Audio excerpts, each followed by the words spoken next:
fellas.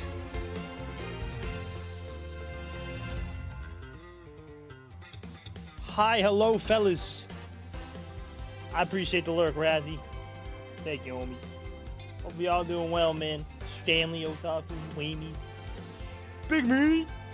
Hope y'all doing well, man. JT, what's up, fellas?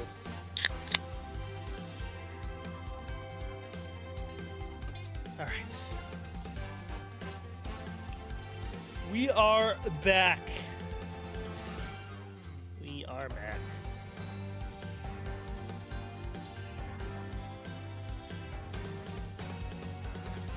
Gorilla, you motherfucker.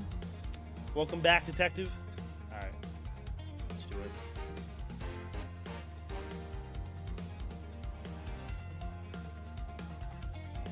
it. P3, the answer is done. Which means we are back on Ace Attorney, bruh.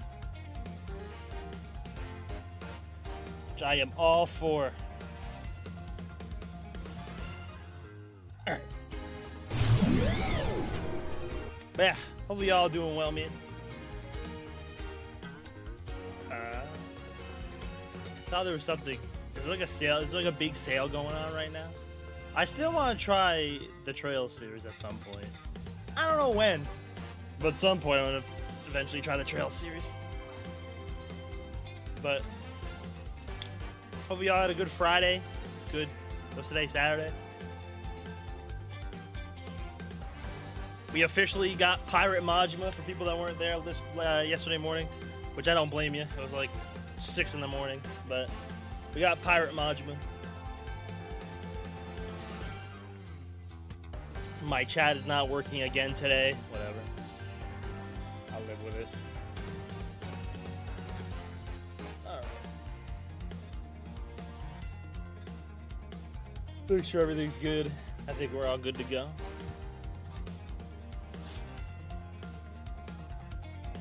Post my reaction.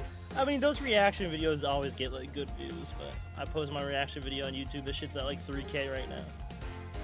But Pirate Majima, it's already on the Steam store. I'm definitely getting. I'm surprised. I thought it was gonna be like another Gaiden game, so like short, but I guess not. I mean, it's $60.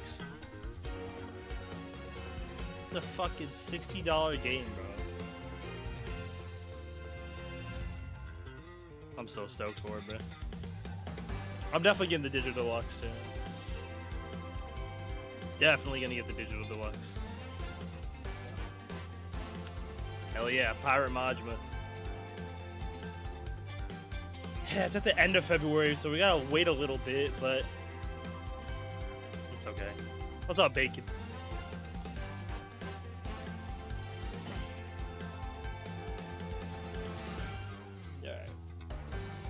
I don't know why my chat's not. Oh, wait. Because I fucking turned it off. Okay. Never mind. Okay.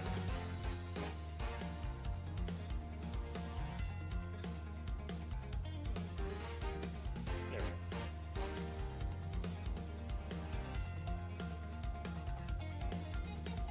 Persona is what's up. This is truly our Persona 5 Royal. What is? What you talking about, Bacon? What's our P5 Royal? Wow, this is gonna be loud.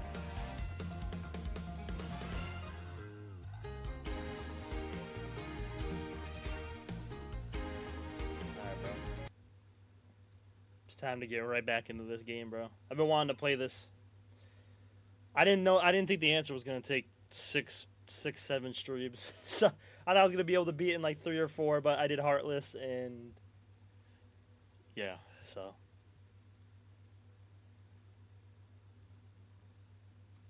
Finally back with Mr. Edgeworth investigating shit. Well, I think we're on the 4th case of the first game. I think we're getting Gumshoe lore too. I think this is when Edgeworth met Gumshoe and Kay, I guess. Yeah, this is gonna be loud, so just plug your ears for a second so I can turn this down. Holy shit.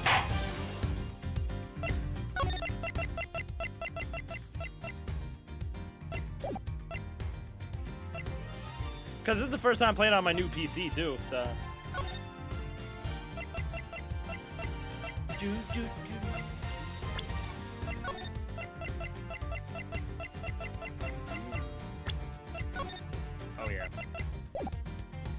We're so here.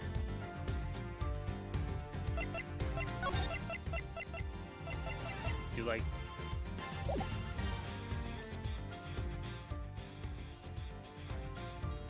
This game's just loud.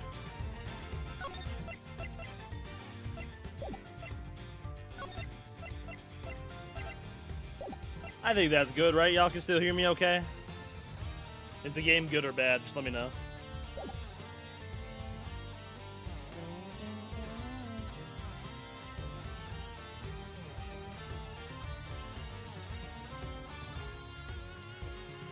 Same? It's okay? Okay. I'll try to talk a little louder if I have to. Alright! Case number 4 of the first game. We're almost done with the first game. We'll probably be able to finish it. Okay. Oh, so I mean, I'll probably talk about this again, like in the middle of the stream and near the end of the stream.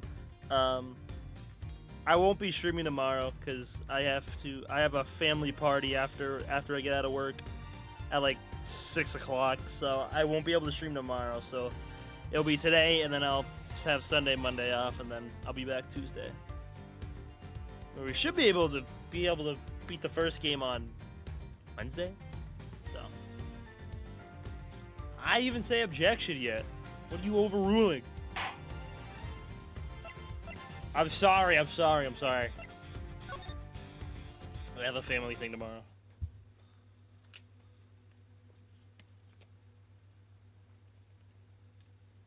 Turnabout reminiscence.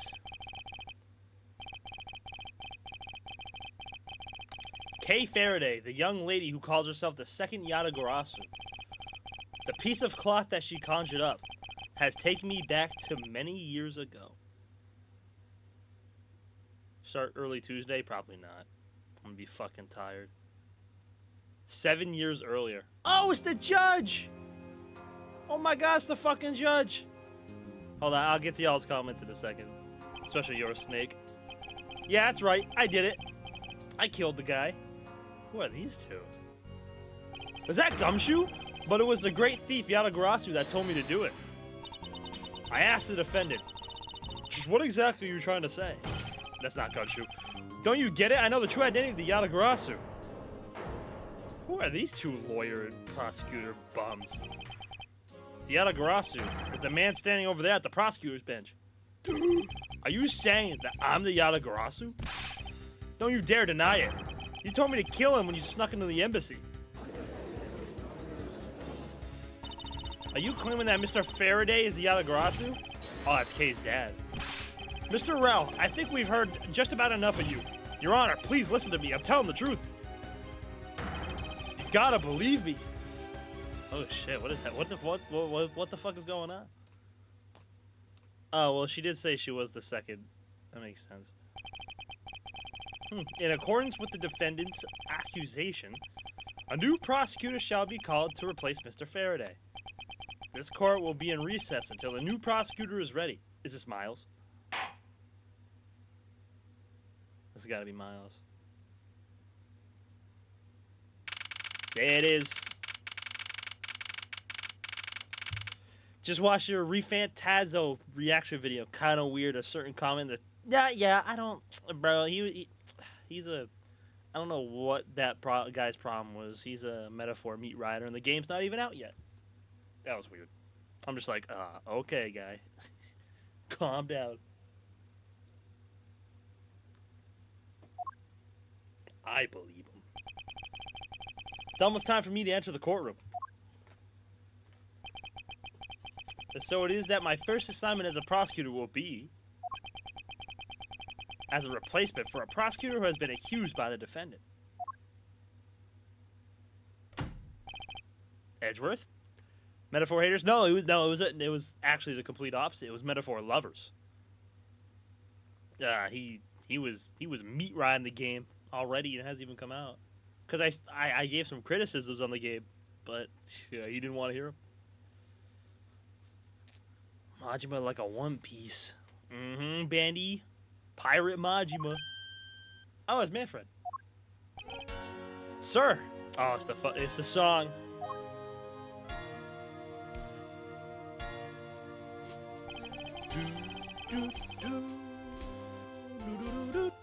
Have you read over all the documents regarding this trial?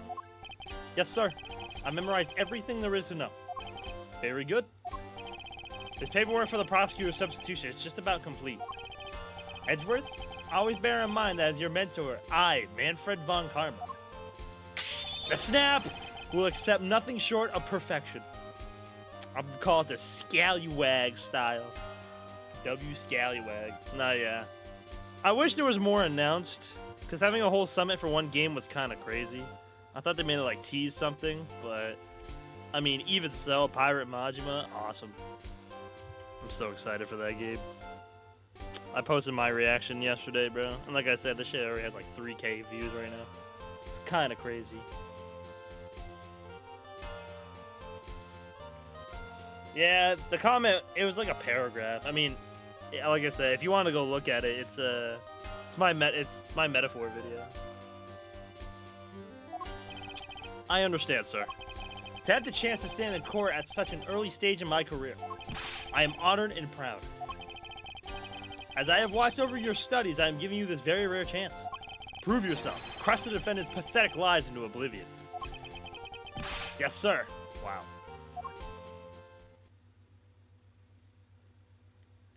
Dumbass Miles, bro. That such a legendary prosecutor will be watching and judging my performance. I have to be perfect in every way. Oh, I can move. Oh, he's got a suit on, bro. Fancy ass suit.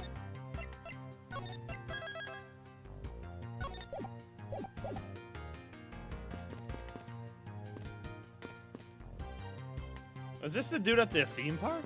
It looks like it. A model of the courthouse. It's pretty well constructed.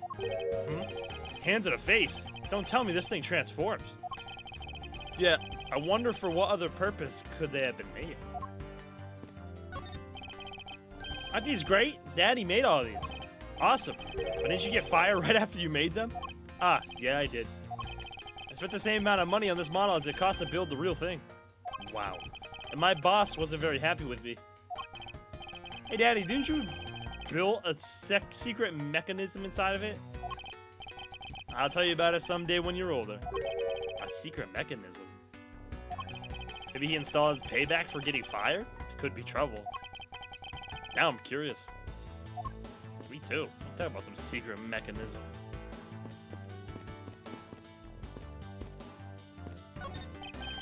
This is so good. Is bro drinking fountain water? I could drink a whole gallon. I've never heard of water that tastes that good. Yeah, I'll give him a minute. Oh my god. Oh my god. Imagine an Ace Attorney Yakuza crossover. That would... I would die. That would be amazing. There was one game, I can't remember the name of it, but there was a game where Phoenix and Kiryu were in it together. I've seen like images of it and shit, but I can't remember the game name. Is he planning on gulping an entire reservoir dry? Bro's sucking the shit out of that water.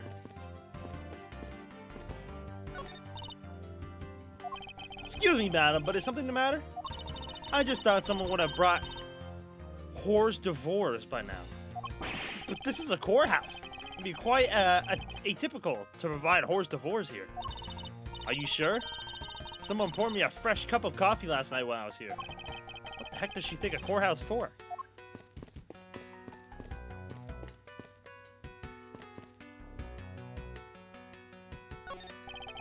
Mr. Prosecutor, sir. You got a good eye if you can tell that I'm a prosecutor with just one glance. As there are always only prosecutors and defense attorneys in this lobby. I usually hit the mark if I guess one or the other while there is recess. You're only guessing? Trial's about to resume. I should stay on the premises. Egad, what a cold stare he's given me. However, as a disciple of Von Karma, there is no option but to win. Is he staring back at him? He's good. The power of his cold stare rivals my own. And he fell asleep. He's sleeping while standing up? A luxurious and beautiful leather sofa. I must say, every part of this courthouse is meticulously well kept. Although the positioning of this sofa puts one under the direct gaze of the judges. Every judge in this courthouse's history has had quite the beard. Has gallantly parted with their beloved head of hair, I see. Being a judge must have been a very stressful career. Alright. Anything else to look at? The trial will resume shortly. Please wait a moment, sir. I was already well aware of that. Shortly or in a moment? Which one is it? Be specific. The trial will resume shortly. Okay, that's the safe thing.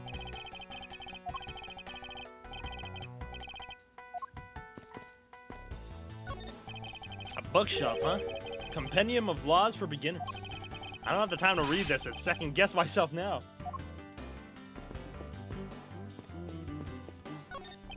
This should lead to the defendant lobbies. Edgeworth, where is your composure?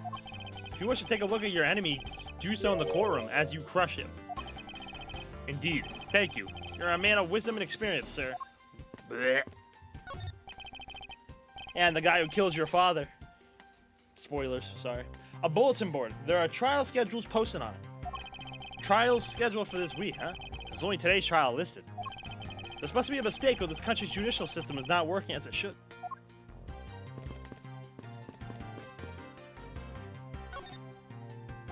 Today's trial should have ended in just 1 minute. Because the defendant was picked up by the security camera, correct? Exactly. The killer had the gall to say that he only killed because he was instructed to do so.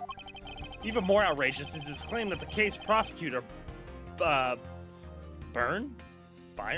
Byrne Faraday gave the order. Faraday is such a fool. He's been cornered by his very own prey. Sir, are you an acquaintance of Mr. Byrne Faraday? He's a pathetic man who speaks nothing but nonsense. Nonsense? He once tried to explain to me a way of punishing those who cannot be brought to court. Those who cannot be brought to court. That is nonsense, for no man is above the law. Well, there are always a few exceptions. Like you. However, there is no reason to even deal with such individuals. The prosecutor is guardian of the court, one with no obligation to outside matters. Thus, there is no reason to deal with such individuals, I see. Edgeworth, disgracing yourself as a Faraday will not be forgiven. Have no fear. I will not let you down, sir. In place of the accused, Prosecutor Byrne Faraday, I'll prove the defendant's guilt. Very good. I've secured an hour of recess for you to prepare to do just that. An hour? Show them all. The power of Von Karma. An hour?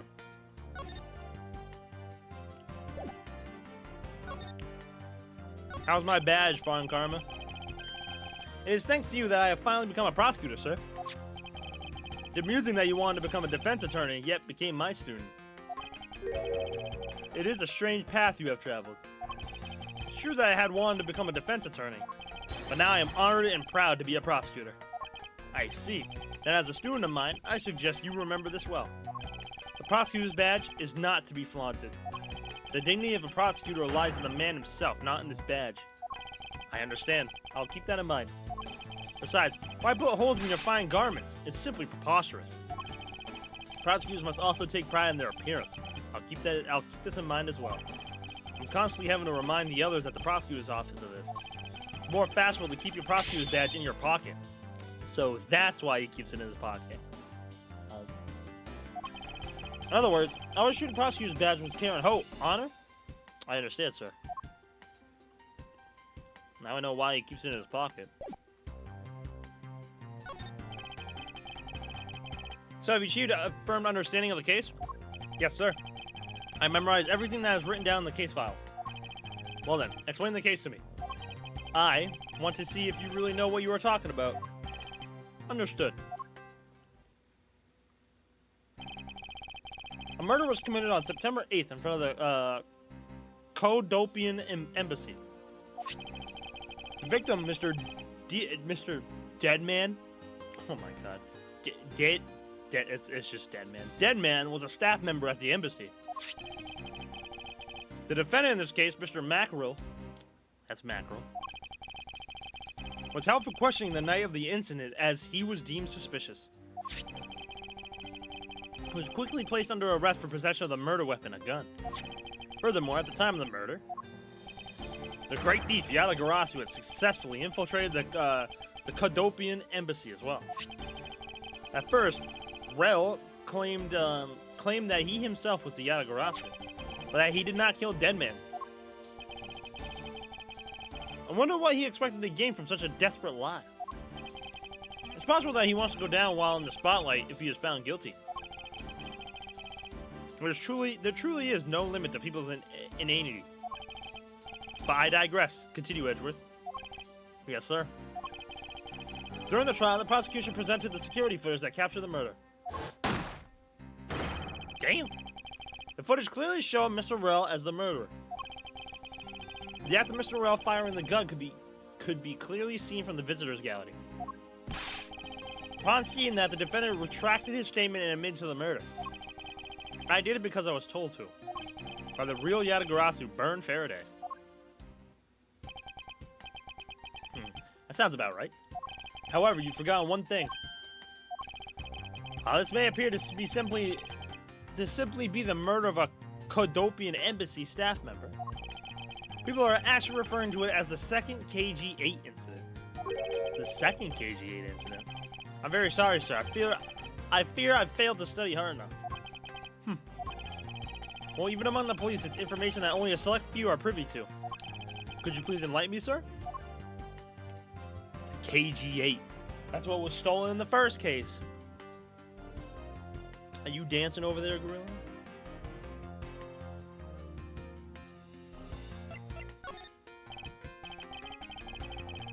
Sir, what do you mean by the second KG-8 incident?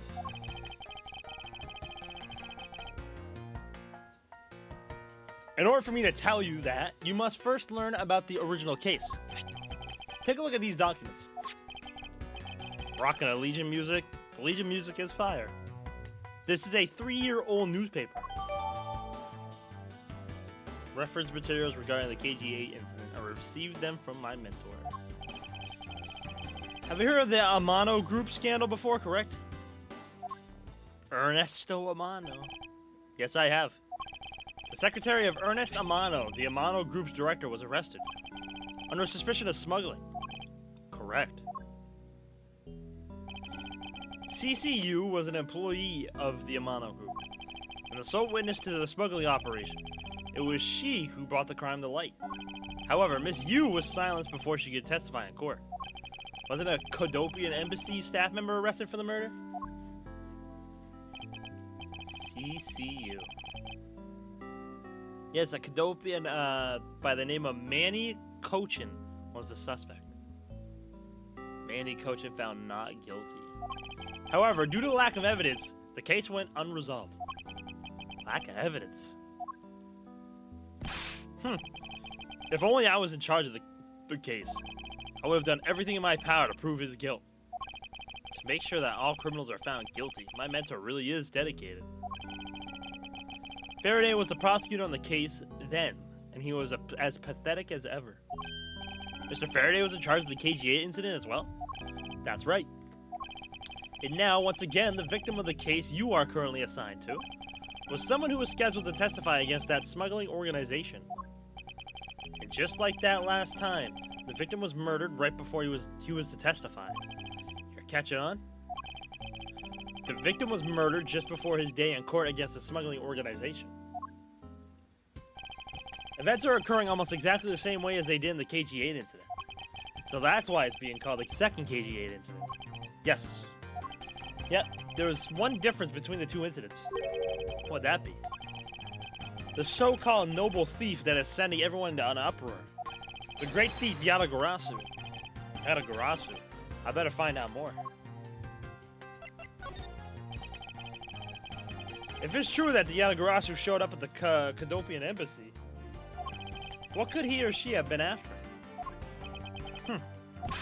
No doubt to steal any suspicious accounting report records and release them publicly. Or more likely to steal secrets from the Kodopian embassy itself. Just the item that the Yatagarasu stole from there was sent to the police. What was it that the Yatagarasu sent to the police? I don't know the details. Anything related to the Yatagarasu is getting the top secret treatment. Still, I find it very ironic. By returning the stolen item to the police, it was proof positive that the Yatagarasu had infiltrated the embassy on the same day the staff member was killed. Criminals have a way of incriminating themselves, wouldn't you say? That would have to be the first time the Yatagarasu has left evidence behind, correct? Yes, indeed. If you wish to learn more about the Yatagarasu, then I suggest you ask Faraday. Mr. Faraday? He happens to be the prosecutor in charge of the Yatagarasu case as well. He's prosecutor in charge of both the KG-8 incident and the Yatagarasu case? Mr. Faraday really has a lot on his plate. Oh, look at the baby K. What is it, little girl? Baby K. You're scary, mister. Whew. Did you need something? I want to trade these coins with you. A fistful of dimes, quarters, and pennies. But it looks like you've exactly $1. Is this what you want? Aw, baby K. Thanks. That's exactly what I needed. Bye, K. Could that child be here to watch the trial? How disrespectful for a child like that to be running around inside the courthouse. Does no one have respect for this country's judicial system anymore? Alright, Manfred.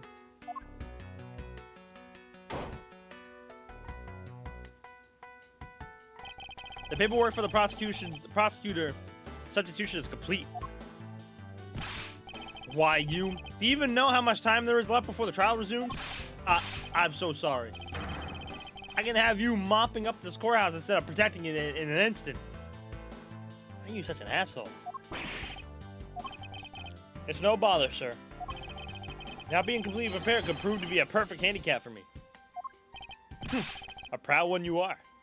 Oh no, he did the finger wag too. You had better collect the evidence from Faraday and prepare yourself. It's time for your debut, Edgeworth.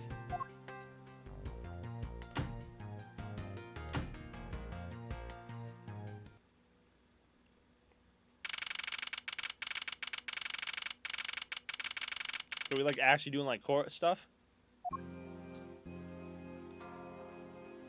Nope, not yet. Huh. They even both stand the same. Just what is going on? Why isn't Faraday here yet? How's it possible the defense is not prepared yet either?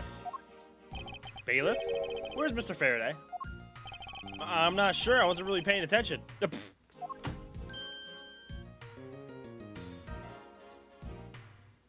Look at the judge. We actually see the judge has a body and legs. Oh my god, the judge actually has a body and legs. Not just a floating head.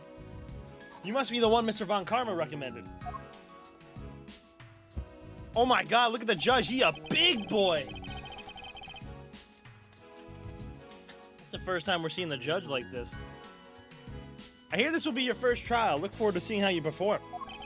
Oh, by the way, was there someone celebrating a birthday during the recess? I could have sworn that I heard a popper going off. Come to think of it, the other day with my grandson. Sir, it looks like the trial's about to resume, however. Yes, it will be all but impossible to prove the witness a liar. Without the evidence from Faraday.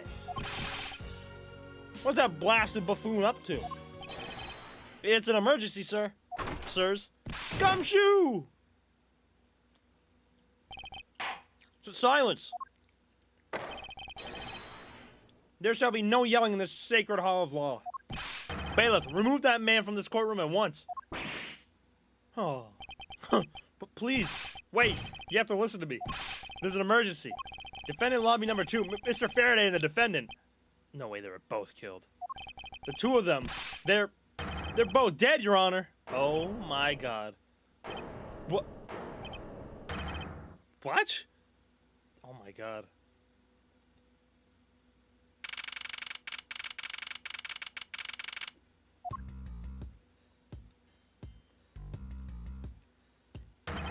Stay back.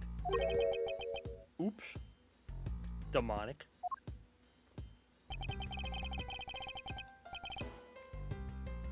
No one's allowed on the crime scene, period. Who does this oddball think he is? Oh, hi, Miss Lawyer. This is becoming quite the hotspot. Isn't she Mr. Rel's defense attorney? Gumshoe! Hey, you! Don't run in the hallway, pal. Who you have to tell me what to do? I'll never find out what's going on like this. It's time for some civil discourse. Civil discourse.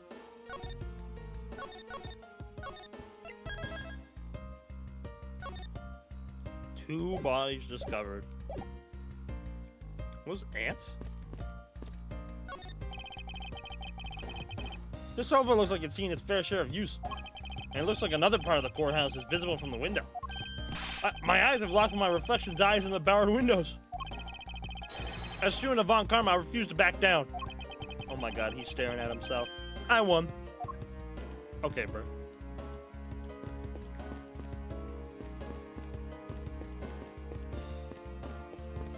Can I not look at the ants? Interesting. They're selling special court-themed food products here. Many of them seem sort of troublesome and suspicious. Objection, I suppose. Buy me the collector's edition of Pirate Yakuza in Hawaii when it's available. Hell no. I'm buying the digital deluxe for myself. A drink vending machine. Oh, what happened? Now is not the time to be pondering what kind of drink I want. Defendant lobby number 1 is through here. The incident took place in lobby number 2 next door. I shouldn't allow myself to be sidetracked like this. I better get a move on. Look at the judge! Young judges for justice. A poster of the judge. There's a longer slogan of some sort in the tiny letters at the bottom. Every strike of my gavel brings the truth closer to me and my hair farther away. Is this a promotional poster for the court or a hair growth product? My Jiba eye patch, bro. Yeah, and I would love one too. But I guess we both ain't getting one. A fire extinguisher. If one were to be hit in the head with this, I suppose the victim would lose a memory or two. It's not as though I'd ever be so foolish as to be struck by one of these. That is a throwback to when Phoenix got thwacked in the head in the courtroom. First, I need to get a handle on the situation. Perhaps I should talk to some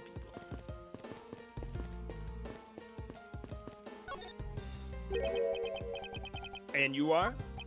Who, me? Hey, pal. Gumshoe! It's common courtesy to tell someone your name first before asking theirs. Point taken. My name is Miles Edgeworth. I am a district prosecutor. Prosecutor? I've never seen a prosecutor as young as you, pal. I've told you my name. Now, would you mind telling me yours? Detective Dick Gumshoe. And just recently, I achieved my dream of becoming a detective. More than a dream, it's what I was born to do. Wait. Maybe I should check and make sure I'm not really in some crazy dream first. This detective is entirely too excited to be at a murder scene. Bro, I love Gumshoe's themes. It's definitely top tier in the entire series. So, Detective Gumshoe, would you mind telling me what you know about the incident? You know that I don't have to tell you anything, right? I know that. But it would behoove you to fill me in on what you know. Wow, you're a proud one for such a youngster, aren't you? Well, anyway, Detective Bad is the one in charge. Detective Bad. So you're just gonna have to ask him for all the details, okay? As for me, I was guarding the door to the defendant lobby number 2. So you were on guard detail. Did you not notice anything strange while you were on when you were on duty? Well, I freaked out when I heard a gunshot, and then I kind of froze. You're a detective, and a measly gunshot scared you that much? And again, I can hardly claim to not know what it's like to hear one at close range. Wow. The references, bro. Then Detective Bad came running to the scene. We went into lobby number 2 together, and both men were lying there, dead. Is that everything? Yeah, that's it. I was in the hallway the whole time, but I didn't hear a single peep of a struggle. Interesting. Other than the gunshot, I didn't hear a single sound of commotion.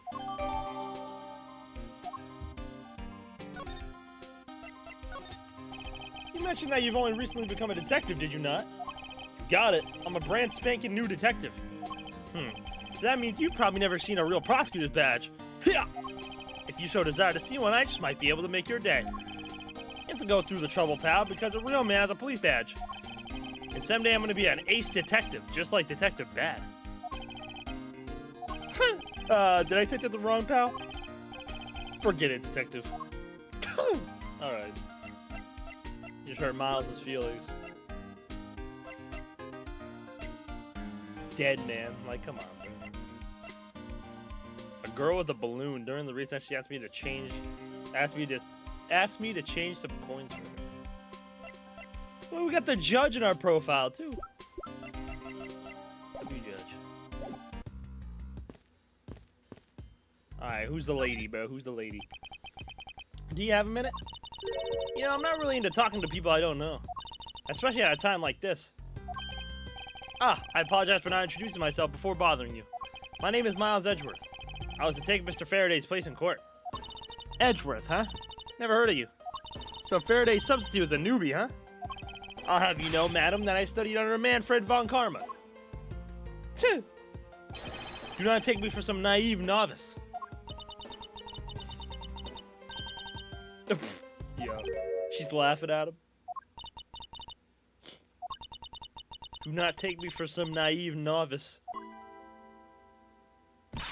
Oh, nah. She is getting laughed at.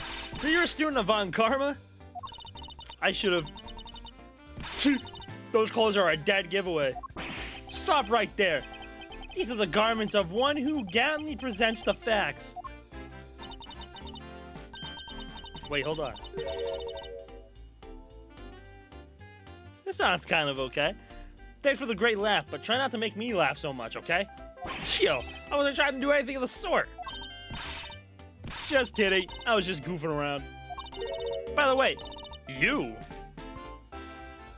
Callisto, you. Didn't you die? It must have been your sister. By the way, do you know who I am? My name is Callisto Yu. And if you're telling the truth, then we were about to go head-to-head in court. But of course, I've heard much about you, Miss Yu. But of course, I've heard much about you. You're a regular Shakespeare. Did I say something funny? If I show her my badge, she's gonna laugh at me. Hold on, bro. Hold on. Wait for the job. It is a shame that we will not be able to face each other. It was to be my first trial, too. Oh, that was a declaration of war? How nice it is to be young and carefree. What a nice squeaky clean badge you've got yourself there. I'm jealous.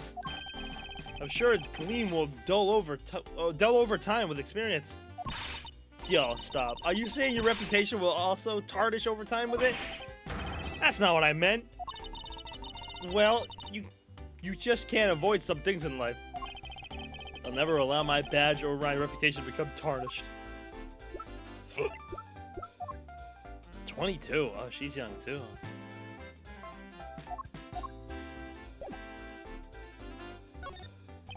I'd like you to update me on the situation. I don't really know anything. Why don't you try talking to those detectives over there? If that's the case, then why are you here? Yo. What's so funny? It's just that the way you speak is so tactless. Damn! The person I was going against in court until only a little while ago was just murdered. Now I can go back into the courtroom pretending as though nothing happened. That's a good point. I apologize for asking such an insensitive question. It's fine. Don't worry about it. Alright, time to talk to the schmuck, dog. Excuse me, but who are you? Detective Tyro Bad. Homicide. I was informed of the situation and came as quickly as possible. So how did you arrive and inspect the body before me? Faraday requested for me to testify in the trial. Plain and simple. Mr. Faraday requested that you be here?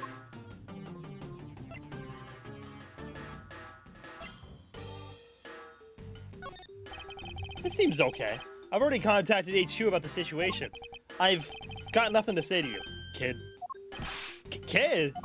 I'm Mr. Faraday's substitute in today's trial. Therefore, I insist that you update me on the situation. I can't back down here. I have a right to know. Do I need to teach you a thing or two about how to talk to adults, kid? Is he threatening me? Is he going for his gun? Nope. It's just a mirror. How dare he trick me like that? Faraday was stabbed to death with some kind of blade. He had a gun in his hand. The other man, a Mr. Mackerel, was shot and killed. He was found holding a bloody knife in his hand. Was there anyone else who went into the defendant lobby number 2? Yeah, that big lug over there. His name's Gumshoe. Yo. He was in charge of guarding the place. He's claiming that no one else entered the room. If that's the case, then they must have killed each other, correct? Maybe. Such impudence. This guy is really testing my patience. How old are you, Bad? 53. Eagle-eyed homicide detective was called in to be expert witness on the Yatagarasu case.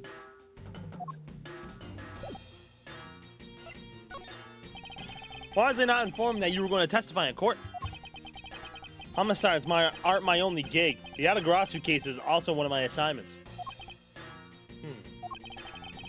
So you were called upon to comment on the Yatagarasu's characteristics. In order to assess if Mr. Faraday really was the Yatagarasu or not? Well, it looks like you just might have a brain after all on that head of yours, son. Son? I'm not your son, Pops. Miss Yu, there's someone here who wishes to see you. Who is it? A Kodopian embassy staff member by the name of Manny Cochin. What? Oh shit. That's the motherfucker that got off scotch-free. That guy. Killed her sister, right? I'm gonna assume that's her sister. Or her mom. What's going on? Detective Bad and Miss Yu's moods just changed all of a sudden. Wait a second. Wasn't Manny coaching? I'll be right there. It's nice to see you again, Miss Yu. Why are you here? I have no desire to ever see you again. Now. Actually, would you mind stepping outside for a brief chat? No, don't do it. Fine. Let's go. No, that is a bad idea. Oh my god, well. She's dead. Dad. Von Karma? It's been a long time. I knew you would show up. You usually do when the Yatagarasu is involved, and I see this case is no exception. Do you know Detective Bad, sir? Yes. He's like an old bloodhound that never leaves the scene of a crime. If only he would get a promotion and move on. If the crime scene where a detective is most useful and effective. It's not like I don't know that. Moving on though, Bad. The man that I just passed by. Was he not the suspect from the KG8 incident? So I was right. Just what is that man doing wandering around here? That Faraday. Can't believe he let such an easy catch get away. Imbecile. I would have proved his guilt in 3 minutes. Von Karma. I think you've said enough for now. It's in poor taste to speak like that about the departed. Very well. Back on topic, I'm placing Edgeworth in charge of the investigation here. Objection! Hey, Francisca, she's so young. She looks so young. Papa, how can you place him in charge? I love this song too. Francisca, what are you doing here? I'm here for a summer vacation. What else? She looks so young. Francisca von Karma. So she is here on vacation from Germany. She is the daughter of Manfred von Karma and a student of his, who's also junior to me. You're the one who's junior to me, and don't you forget it. Get the little mini whip. You're not conveniently avoiding the bar examination, are you? Huh. If you're able to pass, then I'll have absolutely no trouble at all. I'll never allow myself to lose to you, never. Why does she always have to be this competitive? Anyway, Papa, are you really assigning Miles Edgeworth to cover the case? Yes, I am. Why do you ask? Well, you know, I'm close to becoming a prosecutor myself. I'm 100% confident that I can do a better job than him. That's just like Franziska. She has no problem bad-mouthing someone right in front of them. Dad? Yeah? These two will be conducting the investigation. What? Want me to let both of these kids loose on the crime scene? This is the perfect opportunity for them to work on their prosecutorial skills. A crime scene is not a place for children to be messing around in. I'm the one with the authority over this crime scene, Dad. And I will not tolerate complaining. Damn, what an asshole. Edgeworth, Franziska, I'll leave this case to the two of you. Understood, sir. Yes, Papa. I'll go take care of the paperwork now. Remember, I'll accept nothing but a perfect report from the both of you. Do not disappoint me.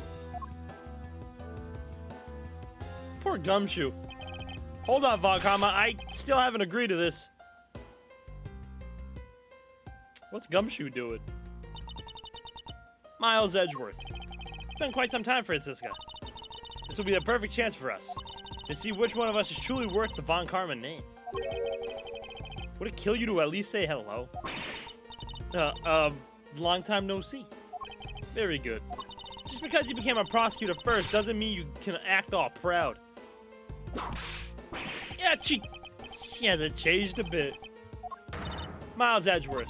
As I was saying, we shall see which one of us is worthy of the Von Karma name. How old is she here? She's 13? Bro just let her on a murder scene at 13? Crying out loud. I've been reduced to a babysitter. Looks like Mr. Von Karma was successful in convincing the detective.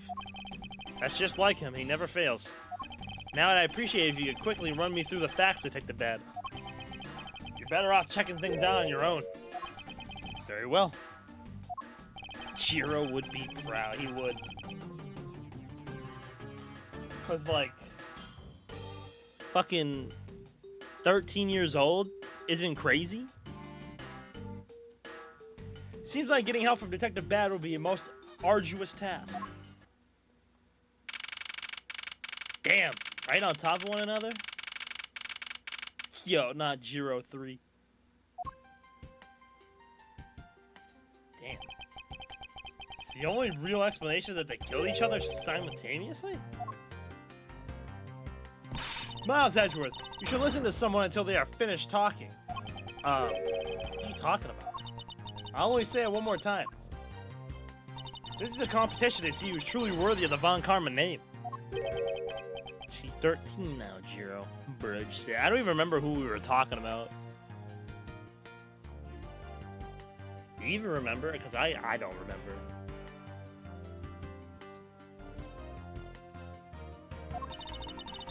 The person that figures out the truth first wins. So the person who doesn't discover the truth is a dishonor to the name? Exactly. I don't care that you became a prosecutor before me. I simply refuse to hear any more foolish things come from your foolishly foolish mouth. Fine, whatever makes you happy. Can I take that as you accepting my challenge? Once again, whatever makes you happy. Huh. Well then, let's begin the investigation, shall we?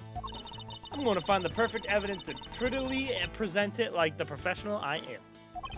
Competing to discover the truth behind a crime. How delightfully childish. Oh yeah, the cripple kid. Yeah, you're right. Yeah, now I remember. What game was that? That was Spirits of Justice, wasn't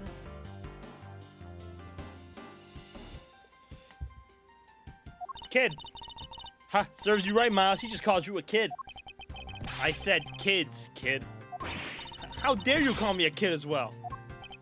I'll do what I please. I won't allow you to cause a ruckus on my crime scene. Hey, big guy. You're going to watch over these two. Yes, sir. Detective Bad, sir. Army buff, yes.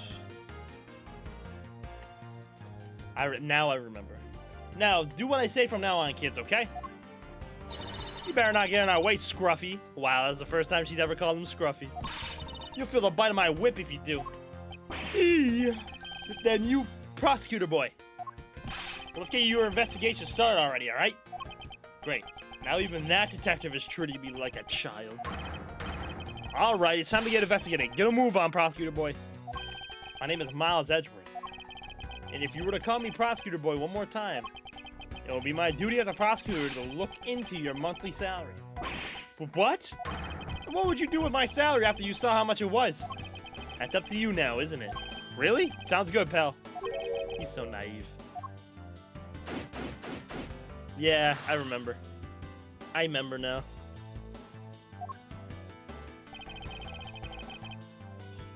Damn. We played that like 3 months ago now. Kind of crazy.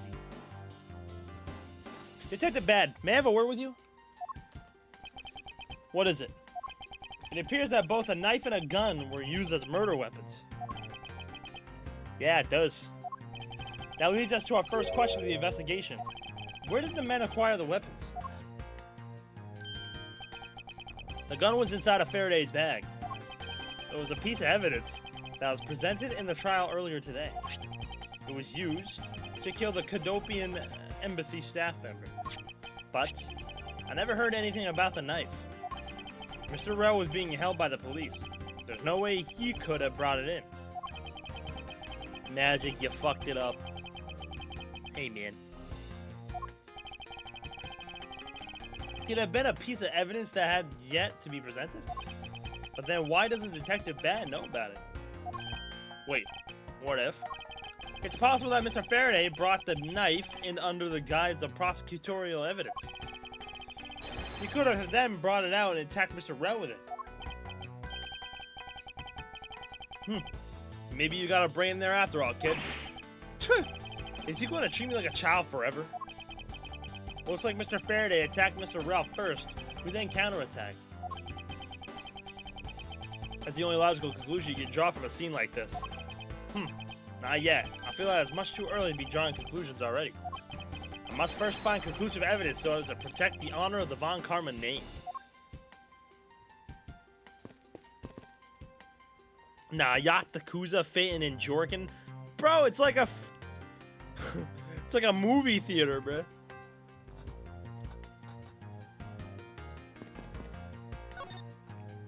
The window is open and... there's a fresh flowery scent in the air. Ugh, the flowers in the garden down there are so gross and ghastly. Do you think maybe you could try offering something useful for a change? Well, at least there's no way someone escaped through this window, pal. They wouldn't wake up and smell flowers after a fall from the 3rd floor. Are you willfully ignoring the fact that there are also iron bars on the windows? Yeah, I guess there's that too. Either way, no one could get through these windows, right? They thought of everything when they were designing this courthouse. Very nice.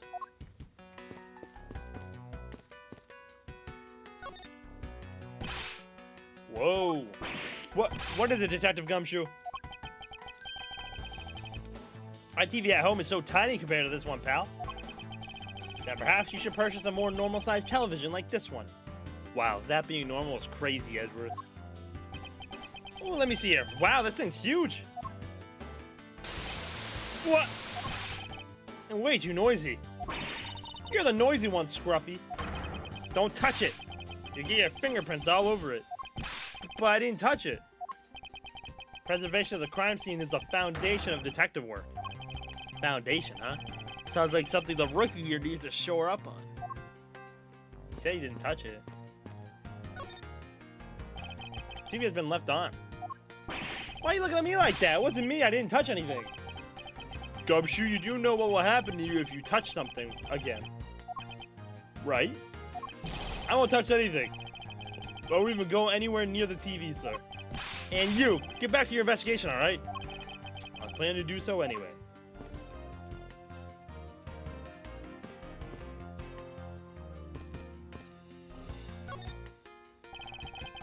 Detective Bad, do you have any thoughts on the case? Faraday and Ralph. Looks like they killed each other to me. Although, there are a few things that just don't seem right. What would they be? Why don't you try thinking on your own first before you bother me, boy? What? Now I've been downgraded to just boy.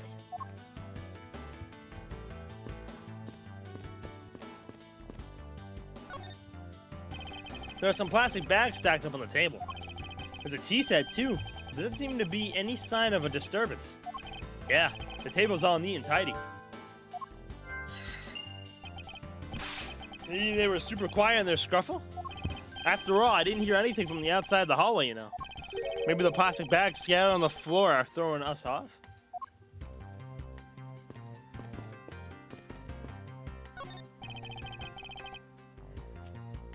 Oh, excuse me. There's some stuff in the bag, pal. I suppose this is Mr. Faraday's bag. It's probably the trial evidence I was supposed to collect from him. This is the evidence? I better not touch it. I'll leave the prints on it. You just not pay attention to anything you do.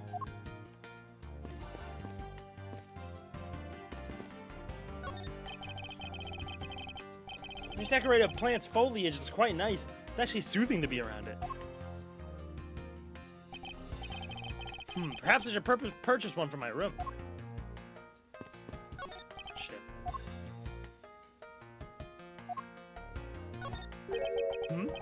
Why are the plastic bags scattered all around? Those bags are for keeping evidence safe, pal. I know that much, detective. You are such a... You sure are good at this stuff, aren't you, pal? Normally, I'd be happy when someone compliments me, but when it's this guy... Anyway, could these plastic bags be evidence of a fight between the two men?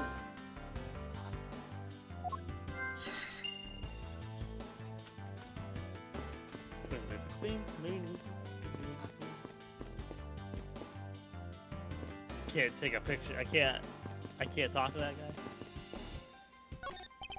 Looks like the sofa is ready to be disposed of. It's so soft, I can sleep for all 25 hours of the day on this thing. Why I can dispose of him. We don't dispose of Gumshoe. The goat. Looks like Mr. Faraday fell on top of Mr. Ralph. At first glance, it seems like they must have killed each other, however. Using logic, the only logical conclusion is aha! What was that outburst for? My detective's instinct just hit me real hard. It was Mr. Ralph that fell first, see? You don't need a detective's instinct for that. It's common sense. But I suppose we won't know much more than that until after I examine the bodies. I'm not... Yeah. The Dark Hour? Maybe. Is Gumshoe a Persona user? I can see it. I can see Gumshoe being a Persona user. Why are there plastic bags scattered all around? Those bags are for keeping evidence safe, pal. I know that much, detective. You sure are good at this stuff, aren't you, pal? Okay. We've heard this one before. Anyway, could these plastic bags be evidence of a fight between the two men? Yeah, we got that. His hand is all black down here, see? I wonder what it could be. If you look closely, this blotching pattern resembles an ink stain. Welcome back, Razzie. How we feeling? I'm feeling pretty good. I'm a little tired, but we're good. How about you, man? How you feeling? An ink stain? Yes, I usually get ink on my hand when I use my feather pen. A feather pen? I've never seen one before. Sure you aren't just making it up, pal? First he killed a Cadopian embassy staff member, and then he was murdered himself. Bored, but same here. Bored? You got no games to play right now? Gumshoe definitely has an evoker. Oh, 100%. He definitely goes from, like, the temple. This guy wasn't exactly an angel, you know. Oh? What makes you say that? Well, he's been hauled into the precinct several times for theft and assault, pal. So yeah, he's definitely the type to have committed a murder or two. Well, he didn't admit to killing Mr. Deadman. Hey, good point, pal. I knew my detective's intuition was telling me something. Detective's intuition? Yep, you know about it? It's a special feeling that all We don't have time for this conversation right now. Let's return to the investigation.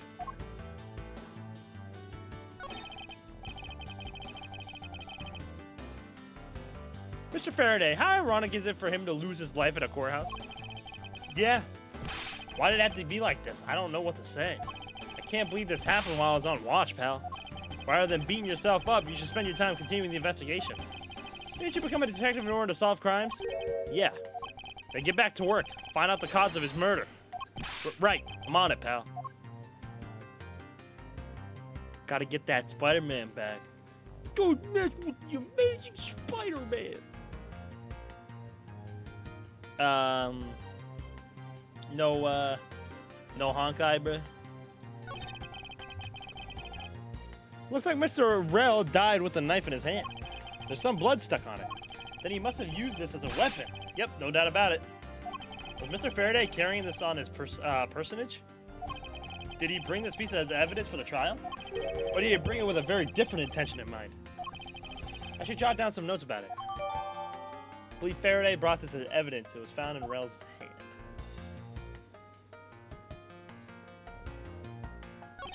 Looks like Mr. Faraday died while holding the gun in his right hand.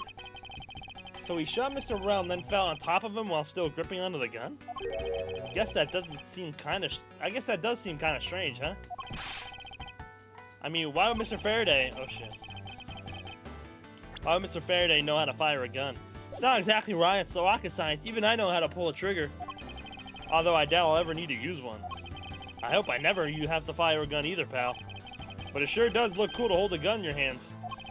It appears that the police's screening procedures need a thorough review. Anyway, I should jot down some notes. Yeah, I got it.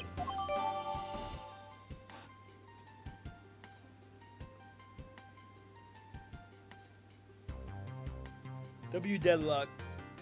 And Rivals comes out in December, so it's not too much farther away now. Oh.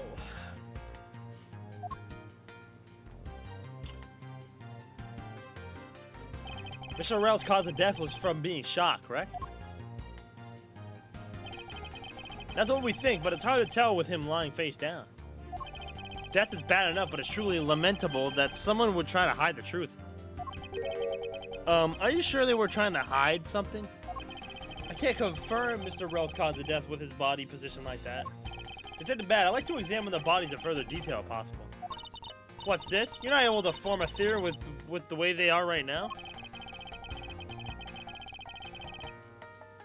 I believe an examination of the bodies is vital to find the perfect evidence, don't you? I suppose you have a point. Well, hurry up and get on with it. Labby. Yes, sir. We've taken enough photos of the scene, sir. And there you have it. Do you not approve? Of course not. What? Investigation of a crime scene is the work of a detective, so don't touch a thing. Hey, big fella, turn over the body for me, will ya? Okay. Please forgive me, Mr. Faraday, sir. Gumshoe, do not get emotionally involved. Remember, you're a detective. Yes, sir. Understood, sir.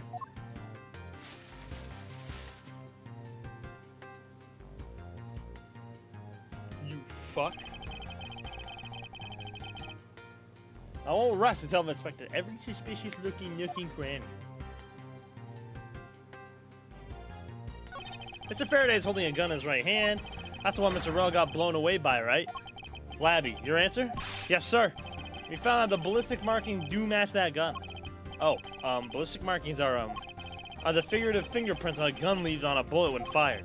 Every gun leaves its own unique ballistic markings. Therefore, by looking at the markings on a bullet, you can tell which gun it came from. Yeah, that's it. Of course I already knew all about that, pal. Maybe you'd be better off going back to the academy. Come on, sir. Cut me some slack, will ya? Yeah. Ow! I stretch a little bit. So the bullet was fired from this gun is what... So the bullet that was fired from this gun is what fell in Mr. Rel. There's a knife wound in his chest here, see? I wonder if the wound matches the knife Mr. Rel is holding. Labby? Yes, sir. Verifying now, sir. Make it quick. From the look of things, One could deduce that the knife Mr. Rell is holding is what killed Mr. Faraday. I mean, if I'm not playing anything at the time, yeah, I'll probably stream it.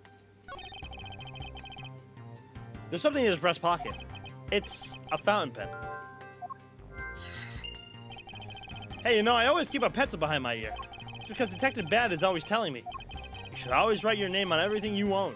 Yes, somehow you do strike me as quite a forgetful individual.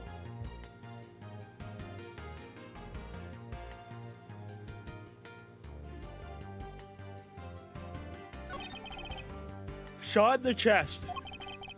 It takes some guts to fire a gun in a courthouse. I mean, I've been a detective for a whole week and I still haven't fired a single round yet. Anything else is coming out this year? Metaphor in October. But besides that, I don't know. Should be done with it by December. There aren't any burn marks on its clothes. That must mean... Wait, burn marks? A round grows very hot if it's discharged from a firearm. Therefore, burn marks are usually left when a shot is fired from point-blank range. Ergo, Mr. Rell must have been shot from at least a yard or two away. You sure do know a bunch of neat stuff in your age, pal. Apparently, this detective has as much common knowledge as your everyday marsupial. Let's now try to understand how the two men died. First, Mr. Faraday took the gun and the knife out from today's trial evidence. Then he aimed the gun at Mr. Rell, fired. However, Mr. Rell managed to grab the knife and counter Mr. Faraday while being shot. Then the two men fell together where they stood. That is my theory in any case. What a crazy way to go. Still, something about that explanation just doesn't seem right. I believe I now have a firmer grasp on what happened here. I was gonna say, I didn't get the knife, did I? No.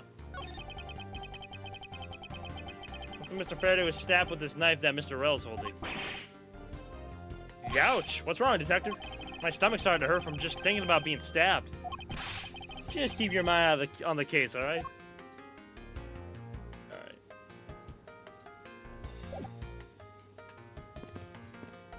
Talk to Francisca, and then we'll start doing some logic puzzles. Francisca! Ah, I see. Did you figure something out? It's a competition, Miles, and as such as I'd appreciate it if you didn't talk to me. As you wish. Alright. 13-year-old Francisca. Yeah, pal? I'm so excited, pal. This is my first real crime scene. Let's get investigating. Detective Gumshoe. I thought my investigation was supposed to be conducted in a calm, collected manner. What do you know about running an investigation, little boy prosecutor? I know that at the very least I have a greater grasp than you of what happened here. Why, you don't know any more than me, pal. How old is Gumshoe in this? Gumshoe is 26 in this. You look a lot older than 26, Gumshoe, I'll tell you that. Look, you just stay behind me, boy, and out of the way. Ironic coming from the guy that's been a step behind me the entire case. My first time setting foot inside the courthouse. Who would have thought it'd be for my first case as a detective? But you know, I get the feeling I'll be coming here a lot more in the future. Oh, you will. Don't you worry, buddy. As a suspect, detective? Of course not, pal. Anyway, this lobby's actually pretty luxurious. I mean, for a defendant's lobby, it's got a pretty big TV. Oh, and there's that tea set on the table over there. But you didn't know that I like to drink tea. Wow, this room really is decked out. If it means spending time in here, maybe being a suspect isn't a bad thing after all. Getting to suspect that leaving this detective in charge of anything might be bad. But he is right, this room is rather well furnished. And somewhere in this room, the truth is slumbering. It's time to find it and give it a wake-up call. How's my badge, detective? Hey, so that's a prosecutor's badge, huh? You mentioned that you've only recently become a detective, did you not? You got it. I'm a brand spanking new detective. So that means you've probably never seen a real prosecutor's badge, right? If you so happen to want to take a look, I just might be able to make your day. Okay. Actually, we've already read this. It's the same as before.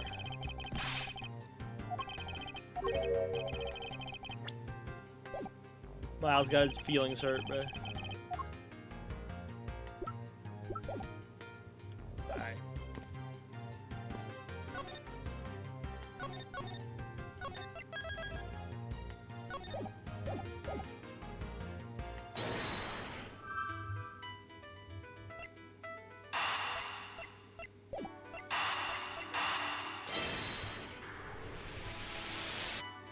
Yay!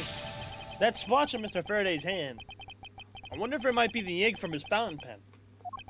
Oh, let's ask the lab guy. Detective Gumshoe, I confirm that the substance on Mr. Faraday's hand is the ink from his fountain pen. I see. Good work. Ah, you know, I've always wanted to say that, even if it was just one time in my life. Mr. Faraday wrote with his fountain pen in his left hand.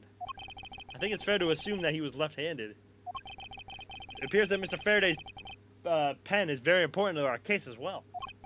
Okay, if you say so, pal. Left-handed.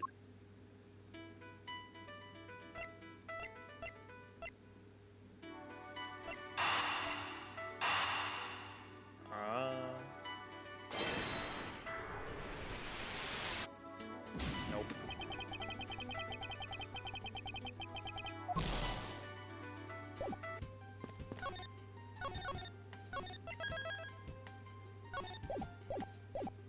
I think I've checked just about everything.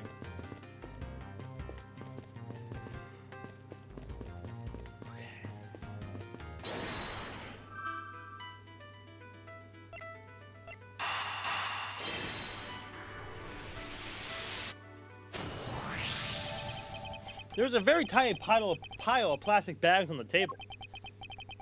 Yeah, a portion of them wound up scattered on the floor as well. It's not likely that the ones on the floor were knocked over during a struggle. In which case, might there not be another explanation as to how they got there? Another reason? I believe it's possible that the blood on the outside of the bag is related somehow. Ugh, please get that blood away from me, pal. Detective Gumshoe, whose blood is it on this bag? Hold on, let me ask the lab guy. Hey, yo, lab guy! Alright, please hurry. Hey, yo, lab guy! Wait till you get a load of this, pal. It's Mr. Faraday's. Oh, and the technician said they didn't find anything else on or in the bag either. It appears that this bag is a very important piece of evidence. Okay, if you say so, I'll leave it in your hands, pal.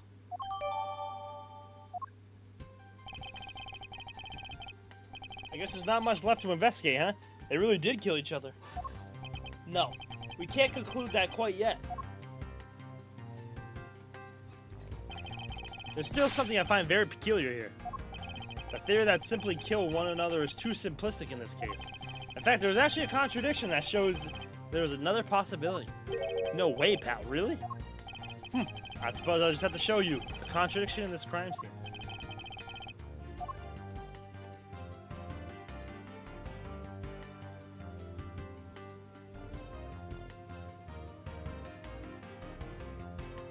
I thought I saw a gold that wasn't, or a yellow that wasn't popped up yet. Alright, what do I have for stuff? Other than the gunshot, didn't hear a struggle. Lee Faraday brought this as evidence. It was found in Rel's hand. One of the bags strewn on the floor. Oh, I can actually inspect it. His blood here is from Mr. Faraday, but there are no other clues to be found. Which begs the question. Do I need to put this bag inside another bag in order to preserve it as evidence? Yeah.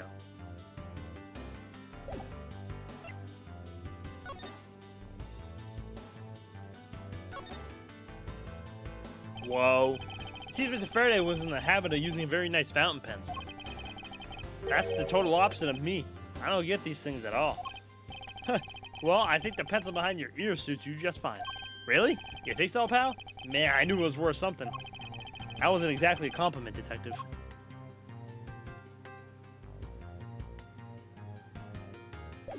Oh, shit.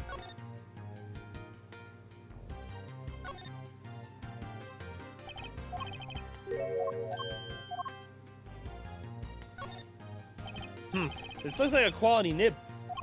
Hey, let me test it out, pal. Oh, this is really... Ah! I got ink all over my hand. Detective Gumshoe, don't ever play with the evidence like that again. Fucking Gumshoe.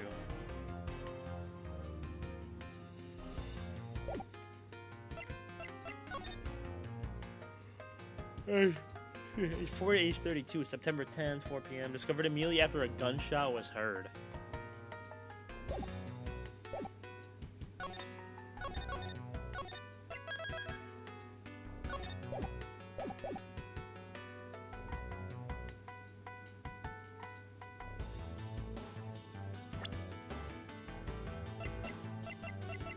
Found in Faraday's hand, bullet that killed Rel was fired from a few yards away.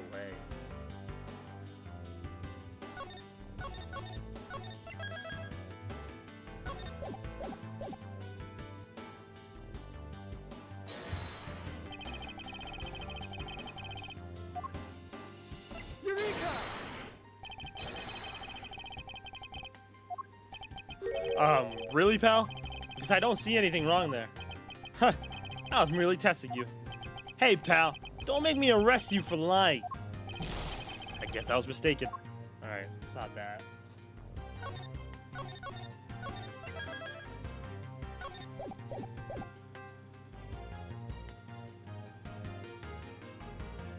What is the contradiction of the facts?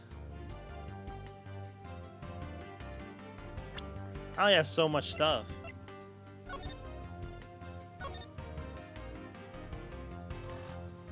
Rel died of a bullet wound to the chest. There was no gunpowder burn on his clothes, suggesting he was shot from a few yards away.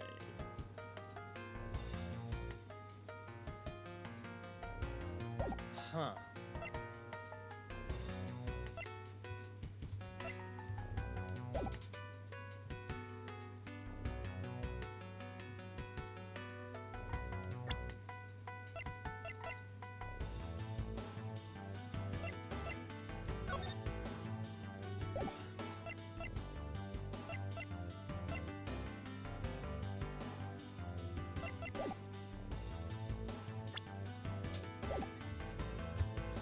Huh.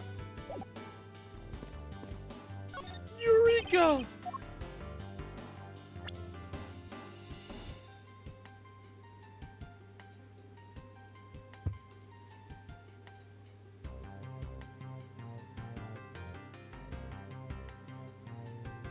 This blood here is from Mr. Faraday, but there are no other clues to be found, which begs the question, do I need to put this bag inside of... Oh.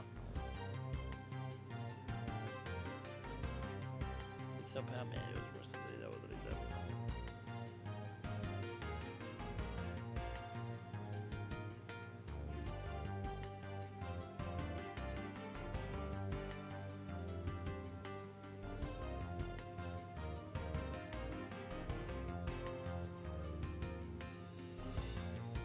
Clear that simply to kill one another is too simplistic in this case. In fact, there's an actual contradiction that shows there is another possibility. Just to show you the contradiction in this crime scene. Am I bugging?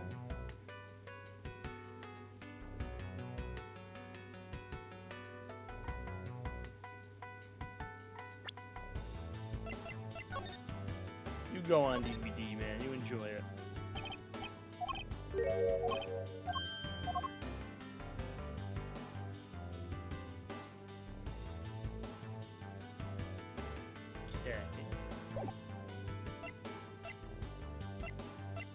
Did the bodies move? We moved them.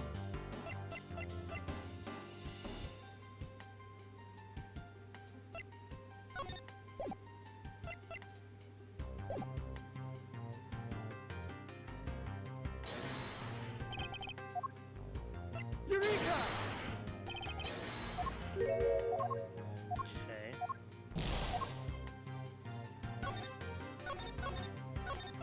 Huh.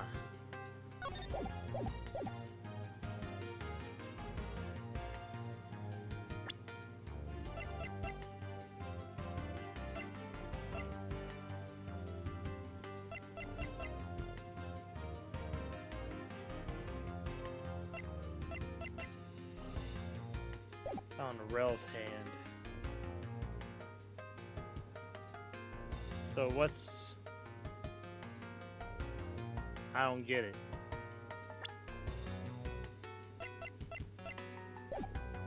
The lack of blood, maybe, on the body?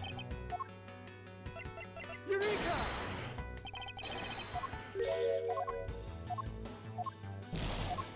I don't...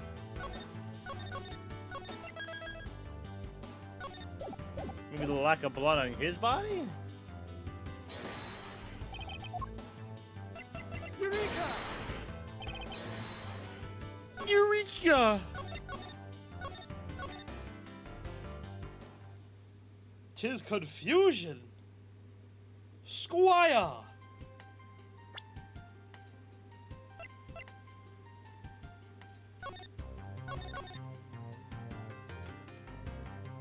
this?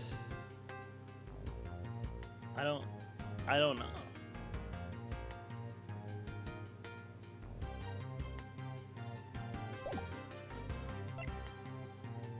Used by left-handed Faraday.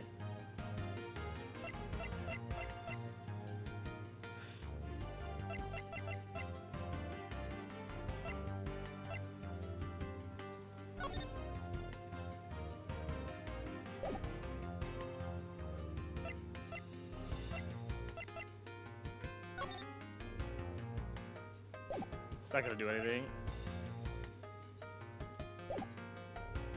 Another way this could have happened.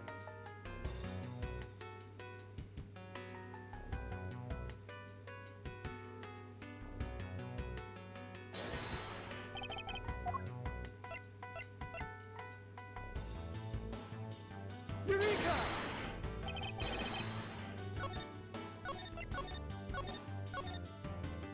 I'm stuck. I have no clue. I don't think I'm missing anything. I've checked everywhere. I have this.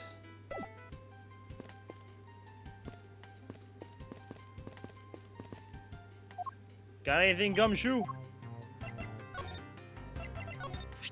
That knife is one of the murder weapons, right? Yes, it is the weapon that took Mr. Faraday's life. Oh, there's blood stuck on the blade and it's still fresh. You're in the homicide division, correct? You'll be seeing a lot more blood. Even if it's not your cup of tea, you might as well get used to it. But the sight of blood isn't something I want to get used to. Don't think of it as seeing blood, but rather as a representation of the killer.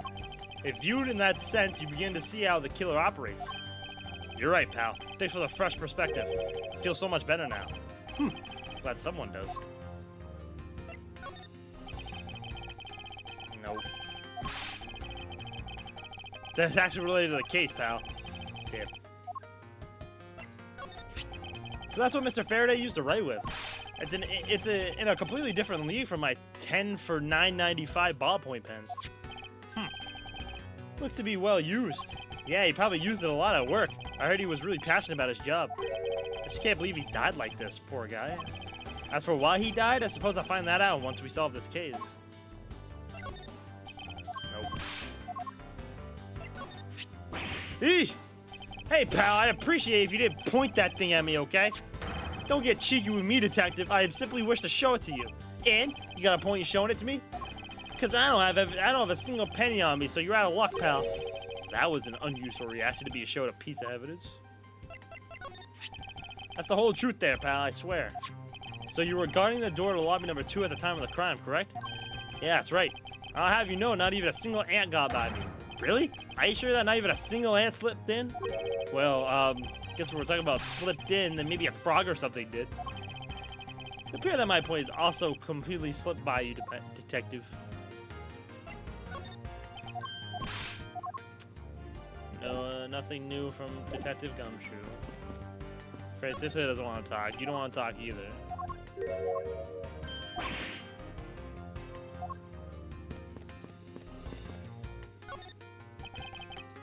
Am I missing something? Maybe I'm like...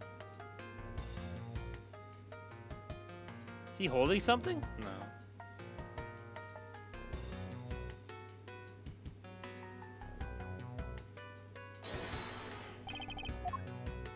Eureka! I don't fucking know.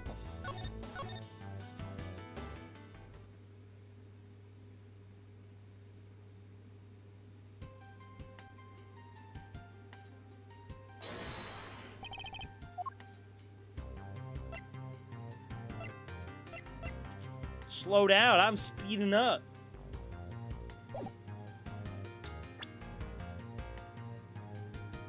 So he goes...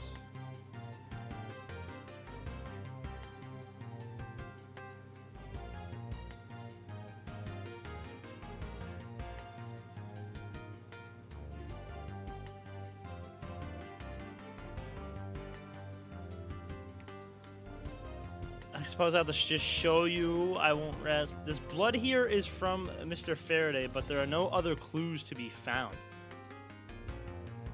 Which begs the question, do I need to put this bag... Oh, wait, never mind. Sure. Sees Mr. Faraday was in the habit. Where?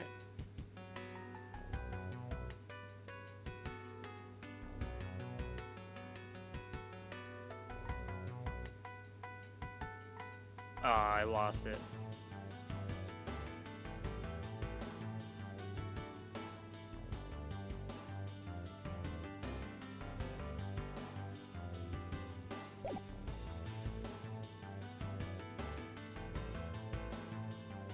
I'm so stuck, dog.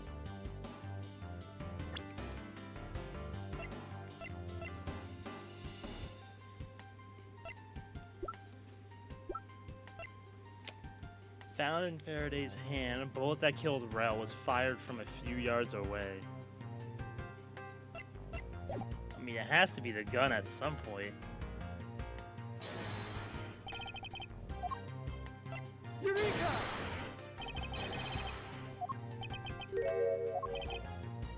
No, but like, if he was fired from a few yards away.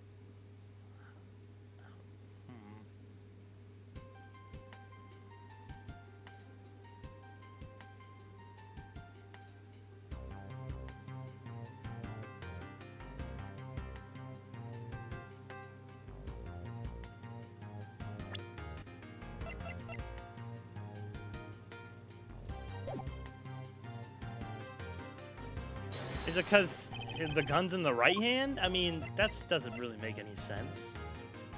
Eureka! What?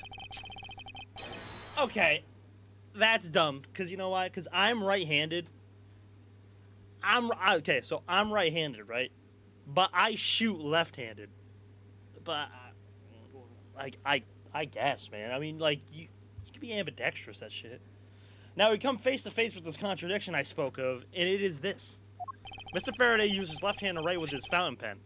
Ergo, he is left-handed. And yet the handgun is in his right hand. You see, like, you can be... whatever.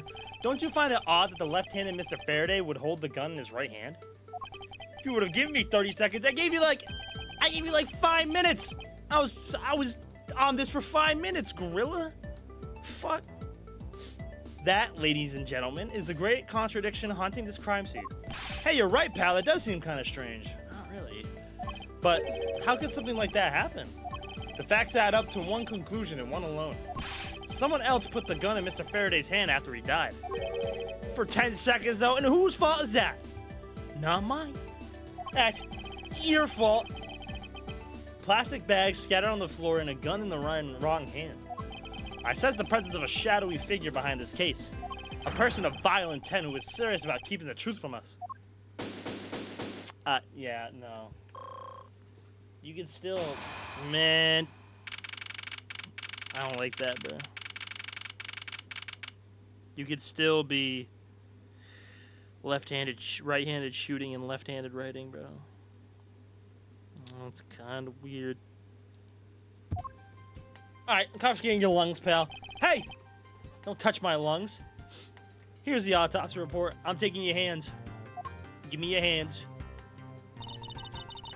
It is probable that Mr. Rel survived for a short time after he was shot. However, Mr. Faraday died instantaneously from his stabbing. Interesting. Notes pertaining to Burn Faraday and Mackerel. It looks like we now know everything we need to know about this case. Are you sure we know everything? Of course, the incident began when Mr. Faraday attempted to get his revenge. How else am I gonna jork? You better learn with your fucking stubs. The prosecutor went into a rage from being accused and tried to kill the defendant. But the defendant fought back and they ended up killing each other. It's all very clear and simple. There's absolutely no margin for doubt. Wow. Wow, Francisco, are we really this dumb? Do you really believe that to be the truth? Huh, are you saying that just because I figured out the truth before you? That you don't want to believe it's true? It's alright, if you disagree with my argument, then prove me wrong. Well, if there are any contradictions to be found, that is. Don't worry, I will. Here we go. What happened? Just like the hentai I saw, man. Keep your hentai to yourself. Mr. Faraday's death was instantaneous, while Mr. Rel survived for a short time. From this, it is obvious that Mr. Faraday died after he shot Rel.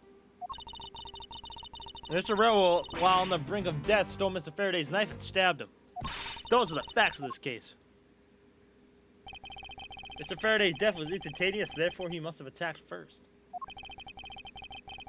Proving that logic to be false is probably the fastest way to show her that she's wrong.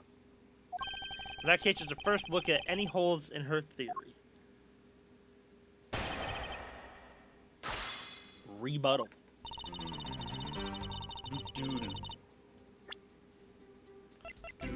I thought we got the autopsy report now.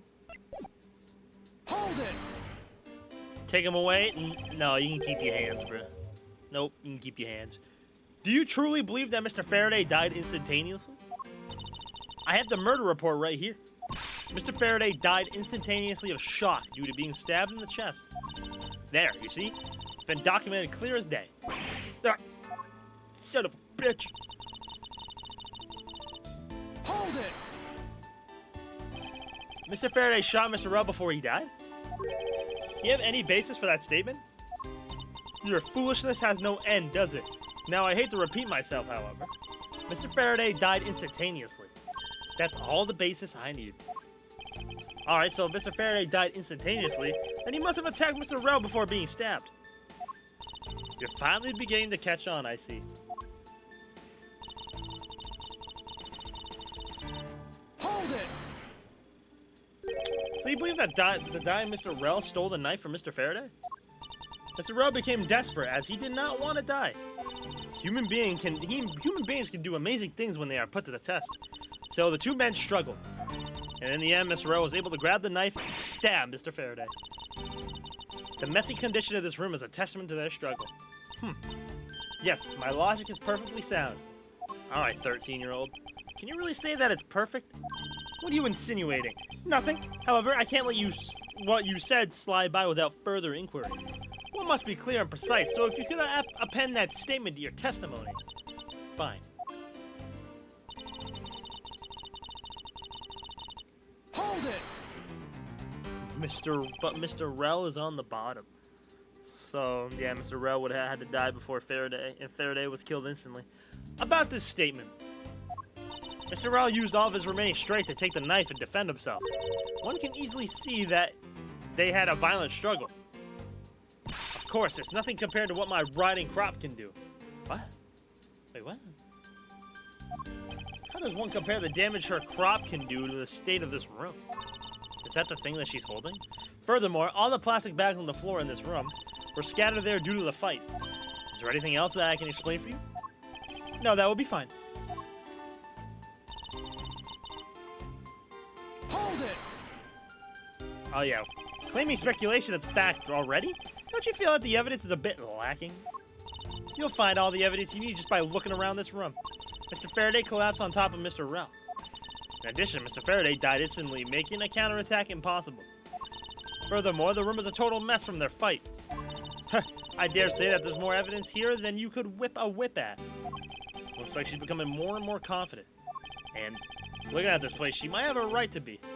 After all, everything here seems to support her theory. It looks like you're starting to see my point. I've as good as won our little competition. There's something strange about Francisca's theory. I should compare her claim with the data I've gathered thus far. I just know there's a contradiction somewhere.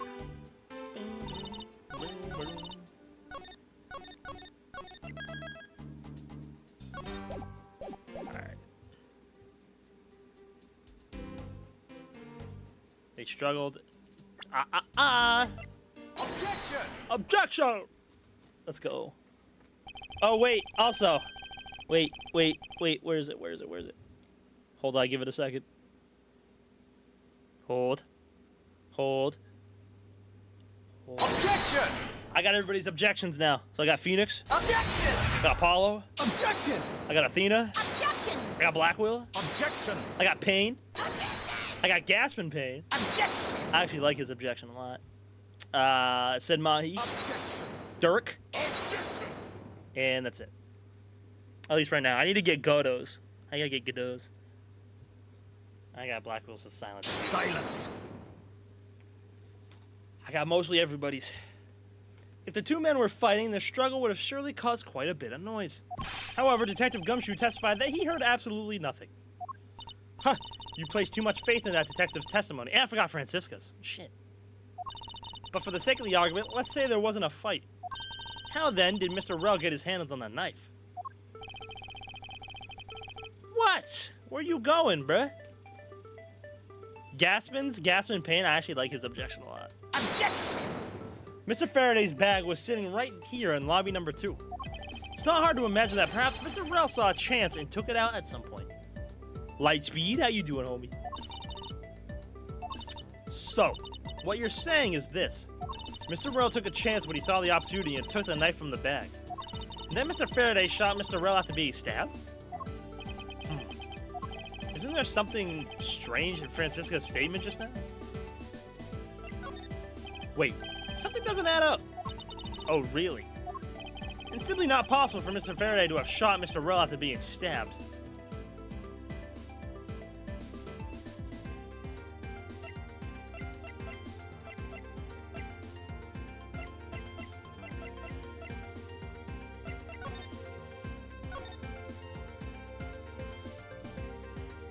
Oh, okay, it's in here. Take that! According to the coroner's report, Mr. Faraday died instantaneously, meaning that he died immediately upon being stabbed by the knife. Ergo, he could not have possibly have fired the gun after that. Oh shit. Oh shit. Oh, you got me. But of course, well, if the report is correct, then there's only one correct explanation. If we suppose that Mr. Rell attacked first, then Mr. Faraday, who died instantaneously, would have been unable to kill Mr. Rell. Therefore, Mr. Rell must have stabbed Mr. Faraday after he was shot. Then they both died. That is the only explanation that makes logical sense. Negating your opponent's ideas in order to prove your own theory. I see you've been studying, Francisca. I just want to explain it to you as simply as possible. Before you foolishly propose a foolish theory that only a foolish fool like you could... How naive of you to believe that only your opinions are valid, and still expect to discover the truth that the crime scene offers you. Francisca, you still got a ways to go. What are you talking about? Are you saying there's a flaw in my logic? Mr. Faraday died instantly, and the fact that he did is what gives rise to the contradiction in this scene. The contradiction here in this crime scene is the order of bodies found. Let me get this straight. What you are arguing is this. Mr. Faraday took the gun from his evidence bag and shot Mr. Rell. Then the wounded Mr. Rell found an opportunity to take the knife and strike back. Upon being stabbed, Mr. Faraday died on the spot, and Mr. Rell died thereafter. If that's the case, then how do you explain this? Take a good look at the order of which the bodies are piled. No! Mr. Faraday's body is lying on top of Mr. Rell's. Therefore, Mr. Rell must have died before Mr. Faraday. Impossible! Yes, I agree that it's strange. It seems strange no matter what angle you approach it from. Which means that the real mystery behind this crime scene that we must solve is... No, not so fast, Miles Edgeworth. What now? I simply think that you ought to think a bit more outside the box. And that's even clearer now than that the incident started with Mr. Faraday's murderous intent. She sure bounced back quickly. Sorry, give me a second. An explanation won't be enough this time. It's going to take some very decisive evidence to prove her wrong. What happened at part 2? It was just chance that Mr. Faraday's body fell on top of Mr. Rell's. The two bodies fell into a pile, which indicates they attacked each other at the same time. It really doesn't matter in the slightest that they fell in the opposite order. I just know that Francisca's explanation isn't absolutely correct. All I have to do is find a hole in her logic. Once I do, I can then present her with the evidence that proves the contradiction. Thanks, Miles.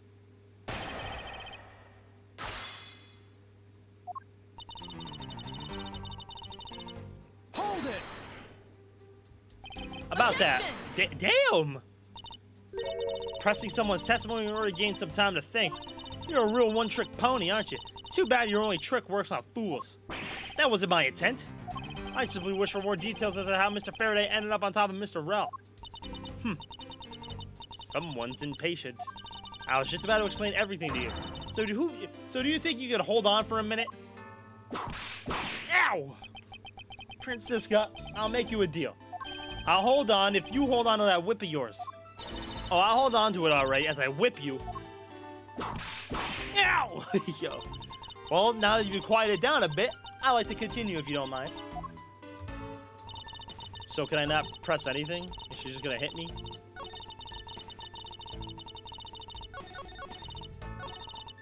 Hold it! The two fell on top of each other. Don't you find that to be a bit strange? Not at all. I can see it in her eyes. She's dead set against me from the bottom of her heart. Miles Edgeworth, once I'm done here, you'll see that there's nothing strange at all.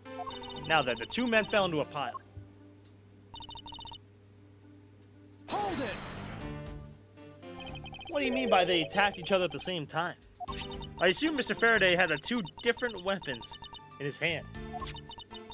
He made to attack Mr. Rell while holding both the knife and the revolver. And then, after Mr. Faraday fired the gun, Mr. Rell grabbed the knife as he was falling and stabbed Mr. Faraday. And that is how Mr. Rell wound up on the bottom with Mr. Faraday on top. At close range, that is more than possible. Yes, it's possible, but... Well, if you have any other ideas, then show me what you've got. Oh, I will. And to that extent, I'd like for you to append what you just said to your testimony. I don't see any point to that, but as you please.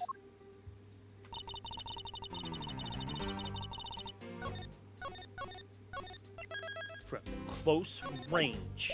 Range. Objection! No. Objection! So you believe they killed each other at close range? Sorry, but that's impossible. Just as it is written in the crime scene notes. The firing of the handgun did not leave a gunpowder burn on Mr. Rell's clothes. Therefore, Mr. Rell and the gun must have been separated by a distance of at least 2 or 3 yards. Yo, I love this music, bro. Yes, this is by far the biggest contradiction. The two bodies are piled up on each other, yet the gun was fired from a distance. And with there being no chance that Mr. Rell moved that far after being shot, that leaves only one possible explanation. What a completely foolish line of foolish thought from a thoroughly foolish fool. If I'm not right, then who was it that made the first move with the intent to kill, huh? Who? The person that attacked first with the murderous intent would be neither man. Here in this room, contradictions appear no matter which man we claim attacked first. Thus, there can only be one explanation. There was a third person here. Boom, boom, boom, boom. It was that third person who killed both Mr. Faraday and Mr. Rell, and set their bodies up to make it look like a double murder. That third person is the real culprit. Miles Edgeworth. There's just one thing you're missing. Evidence, correct? Exactly. Everything you've said up until now is nothing but a story played out in your head. However, this is where the real test begins. Can you prove that there was a third person involved in this crime? Of course. If a third person was truly here, the fact would resolve the glaring contradiction. The proof that this has all been set up made to look like they killed each other. I'll present it and lay bare the final piece of the puzzle that's not yet in place. What is this piece of evidence that proves there was a third person involved?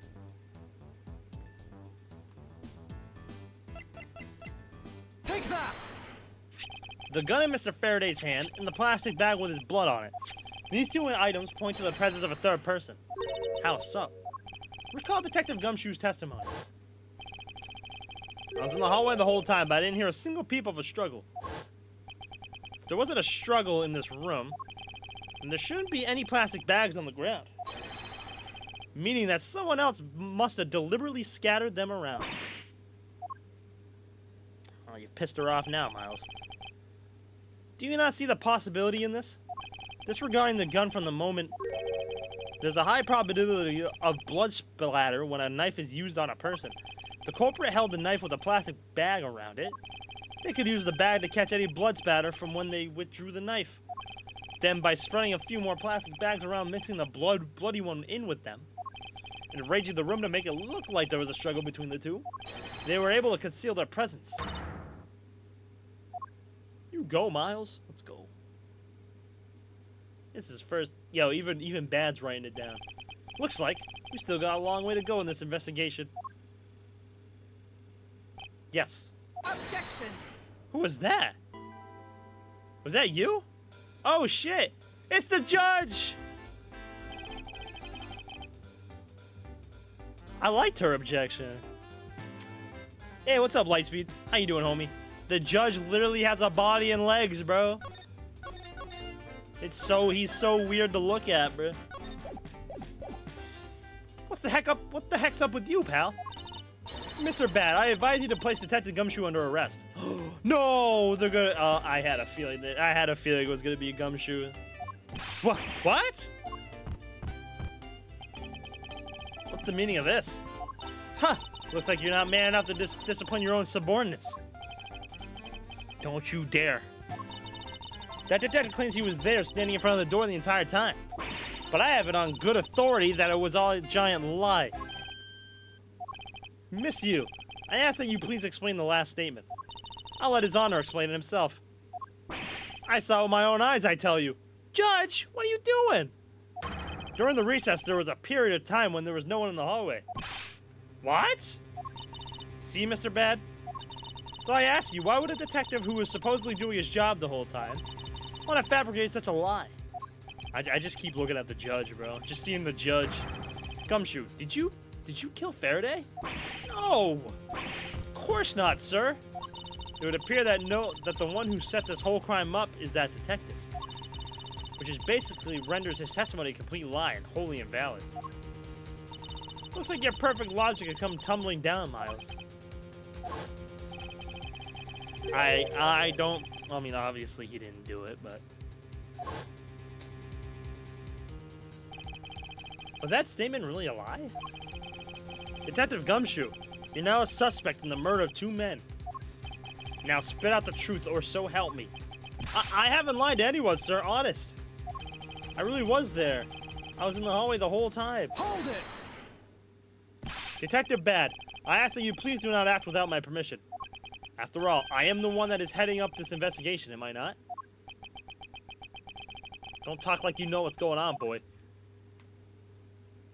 All I want is for the investigation to run perfectly. Perfection is the only wish of a disciple of Von Karma, after all. Therefore, before you take the Detective Gumshoe into custody, I'd like to set the record straight on something. And what's that? What should I ask Detective Gumshoe about?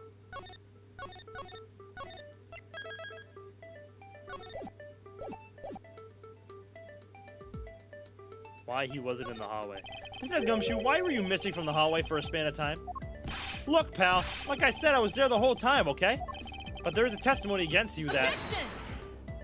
Miles Edgeworth, why are you wasting our time with a completely useless question? That's not useless.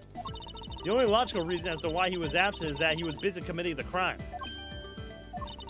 Anyone who says otherwise is a fool. Maybe I should ask about something else. I suppose the one thing I'd like to clarified is Detective Gumshoe's motive for committing this crime. Motive, huh? Gumshoe? You got a good grudge against Faraday or anything? No, sir, not me. Not a single bad thing against Mr. Faraday, sir. Is that a fact? Objection! Oh, he looks pissed. I like her objection. You really have a problem with lying down, don't you, Detective Gumshoe? I'm telling you, I am not lying. The more unnatural you act, the more suspicious you become, you know. If you want a motive, Edgeworth, I have one for you right here. Could you please share it with us? However, be forewarned that I won't hesitate to object to flights of fancy, because all I'm interested in is the perfect explanation.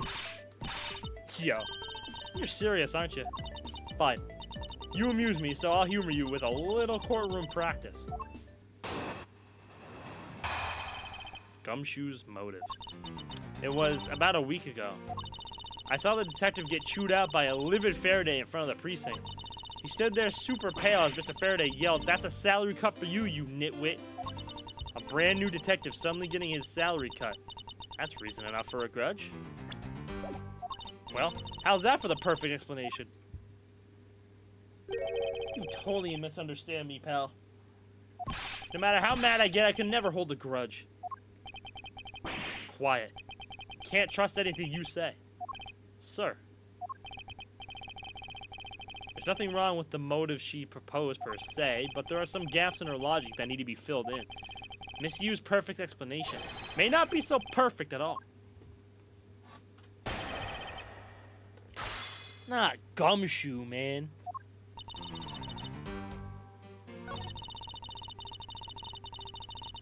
Hold it. Mr. Faraday was upset. Yeah. You know what else Mr. Faraday isn't exactly known to get angry often? Oh, you know what else? Mr. Faraday isn't exactly known to get angry often. But there he was, totally beat red in the face. And the offending detective just stood there, pale as a ghost, like he was about to die. Just like the face he's making right now. Ugh, I'm completely innocent, I tell you. Yo, bro. A poor man. Yo, why is she laughing like that, bro? It was quite the scene with the detective. Hold it. You just stood there watching this unfold in front of you? Yeah, I have to say it was really enjoyable too. But that's why when I saw Detective Gumshoe earlier, I knew to steer clear of him. No way. I thought it was just because I had something stuck on my face. But you do? Huh? What have I got stuck on my face? Guilt. Let's start with your eyes, nose, mouth. Oh, and those ridiculous eyebrows. Hey! Leave him alone. I like his eyebrows. Huh? Oh man, messing with your head is just too much fun. Miss Yu, if you don't mind, I'd like to return to your testimony now. Sure, why not?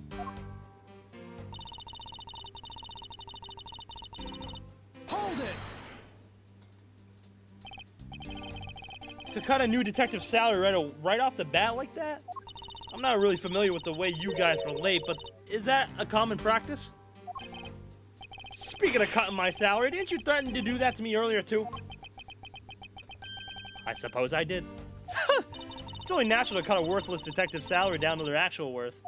My father could even fire anyone, new or old, with a snap of his fingers. Do you think maybe that's reason enough for detectives to hate you people? Well, I guess. They really shouldn't cut people's pay. True. Detective Bad, don't tell me Mr. Von Karma cut your salary earlier.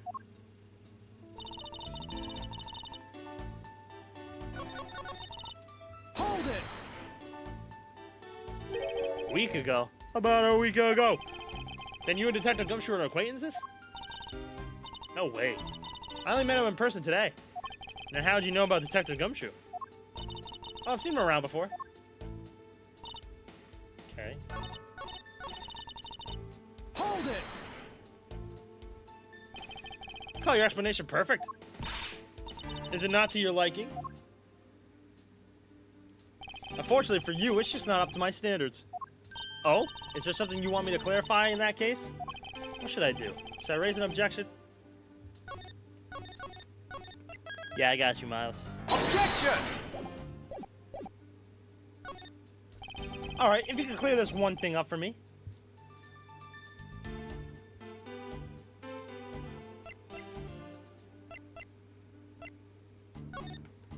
I understand Detective Gumshoe's potential motive for killing Mr. Faraday. However, what about his motive for killing Mr. Rel? His motive for killing Rel? Like I would know. If there was no clear motive for both of the murders, then I doubt this incident would have occurred. Wouldn't you agree? Is there anyone else who might have had a grudge against either of the two men? Or should we look into that ourselves? Oh, in that case, I have absolutely no idea. What? That's impossible. She must know something. Wait. Can you please not glare at me like that? It makes me laugh. I didn't even do anything and you're already laughing away. Well, anyway, the way I see it, as long as he had a motive to kill one of the two, this crime would have played out the way it did anyway. Oh? Would you care to explain your logic? And this time, please try to provide a truly perfect explanation. Perfect this, perfect that. Stop being so uptight, or is that a requisite trait for being a Von Karma? Miles Edgeworth, I demand that you shut this rude woman up. I wish you'd both be quiet for just 1 second. Oh well, I guess I'll just have to explain it to you kids. There's no one out there with a motive to kill both Mr. Faraday and Mr. Rel. All you really have to do is establish that someone had a grudge against one of the two men. Mr. Rel, who happened to be there, became a witness to Mr. Faraday's murder. Therefore, he was killed out of necessity and set up to look like they had killed each other. I wonder if that's really true. Is there no one out there with a grudge against both men? I should take another hard look at the evidence for this morning's case. The second KG8 incident, as people are calling it, involving an embassy staff member. Two men who both wound up as suspects in this case. Is there someone else I'm overlooking who is somehow related to them?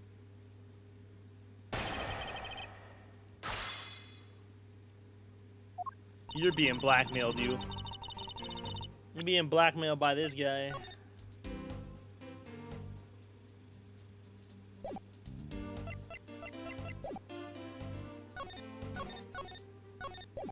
I'm gonna press everything though. Just cause I can. Hold it! So there is no one who might have a grudge against both Mr. Faraday and Mr. Rel? I suppose no one is a bit of a stretch. But I'm pretty sure no one like that was here in the courthouse today. She's lying through her teeth. We just saw someone like that here earlier. Besides, you don't need to prove that killer had a grudge against both men. Yeah, I know who it is, but I just want to press.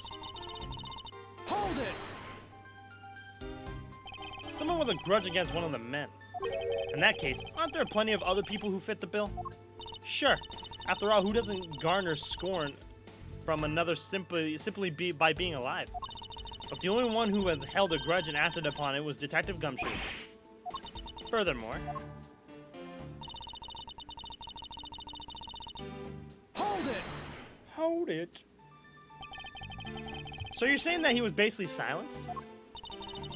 Aren't you glad you managed to avoid the same fate, Your Honor? Why, if you had been the one to witness the blood-covered detective... What? Detective Gumshoe? You would kill even me? Yo, I love seeing the judge like this, bro. Yes, I did. I actually did watching the Ace Attorney anime. It is funny. I saw the bloopers too.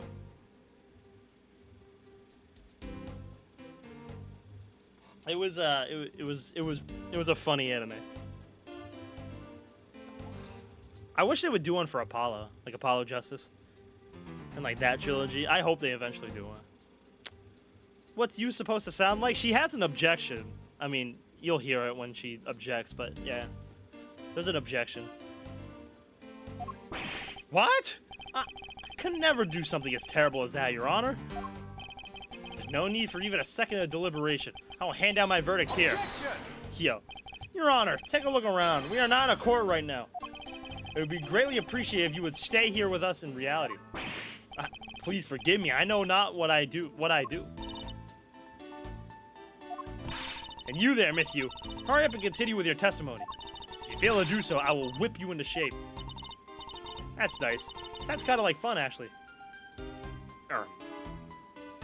Are you into that kind of stuff, or what the fuck? At least you didn't see the live action. That bad, huh? Anyway, Detective Gumshoe had to erase the witness, Mr. Rel.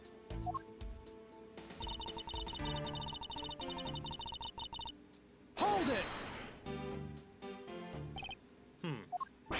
I didn't do it, pal.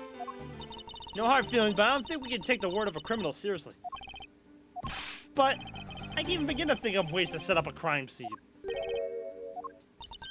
I suppose you do lack the necessary tactical mind required to do such a thing. Why do you have to kick a man when he's down, pal? You shouldn't put yourself down, detective. You're a big boy. I bet you thought it up all by yourself, right? Yeah, that's right. I worked real hard at it, too. Wow, Gumshoe. I think this proves one thing about the detective. He has the mental acuity of a worm. I have to admit, her explanation makes sense. However, there's also something she overlooked. Yeah, I got it.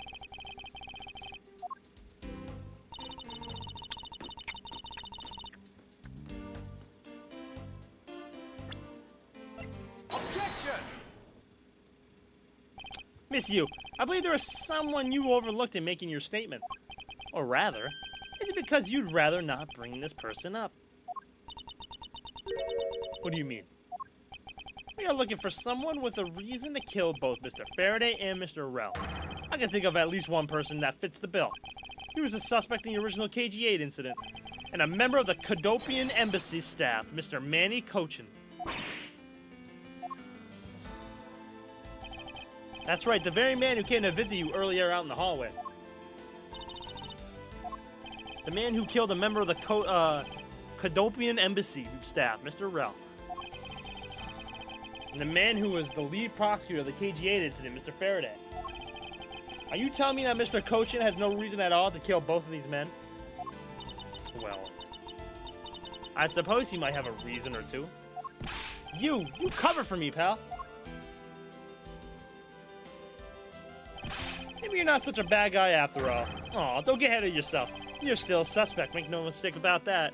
The perfect evidence, the perfect testimony. These are the only things I wish to hold. But I didn't do it!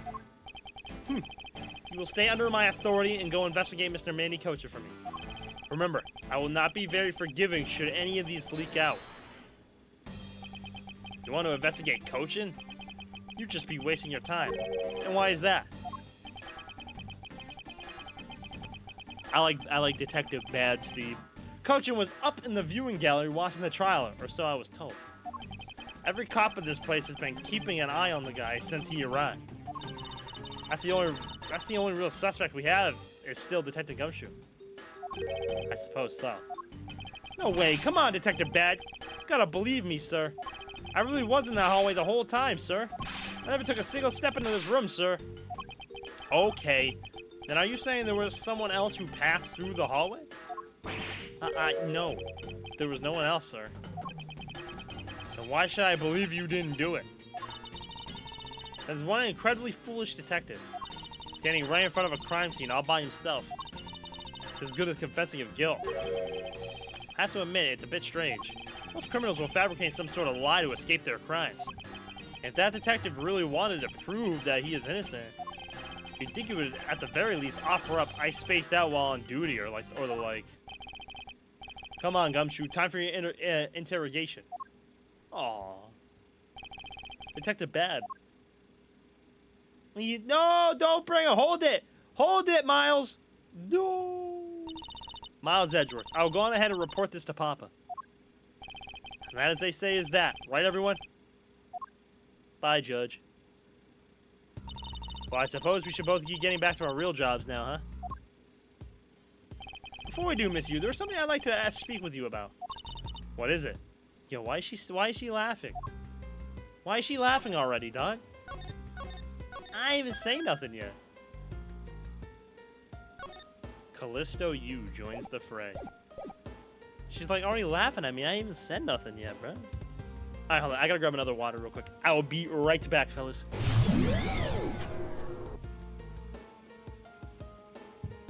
What the fuck?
get ready. Alright, I'm back. Yo, bro, why is she still laughing at me, dog? Stop laughing at me! Damn!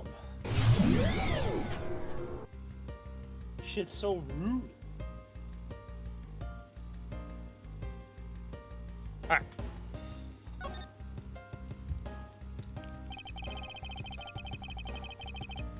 To have set these two men up and make it look like they killed each other. There's only one thing I cannot forgive is the desecration of the dead. Alright, what do you want? So what do you want to ask me about? The current case of the murder, Cadopian Embassy staff member. I've heard that people have begun calling it the second KG-8 incident. Only among you law enforcement types. Yeah, what about it? I'd like for you to tell me everything you know about the original KG-8 incident. I'm afraid I can't help you. I don't know anything beyond what was reported in the papers. No, I believe you know much more, since you are directly tied to the KG-8 incident. I'd appreciate if you stopped with the false accusations. Baseless outbursts are useless both inside and outside the courtroom, don't you know? I do. But I also know that I do have a leg to stand on here.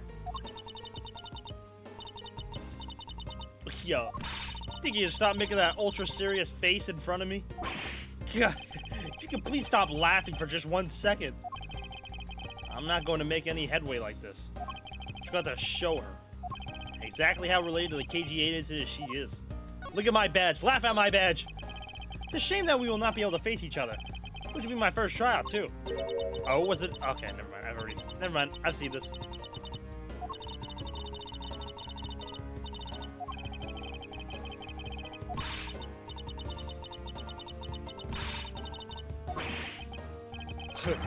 I've seen this.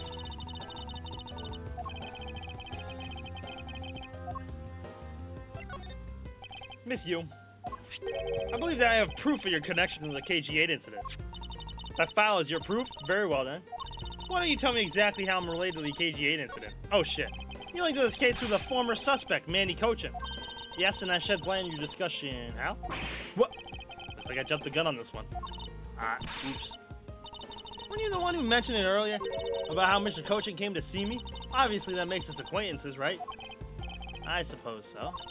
So is that all you wanted to talk about? If so, I'd like to get going. Wait a second. Alright then. Why don't you tell me exactly? Okay. I didn't. That was too fast. Your connection to the KG-8 incident is through the victim. The victim's name is CCU. You will know that she has the same last name as you. Can you really still tell me with a straight face that you are not related to this case?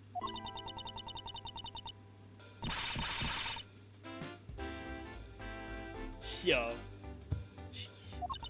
Sorry, but we're not related. What?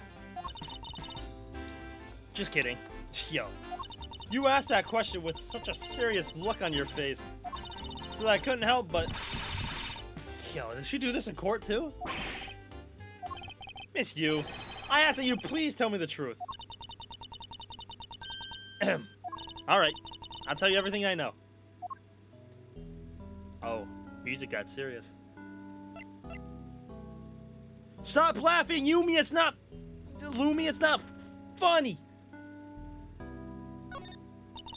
As you guessed, the one who reported the smuggling activities in the Amano group was my sister, CCU. As I thought. And she was killed right before she was to testify at the impending trial. Okay, so it was her sister. How you doing, Lumi? By Manny Cochin. But because he was tried once, it was acquitted, he gets to live out the rest of his cushy life completely carefree. All because of the lack of evidence? No, I heard that the evidence to convict him did exist. What? I heard it from Mr. Faraday himself after Mr. Cochin's trial was over. Apparently a man in black made off with most of the important pieces of evidence. That the evidence had been tampered with. Isn't it just like a criminal to do something like that? The smuggling ring being run out of the Amano group by one of its secretaries. They bailed Mr. Cochin out. Turns out they were in league with each other all along. How big was the smuggling ring? Was it a large operation? I don't really know. Which is why I wanted to become the lead defense on this case that people are calling the second KG8 incident. But I haven't learned anything new at all. I was probably expecting too much, I know. You mean you think this case has nothing to do with the smuggling ring? I don't know what to think. It's just you read that with such a serious tone that doing okay. Nice. I'm glad to hear you're doing okay. Yeah, I'm not doing all that laughing stuff. Why did Mr. Cochin want to meet with you earlier? Actually, he came to watch the trial. Apparently, he only found out that I was the defense lawyer on this case after he arrived. He figures he should say hi and one other thing. Looks like you couldn't resolve anything this time either. Too bad. Damn.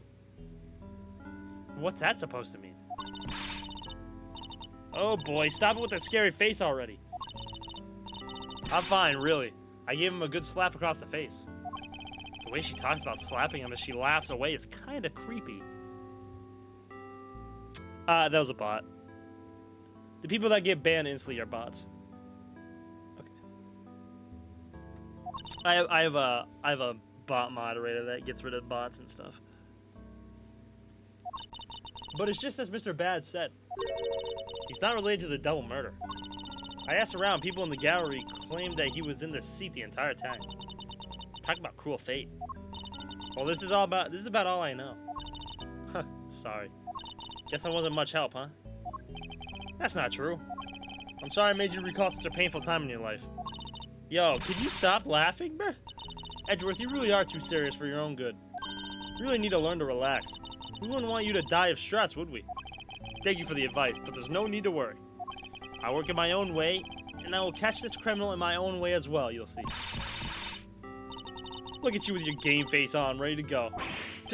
I'm making no such face. Did you know laughter is the best medicine, Edgeworth? Don't you get tired of making such a serious face all the time? I'm charged with making sure that all the criminals of this world are found guilty. I have no need for laughter.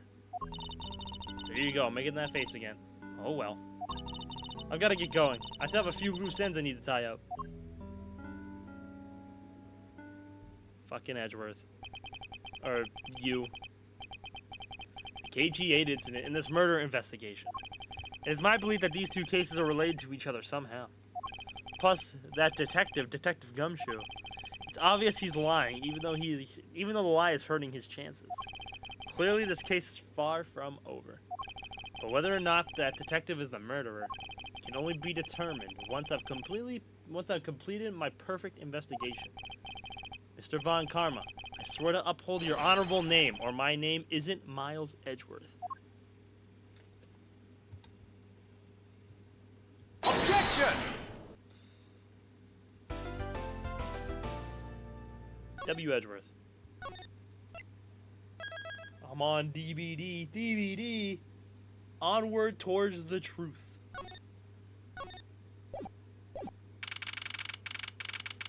Damn.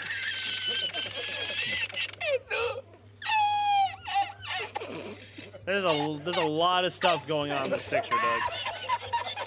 There's a lot of stuff going on. This guy's having trouble with the water fountain. This guy's doing his job. He's saluting while trying to push out a baby, it looks like. He's looking at the model. Gumshoe's pissed at this guy. And this U's just sitting there. Sir, what is to become of the trial into the Cadopian embassy staff member's murder? Indeed, since both the suspect and the prosecutor are now dead, the case will be dismissed. In other words, the trial ends here prematurely. Huh. Looks like you have to just wait a little bit longer for your big debut. He's in the fetal position. Looks like he's trying to push out a baby. I suppose it can't be helped. You're doing better than Jiro. Who?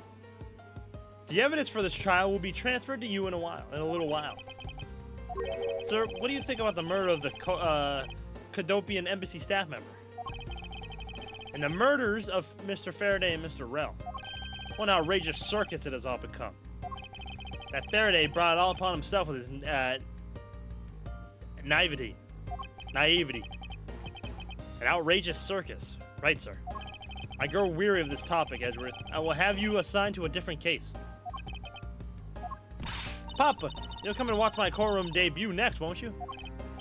I'll consider it. Sir, if I may, please allow me to continue my investigation. Whatever for. I know that there is already a suspect in the murder of Mr. Faraday and Mr. Rell. However, there's not enough evidence to prove that it was he who committed the crime. I'd like to continue investigating in order to find the perfect proof of his guilt. Perfect proof. Don't make me laugh. A worthless person like you... Wow. Worthless person like you has no right to claim such a thing as perfection. Wow. Papa? Who do you think is the real culprit behind these murders? Miles and I, we're competing to see who can find the real killer first.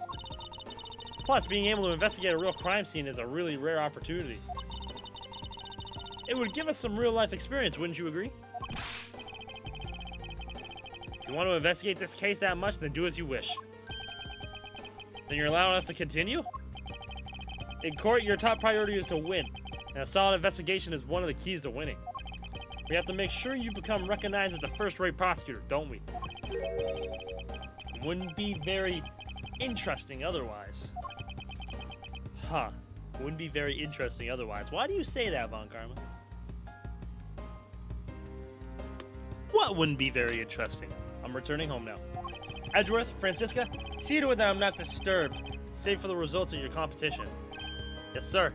Of course, Papa. I'll beat the out of him. Beat the what? Beat the brakes off of him? Francisca, thank you. What are you thanking me for? Your logic earlier was built on that scruffy detective's lie. That means that competition is still on. Yes, just as you wished. I couldn't let you get off so easily. Now then, let's see how well you fare on the investigation from here, Miles Edgeworth. I know I don't have enough information yet. So my first order of business will be to question anyone involved with this case. Oh, there's a walk and a run. Oh, the right stick is a walk. Left stick's a run. Oh. Interesting. Alright, what are you doing? Sir, nothing to report, sir. And he fell asleep. Is there no one who will make this man take responsibility for his actions on the job? Looks like we have no choice but to report this to Papa. Then this guard can have fun in walking in a waking nightmare after being awakened from his dream. Actually, let's not. I kind of feel sorry for him now. Good on you, Miles.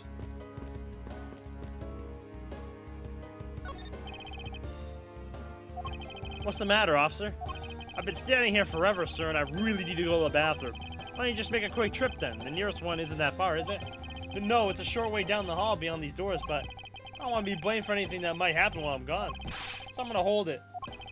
Perhaps Detective Gumshoe could be a positive influence on the force after all.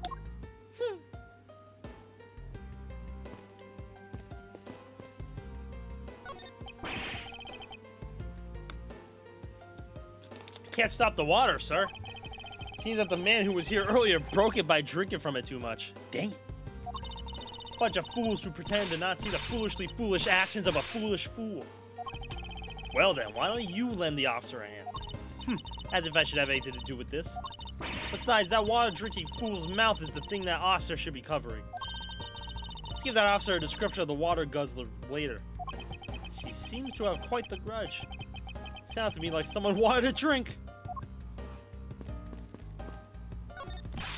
Wow, this thing is so incredibly detailed. My inner modeling fanboy is impressed.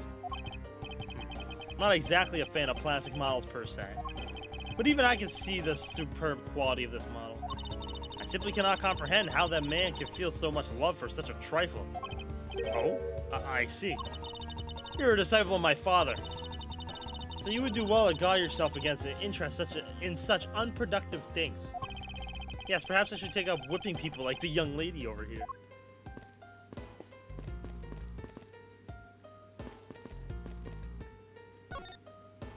It's you. Oh, it's you, Edgeworth. And who are you? Wait, you were at the crime scene just now, weren't you? You should be disbarred for not knowing who I am. I am Franziska von Karman. I am about to become the successor to my family name. About to. I guess that means that for now, you're still just another kid. In which case, it's only natural that I didn't know who you are. What? Ah, why are you whipping me? Anyway, looks like they're planning to hold the evidence a bit longer. If there's one thing I can't stand, it's waiting. I'm terribly sorry, but I have a few more questions to ask of you. Look at you, eyebrows scrunched with the lines on your forehead. And that to ask of you. What exactly is so funny? Sorry, I'm just bad at dealing with a super serious atmosphere. Apparently, they failed to teach you proper behavior at a crime scene in law school. Ah, whew. I feel much better now. So, what does he want to talk about? Can I strangle this motherfucker? Who? You? I'd like to inquire as to where you were at the time of the murder. We were in the defendant lobby number 1 the whole time, until we heard the gunshot. And by we, I mean Mr. Bad. If you don't believe me, feel free to ask him yourself. You were with Detective Bad? Why?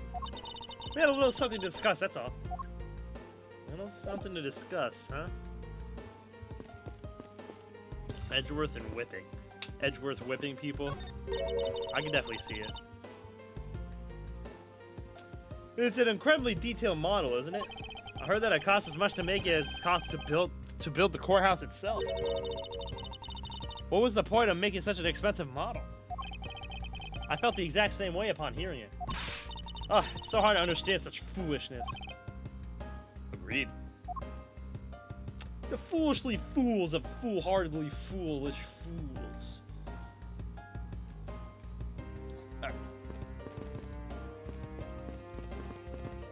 That emote is so gross. Falls off. You fell? It's a bookshelf. What's this? Judge's Trial Exchange Log. It appears to be a journal where the various judges share their thoughts and ideas. The real daily lives of the judges are laid out here on these pages. There's nothing about the court in here.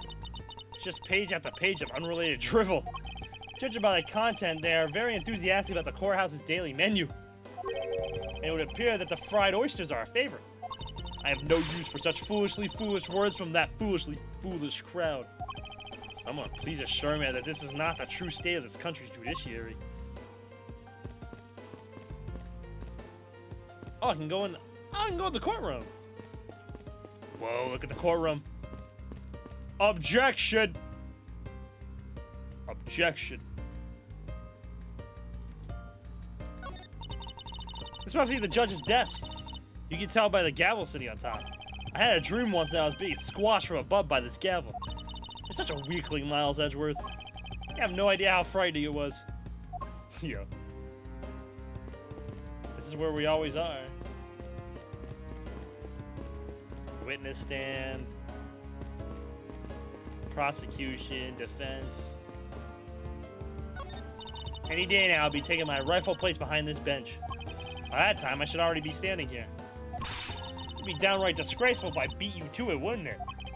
If that were to happen, Franziska, I'll eat my cravat. It's the defense attorney's bench. I'd probably be standing on this side of the courtroom if that incident hadn't happened. Oh, what are you thinking about? Lately, the more wrinkly your face becomes, the less I'm able to read what you're thinking. Well, I never. I'll have you know I don't have a single wrinkle upon my youthful brow. Behind each bench. We're examining all 3 benches.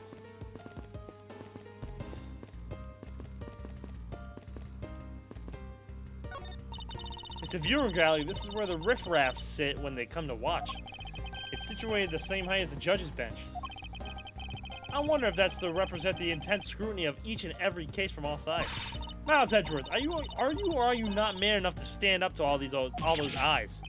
What sort of... Of course I'm man enough.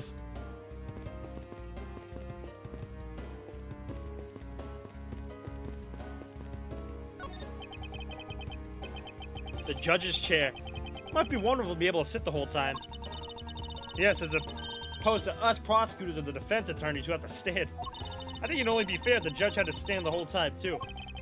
His honor is an old man. He should be afforded some comforts.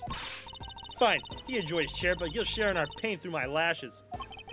I fear for the judge if Francisco were to ever become a real prosecutor. Oh, he got whipped. Oh, don't worry, he got whipped. Fran and Edge dating game? What are you talking about? What the hell? They're not blood related, but like they're family. Gumshoe.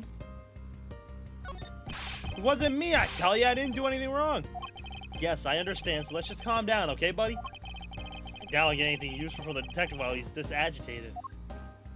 Alright, now I talk to Miss U. So I take it that you are acquaintances with Detective Bad? Yeah, he was the detective in charge of the KG8 incident. Detective Bad is also related to that incident? That's right. He was the one who was supposed to protect my sister, Cece. But you know how that turned out, don't you, Edgeworth? Miles Edgeworth, I have no idea what you two are talking about. I've heard the KG8 incident from my papa. But how does that case relate to you, Miss Yu? The victim of that case, Cece, was my little sister. You're making that super serious face again. I'm fine, really. No, you're not. I should make it a point to rub some more salt in his wounded pride every time I see him. Wow, that's fucked up. The way she talks about doing that, she laughs away is kind of creepy. Yeah, this is like her nervous tick. 100%. Oh, speaking of Mr. Bad, he and Mr. Faraday, I'd say they made up just about every single time the Yatagarasu made a move. It was practically a given that the two would meet up at every one of the crime scenes. I see. You didn't mention that he is in charge of the Yatagarasu investigation earlier. Maybe I should ask her what she knows about the Yatagarasu in more detail. You claim that at the time of the murder, you were with Detective Bad. But don't you lawyers usually discuss the trial with your clients during a recess? We do, and that's what I was planning to do. But Mr. Faraday was being rather threatening, and he dragged Mr. Rell away. After that, Mr. Bad came to lobby number 1, so we just stayed there and talked. And what did you talk with Detective Bad with? Nothing interesting. I just insulted him some. Talked about how the trial was going, and then I insulted him some more. Bloody. She's not laughing. Her mouth seemingly spews nothing but insults. Anyway, Mr. Bad and I were in the defendant lobby number 1 when the murder occurred. So I really can't tell you anything about the hallway or lobby number 2. I see. Fucking mackerel. I'd like to ask you a few questions about your client, Mr. Mackerel. Now, your client first claimed to be the Yatagarasu, is that correct? Yeah. Once I heard that, it was the Yatagarasu that made off with the evidence from KG8. I began to ask Mr. Rell all sorts of questions, but to no avail. Turns out Mr. Rell was not the Yatagarasu. He had just made that up. Well, no shit. He made it up? Mr. Rell's crime was caught on tape by the security cameras. But there was no footage of him sneaking into the Cadopian embassy itself. Hold on for just 1 second. Then you mean to say that you knew he was not the real Yatagarasu? That he was just another cold-blooded killer and you were ready to defend him? Yes, that's right. I see. So a defense lawyer is actually just someone whose job is to cover for criminals. That's why defense lawyers are so detestable. But they are no match for us Von Karmas. They're all detestable except for a couple. Except for a couple of defense lawyers. You'll meet one soon, Miles. I don't believe it. You're serious. Why don't you save the face for something really worth being serious about? And Edgeworth, do you remember what I said earlier? I have my own agenda. I'm still on the hunt for leads regarding the KG8 incident, alright? And for that, you have not a single qualm about defending a known killer. Don't put words in my mouth. I said no such thing.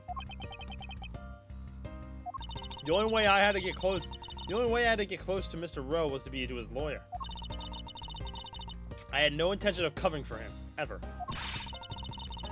So don't you dare suggest I was going to. I'm sorry. Forgive my rashness. Damn. She got real pissed there.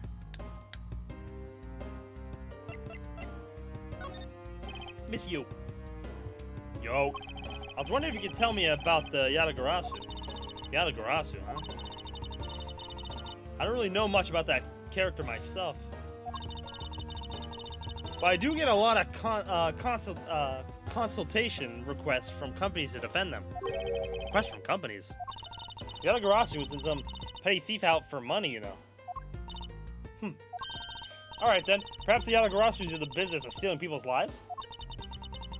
You're not very funny or witty, are you, little Miss Von Karma? Damn! Francisca, be careful about who you whip. Choose carefully or we may be... Ow! There, I chose carefully, just like you wanted.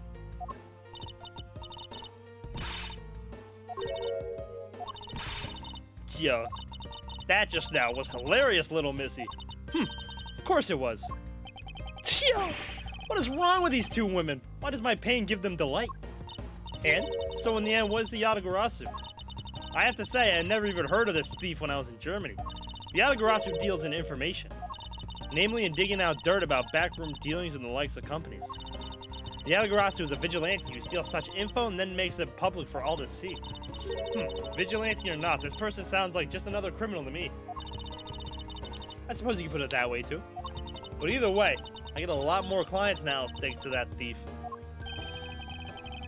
Sounds like Miss Yu is profiting nicely. Suppose I've gotten all I can out of Miss Yu. I should move on and speak with Detective Gumshoe now.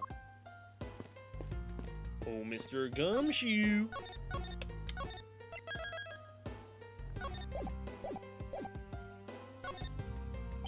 Detective Gumshoe. Hey, it's you, pal. You're here. Yow! As am I. I don't think you need to whip him to let him know that. I didn't do it, pal. I swear on my honor as a detective, I really didn't. Your words are useless. I place my trust only in the evidence, detective. Once the investigation is fully over, and should we find out that you are the killer, there will be no mercy to be had for you. Have a heart, pal. But you're not worried, right? After all, you have nothing to worry about if you really are innocent, that is. That's right. Hey, pal, go and do your perfect investigation and get the real killer for me, will ya? I would have done so even if you had not requested me to, detective. So you and Mr. Faraday had a small meeting last week, did you? What exactly did you do? What did you do to make him so angry? I just asked Detective Bad the same thing myself, pal. Turns out he was mad at me because of my very first day as detective. I reported in at my usual post instead of the Criminal Affairs Department. By the time I got down to the Criminal Affairs, I was really, really late. And that's when he gave me that huge speech. I remember doing the same exact thing in elementary school. On the first day of school every year, I'd always wind up going to my old classroom. How pathetic for the detective to be comparable to a mere school child. Poor detective. You couldn't be standing guard in front of the door to lobby number 2 during the recess. However, when did you receive the order to do so, and from whom? Earlier, around 3:20, and from Detective Bad, pal. Today's trial took a really crazy turn. So I was told to make sure nothing happened to Mr. Faraday. And yet something did happen to him, correct?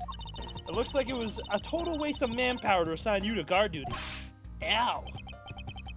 Your words sting worse than your wit, pal.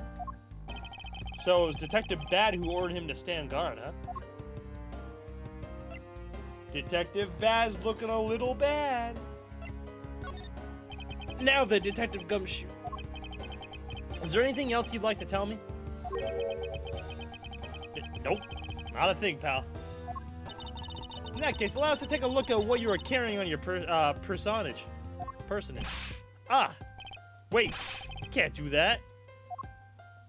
There's nothing of any particular value here. Well, my handcuffs and badge were confiscated by the Detective Bad, so you know. What is that envelope I see sticking out of your coat pocket? Ah! Hands off, pal. Just show it to us already. Yow! Bonus! Annual bonus check within. $5 total. Except there's no check inside. You've had your look. Now give it back, pal. It's my first bonus as a brand new detective. $5. I just got it and cashed it today. I had literally no cash on me up until I did, you know. That envelope is really special to me. Now give it back. We don't need rubbish like this. Don't worry, we'll throw it away for you later. How could you? Literally had no money on him until he cashed this. I'm sorry, but I need to take him in for questioning. Can't even look at it. I think I've asked just about everything I needed to. No, wait. Since he became a suspect, there was one piece of evidence I should reconfirm. Officer, I ask that you wait a second. I still have one thing I'd like to reconfirm with a Detective Gumshoe. Understood. Now please make it brief, sir. Want to hear from the horse's mouth. I must confirm whether or not his testimony about when the crime occurred is the truth. Oh, Gumshoe!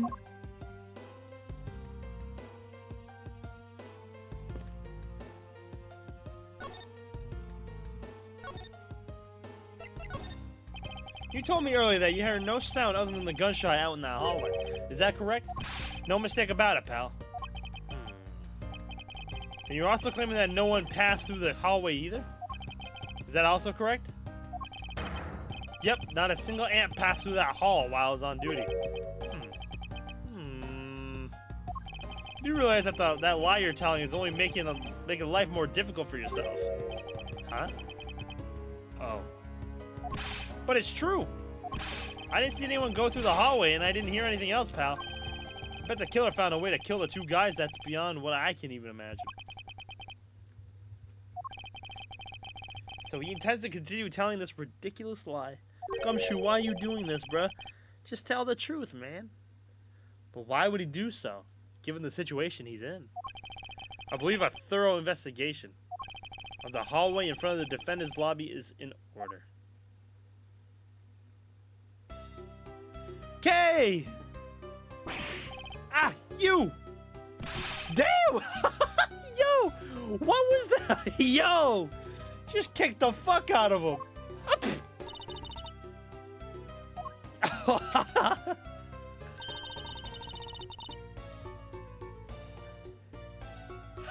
How could you have not noticed that coming? Ew, my leg! Wasn't that the child I changed money for earlier? She just kicked the fuck out of him. Kids sometimes be so cruel. It looks like she dropped something. Swiss roll. Courthouse special. What the fuck, Kay? Kicked me right in the back of the leg. Maybe we should arrest this girl. She might turn out to be a valuable lead. I believe some sort of punishment may need to be dealt the next time we meet. I believe I asked all that I need of this man. Now for Detective Bad and the judge. We get to talk to the judge. We have to confirm who is correct, the judge or that scruff face, right? I suppose we should inspect the hallway in front of lobby number 2 next then. I suppose so. Shall we head on over, Francisca?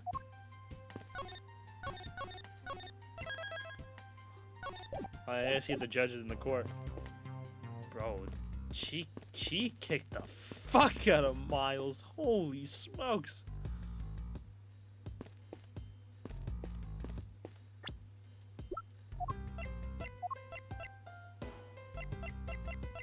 Manfred's 60 years old. 53, 52. Oh, they don't tell you the judge's age? Boo. Damn, he's 24? He's as old as me? And he looks like he's 50.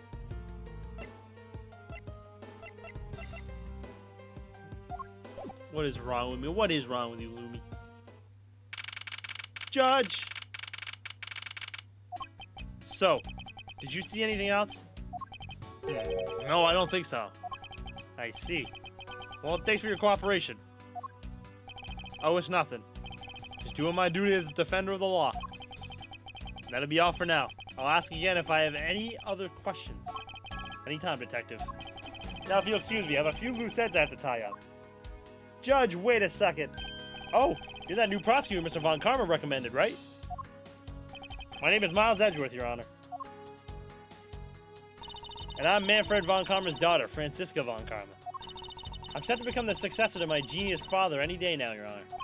I see. Mr. New Prosecutor recommended by Von Karma, Miles Edgeworth, and Miss J... Ah! Miss J... I bit my tongue.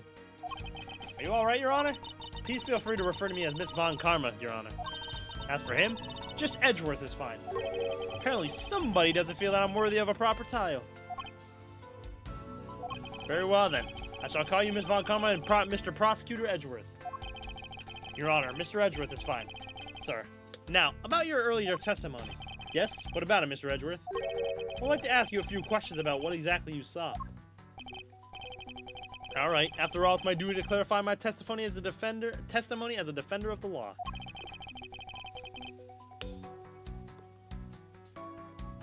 I greatly appreciate your cooperation, Your Honor. Now, the first thing I will need to do is figure out that detective's exact movements. Alright. I'm gonna look around first and then we talk to Judge. I love seeing the Judge out and about, rather than just his head.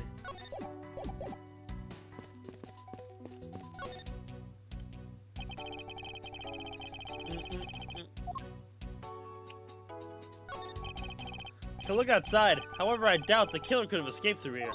Of course not. This is the 3rd floor, after all. It appears that bars were installed on this to prevent people from falling out. Bars? What bars? Can you not see them from your vantage point? Oh, yours too short.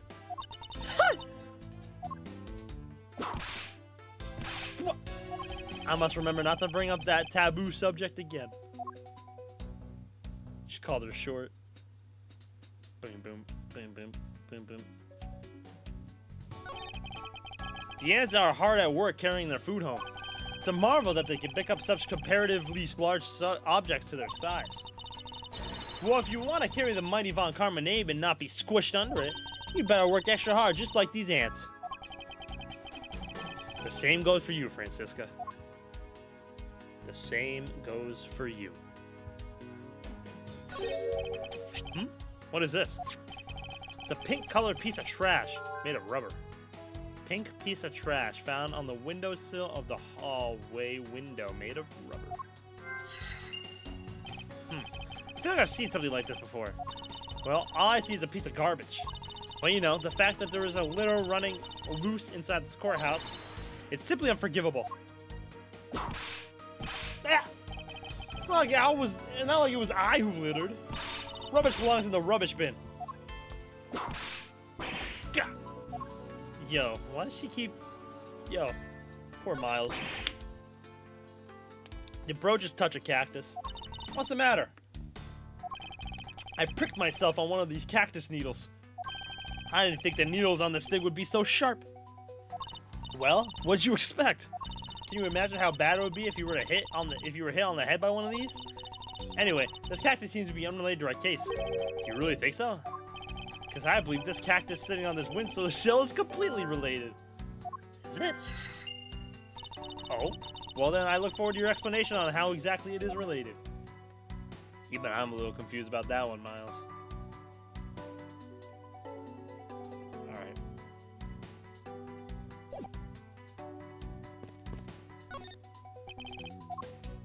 Still says there's something I can examine here.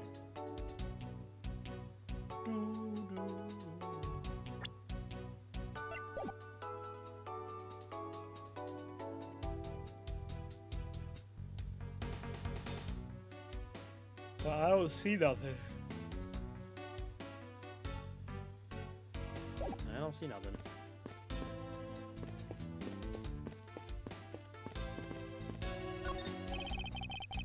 There are no signs that this firing scene was used in the crime. If you could already tell from a distance, why are you wasting your time examining it? Franziska, let's not try to rush an absolute genius. Okay. He's making a most ridiculous looking face. That may be, but at least he doesn't look like someone who would tell a lie on purpose. I suppose, but to a Von Karma, evidence is the only thing that carries any weight. Of course, at any rate, this poster seems to be of no use to us right now.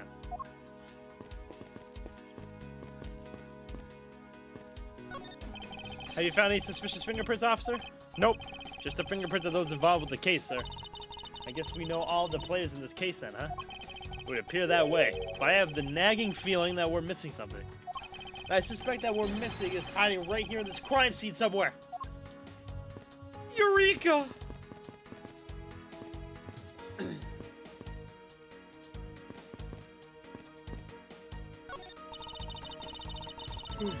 It doesn't look like there's anything contradictory left in this area. I suppose not. Perhaps I should check somewhere else. Alright. Did you find something, officer? I think there's a $5 bill back there. Come on, just a little more. Is there no one working this crime scene who isn't a total waste of living tissue? Unfortunately, there doesn't seem to be a single person we can deem useful here. Yeah. What about the fingerprint guy? He's putting in the work. It would appear that the vending machine sells snacks and various other foods. Just lovely. What will they think of next? $9? $8? Don't be a jerk in court like these beef jerks. One packet for $9. Defendant's fresh milk. 1/2 pint for $7. Stay neutral as the Swiss do until the end with these for $6. They're awfully overpriced. Glad I'm not the only one that thought that. The lineup is simply awful, period.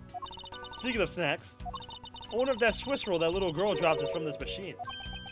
I was wondering about that myself.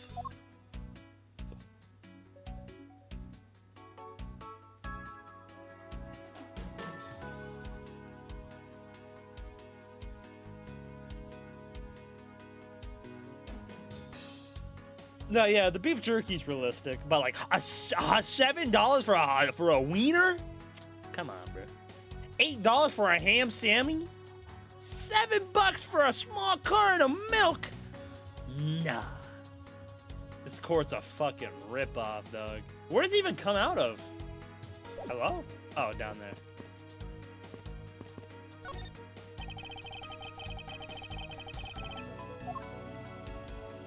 $7 for a frank? When you're in hot water, you might need a hot dog. Looks like this slogan was decided through a public contest. The winner was Prosecutor Winston Payne. Well, doesn't that make sense? Objection! What a pathetic slogan. No presence at all. Now, if it was up to me, it would read, if you leave matters in Von Karma's hands, everyone in court will be found guilty dogs. Objection! Overruled! Yeah. Don't be a jerk in court like these beef jerks. I see. Objection! Miles Edgeworth, wouldn't you agree that it's a very clever pun? Objection! Do you really think that they put that much effort into the product name?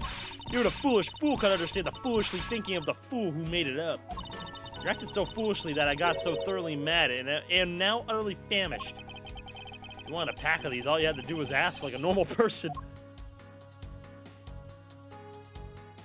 Assuming they don't drink. That is true. But still. I mean, this is a hallway for the public too, right? If I'm not mistaken. But still, dang. You wouldn't catch me dead paying for a ham sammy Yeah, like, they have... Also, carton of milk in a vending machine, doesn't that sound kind of strange? Don't let the prosecution and the defense make a ham sandwich out of you. What the fuck's that even mean? Sounds like it's directed at the ham of a judge. Well, it certainly isn't directed at me. I can outmaneuver him any day. Probably a Wawa nearby. The one thing I will say I miss about the South is Wawa. Wawa was such a nice convenience store, and they don't have them up north, or at least where I'm at. When it's looking bad, blind your opposition with some OJ. Are they promoting violence? Don't worry, my whip will make sure that anybody following this advice won't be for long. Compared to the sting of a whip, the sting of orange juice may not sound so bad. No, I don't have Wawa. I have another convenience store. Defendant's fresh milk. What exactly is that supposed to mean? I bet it means that the milk is freshly milked by various defendants on trial right now. No, I think it might mean that this was milked right here from the various defendants. What does that even mean? Miles Edgeworth, you can't possibly be serious. Of course not. Fred, no! Yeah, like, I don't know what that means, bro. Defendant's fresh milk? Like, what? Stay neutral as the Swiss do until the end with these. The end of what? Well, I assume it means the end of the trial. I suppose this means that once you eat these during a recess? You can't eat during a trial, so I suppose the only time you can eat them is now, huh? I wouldn't mind if you wanted to eat one now. They come in packs of 2 after all. We're in the middle of an investigation. Besides, I don't have $6 on me. If you want, we can pool our money and buy a pack together. If I have to split with it with you, then I don't want it. Okay, Francisca. Fucking be rude then. What the hell? I'm hungry.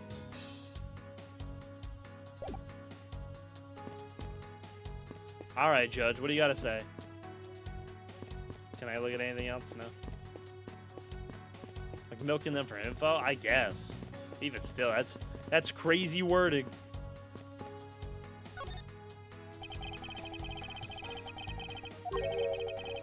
Where were you at the time of the murder? Do you suspect me of something? No, nothing of the sort, Your Honor. Very well, you may continue with your testimony. Your Honor, it's your testimony I'm after. Oh! I had no idea you were chasing after me or my testimony. I begin to sense that I might want to avoid being in a trial run by this judge. All your trials are run by this judge, buddy boy. Let's see here. Now then, how should I put this? When you get to be of my age, you need to pay more frequent visits to the restroom. If you go take a look through the window at the end of this hall, you'll see a small window. That is the window to the men's room. Why is there a window in the restroom? In other words, you can see clearly into this hallway from this men's restroom. Without going into the restroom, the detective, Gumshoe, is it? Well, he was standing in front of the vending machines buying something from it. However, and this I couldn't believe, when I was about to exit the restroom, there was not a soul in the hallway anymore. Your Honor, if you could please calm down and explain it to me rationally. Oh, I'm really sorry. Please let me regain my composure. It was really suspicious. That's why my finely honed judge's intuition said. Although, well, until the murders occurred, I just sort of brushed it off. Apparently, this judge doesn't understand the concept of staying calm. The restroom window, huh? I wonder if you could really see the men's bathroom window from that one there. You can. I'm looking at it right now. I demand that you show me this view at once. Pick her up. I suspect that her height is what's limiting her ability to see. That's probably all I'm going to find out from His Honor. Mr. Edgeworth, may I return to my other duties now? Yes, I'm sorry to have held you up. Thank you for your cooperation, Your Honor. Anytime, Mr. Edgeworth, anytime.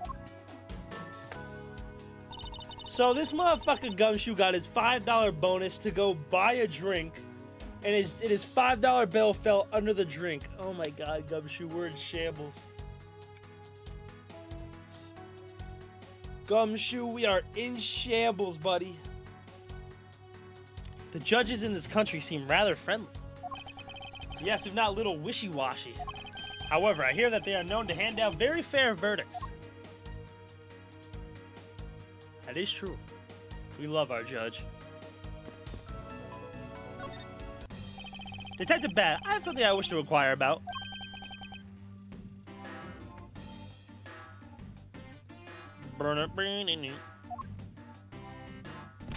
Hey, how about doing some actual work, you? I wish you inquired into Detective Gumshoe's movements during the recess. You're getting in the way of the investigation. I have an order for Mr. Von Karma himself, plus I still hold investigative authority. So I hear you were the one who called for Detective Gumshoe to come down here. Faraday, that guy was just accused, you know? I just knew something was gonna happen. My detective's instinct told me. Yeah, because you did it.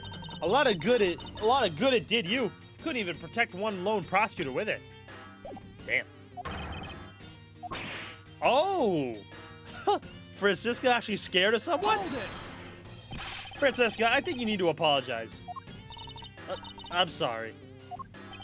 Damn! I guess the first time Francisco was actually scared of somebody. I'm terribly sorry, Detective Bad. Please continue. He does look scary. I used the phone on the first floor and called the precinct. I told them to send somebody over. And that detective's the one that showed up. And only upon his arrival did you send Detective Gumshoe to stand guard, Detective Bad? Yeah. I'll wait for him on the first floor. After he got here, we came up to these defendant lobbies together.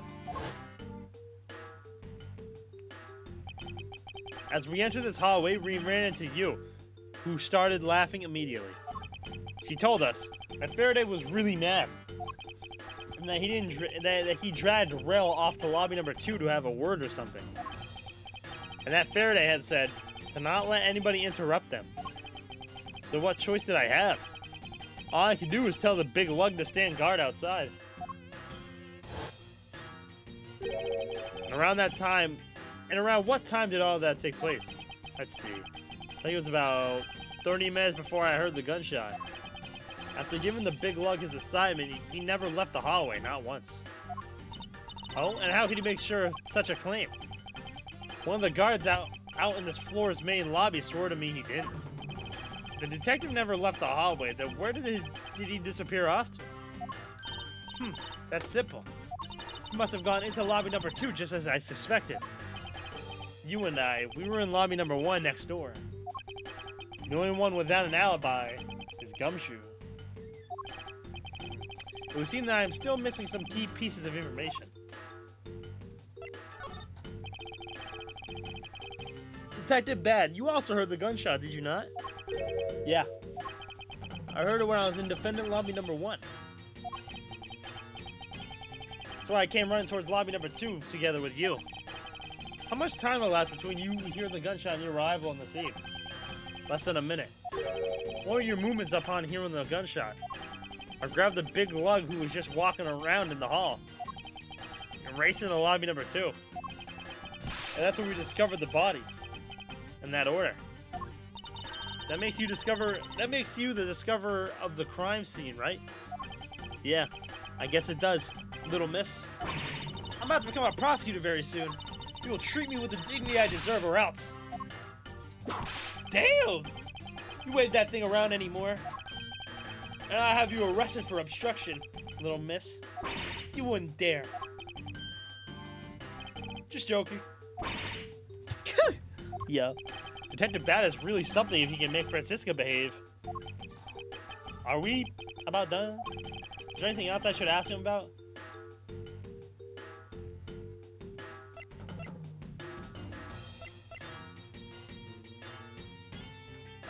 Oh shit.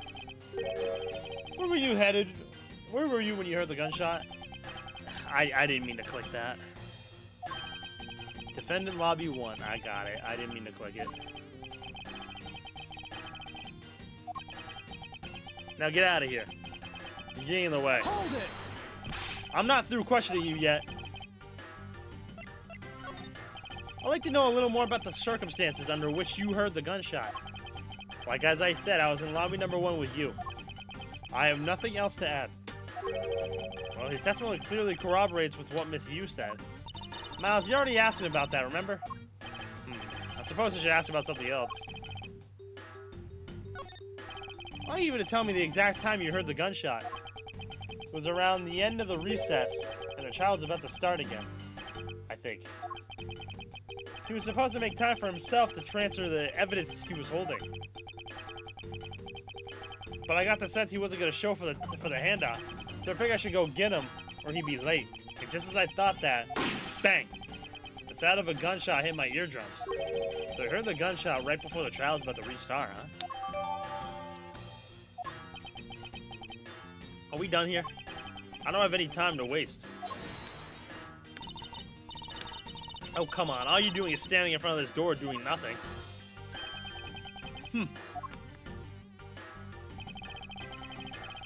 I get the sense that he is somewhat investigating this crime scene. Or rather that he is keeping us under surveillance. But to what end? Detective Bad, may I ask you that you cooperate with us just for a bit longer? I don't have anything else to say. The two of you. You guys were the ones who said you wanted to investigate in the first place. Fine then. Be obstinate. We'll just do as we please. Come on, Miles. You may no longer be willing to help us, however. May I ask for the forensic scientist cooperation? Do as you like. Alright. Emma! I don't think Emma's here, but this was like when Miles first started. You want a Swiss roll? No. He turned around. What a narcissist. You gotta look at his face and the evidence. Don't trust your eyes all the time, little girl. I can see the evidence. And keep an eye on the two of you with this mirror. What? Then why don't you answer? Because I've got nothing to say. That's all. Understood. How can you have just said that at the beginning? Alright.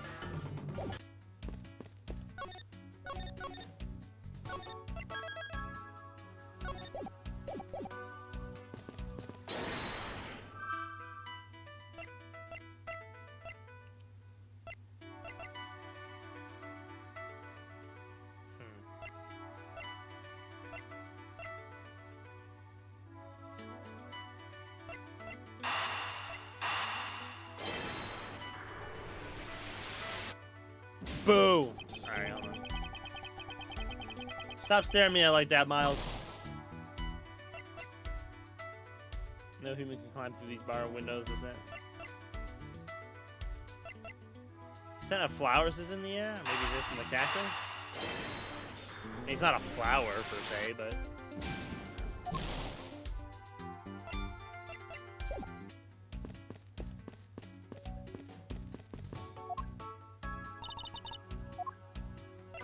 Hallway window. Oh! I didn't even know I had to, actually, okay. This is a pretty spacious hallway, but it's nothing compared to the ones at home. Indeed. Because the house itself is a bit too spacious. However, even with this much space, there's nowhere for that scruff face to hide. Well, other than the crime scene just beyond those doors. Francisca, I believe it's too early to draw any conclusions. It's already proven that Detective Gumshoe was in this hallway the entire time. Now all you need to do is gather more information. And to do that, I'll just have to examine everything I see here by myself. So according to the judge, someone looking through the restroom window that you can see from the window at the end of this hall can see into this hall. I wonder exactly how true that statement is, don't you?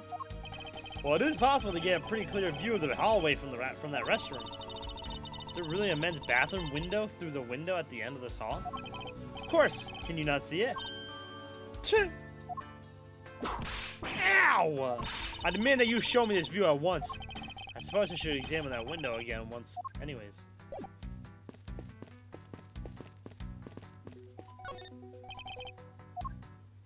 Okay, so I guess there is something I still need to do here. Oh. What are these black speckles? I believe it's a pile of ants eating away. Oh, that detective. He claims that not a single ant slipped by him. And yet here's a whole hail of them. Ah! What are you hitting me for? As a replacement for that pathetic detective. Perhaps I should add this deduction to the detective's growing tab of pay cuts. Anyway, I wonder what the ants are eating. From the look and sweet smell of it, pieces of cake and chocolate from a Swiss roll. Faraday! Son of a bitch! Miles Edgeworth, the courtroom is to be kept pristine at all times. Gah! It wasn't me that dropped the food on the ground. The courthouse must be kept clean. Ow! Yo. The dirt on this bench smells like some sort of sweet substance. Can't believe there was something going on dirtying the courthouse. For shame. Hold it! Calm down, Francisca. Now take a good look. Doesn't this smudge look kind of like a handprint to you? I suppose it could be.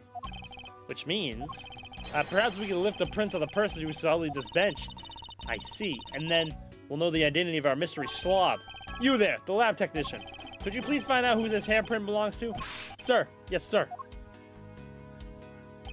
Got the results of the fingerprints analysis, sir. And do we know who they belong to? Sir, the fingerprints belong to Detective Gumshoe. Oh? Interesting. Good work, officer.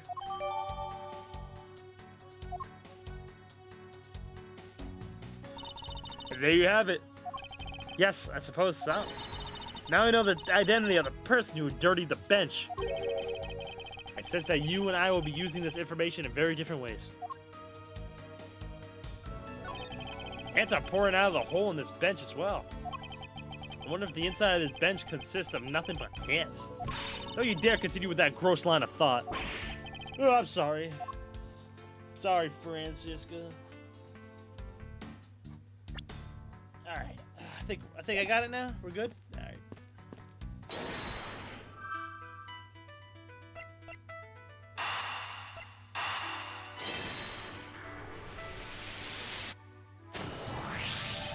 These bits of chocolate and cake. Can they not have come from a Swiss roll? A Swiss roll?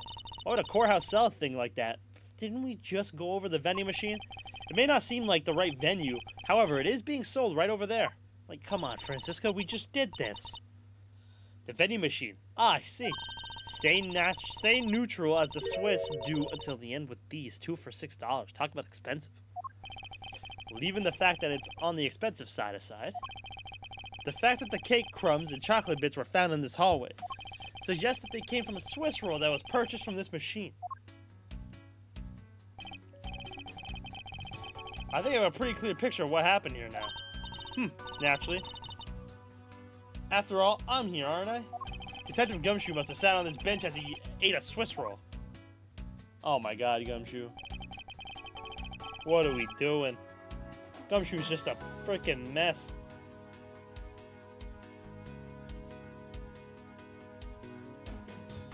As he ate, he dropped it on the floor and sullied the bench.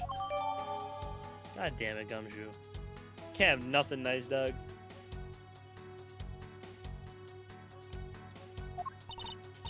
How could he have not cleaned up after himself? How utterly despicable. Don't you dare whip me again. It wasn't I who made the mess in the first place. Anyway, if it was indeed the Detective Gumshoe who bought the Swiss roll, that creates a rather interesting contradiction of facts. Contradiction? Where? I think another look at this special courthouse vending machine is in order. It's $6, not $5.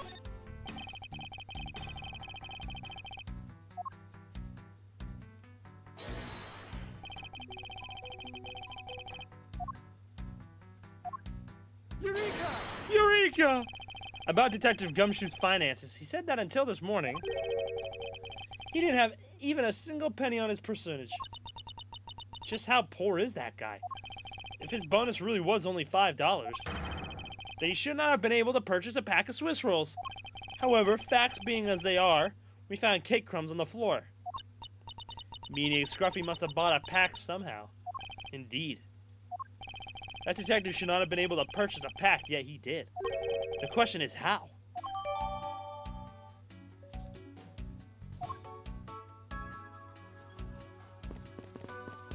I wonder.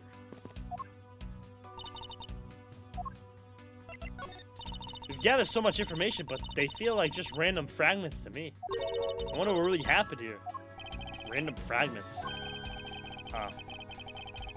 Managed to fit together somehow. I grow tired of your inner monologue. Say something! Gow! I'm going to end up in peace before I can piece the logic together thanks to that whip.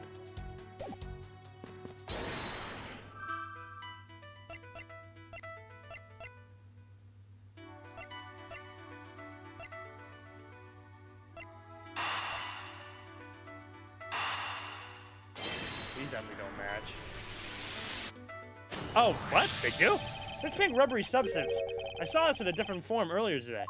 I believe this is a piece of a pop balloon. Oh. I completely forgot about the balloon. I suppose that's possible. The balloon probably got a little too close to our friend, the windowsill cactus. That would be the logical conclusion, yes.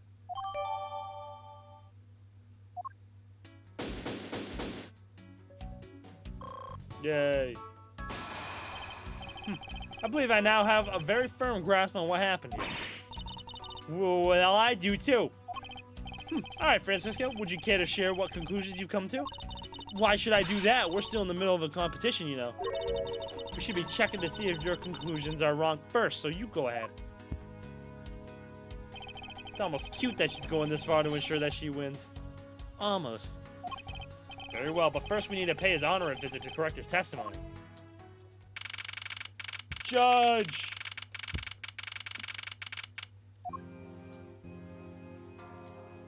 Ooh, wait, the judge? Wait, the court theme. I like the court theme. Shit, kinda nice. Your Honor, if I may, I'd like to test your witness testimony to see how it stands up. You doubt me? Am I your new suspect? In a sense, I suppose you could say that. Even you, a judge, are nothing but a common witness before a Von Karma. I like this judge. I like this court theme. Silence in the courtroom. Silence, I say. A new prosecutor recommended by Manfred Von Karma and Miss... Oh my god.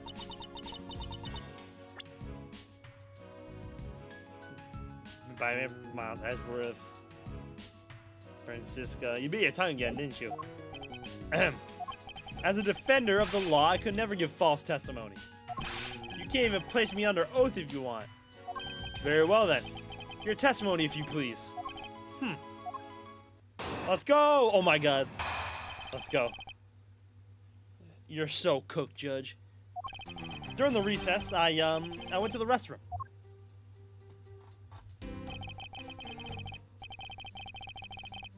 There's a window on the hallway side. In other words, I could see into the hallway. As I entered, I saw that detective buying something from the vending machines. But when I was about to exit the restroom, he had completely disappeared. A detective that goes missing while on duty. That sounds mighty suspicious to me. Oh my god, so bro was literally just sitting on the bench, you jerk. Oh god. Come on, Judge. Jesus Christ. Bro was just sitting on the bench. Your Honor, can you please try to remain calm? Oh. I'm so used to simply listening to testimonies that I got caught up in the excitement. I'm sorry, Your Honor, but I'm afraid I'm going to have to spoil your fun now. I need to press him. I need to see. I need all the judge lore. Hold it! Your Honor, why exactly did you pay a visit to the restroom, if I may ask? Okay. Oh. Well, isn't it obvious? What else did you go to the restroom for? Or maybe, I knew it! You suspect me of some sort of tomfoolery, don't you? Please stay calm, Your Honor. It's going to be much harder than I anticipated. I'm sorry. You're right. I need to think things through with a level head. I'm just nervous. So much has happened today with this trial. Let's see. I announced a recess in time for us to reconvene. But having done all that, I still wasn't able to go to the restroom right away. And why couldn't you? Mr. Faraday had been accused, so I had paperwork to process regarding a new prosecutor. Once I had finished that, I was able to make a mad dash to the restroom. At least he stayed consistent on going to the restroom part of his testimony. Hold it! Your Honor, did you really go to the men's restroom? But what is the meaning of that statement? I simply meant that perhaps you went to a restroom on a different floor.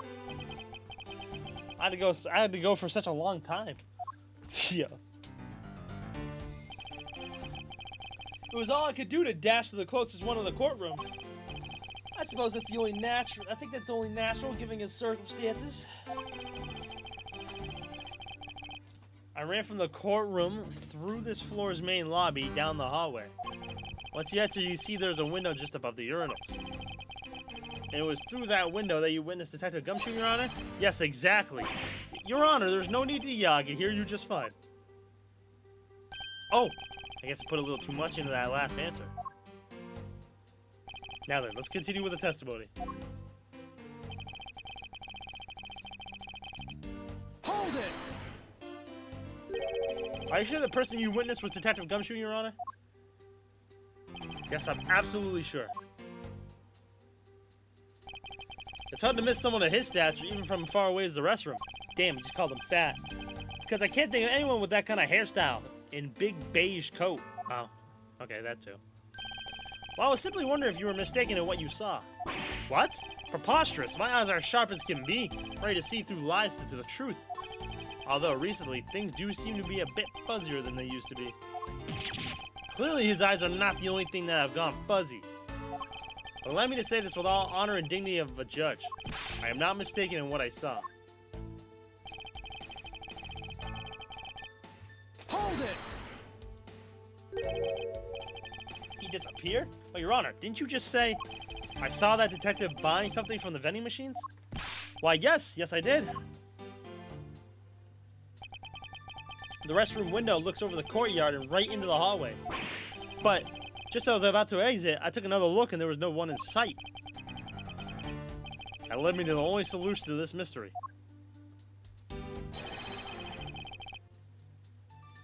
That detective must have gone to the crime scene lobby number 2 at that point. So he looked into the hallway for the restroom and over the courtyard, did he?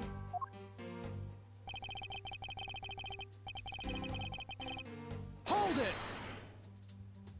Your Honor, I ask that you please remain calm. No. I'm perfectly calm. You'd be anything but perfectly calm. It appears that His Honor could not have been mistaken in what he saw. I suppose so, given his line of sight. However, Francisco, why do you suppose our lines of sight are so different?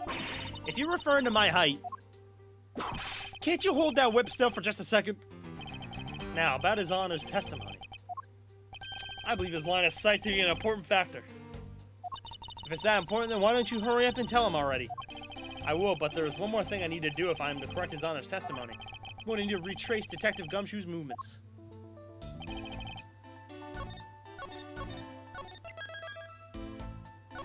The judge's testimony.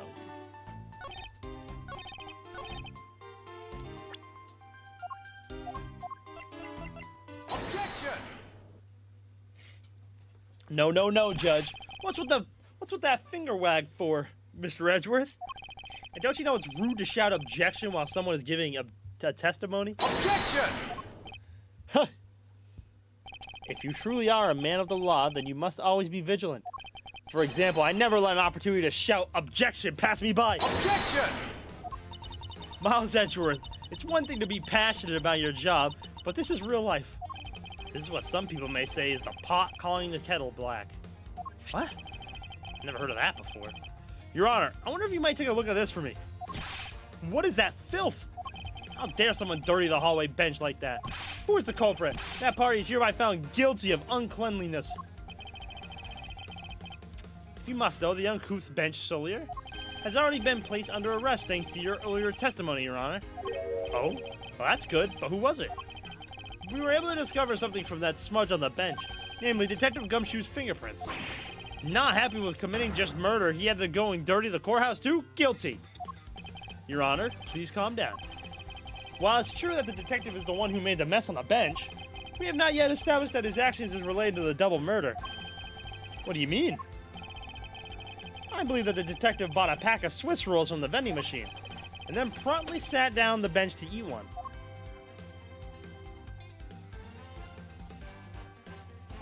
The cake, crumbs, and pieces of chocolate on the floor under the bench.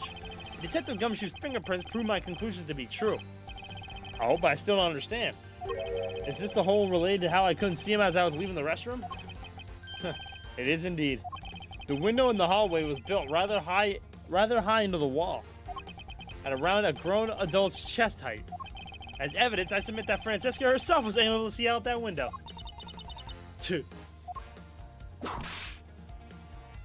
Yeah! I knew I shouldn't have used her height as evidence.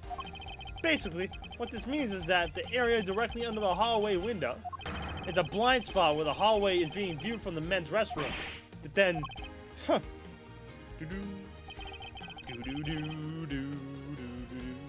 seems that you made the connection. If someone were to sit on the bench under the window, yes, even someone as large as Detective Gumshoe would effectively disappear from sight. But what? Do you finally see, Your Honor? Your testimony has just proven that Detective Gumshoe was, in fact, in the hallway the entire time. Did he just hold it? Ah, sorry. I didn't mean to say it with that much enthusiasm. All I wanted to do was try saying it once. Here, let me try that again. Hold it. Is there something of value that you'd like to say? Yes, actually there is. I remember something else just now. Mr. Edgeworth, please allow me to testify to the court one more time. Even if we overruled him, he'd just keep on talking, wouldn't he? That might not be a bad thing. The more info, the better in a perfect investigation, right? Alright, Judge, you piece of shit. Part 2. I suppose it's possible you can't see a seated person from the restroom window. However, that doesn't mean the detective was sitting there when I looked. Anyway, I forgot to testify earlier about the probably most important detail. As I was leaving the restroom, I heard the loud bang of a gunshot. How was that? That is the testimony of one who judges the crimes of others. Your Honor, could you try to state the important facts first next time? I agree. Before you go around judging others, you should learn to judge your own words. I'm sorry, but honestly, I thought that sound was just a noise popper until just now. He mentions it right before we restarted the trial. He did talk about that. There was someone celebrating a birthday during the recess. A popper going off. Come to think of it, the other day with my grandson. The most critical point of this argument is when did the judge look into the hallway? And whether that lines up with when the gun was actually fired. Your Honor, if I may, I'd like to clarify a few details of your testimony.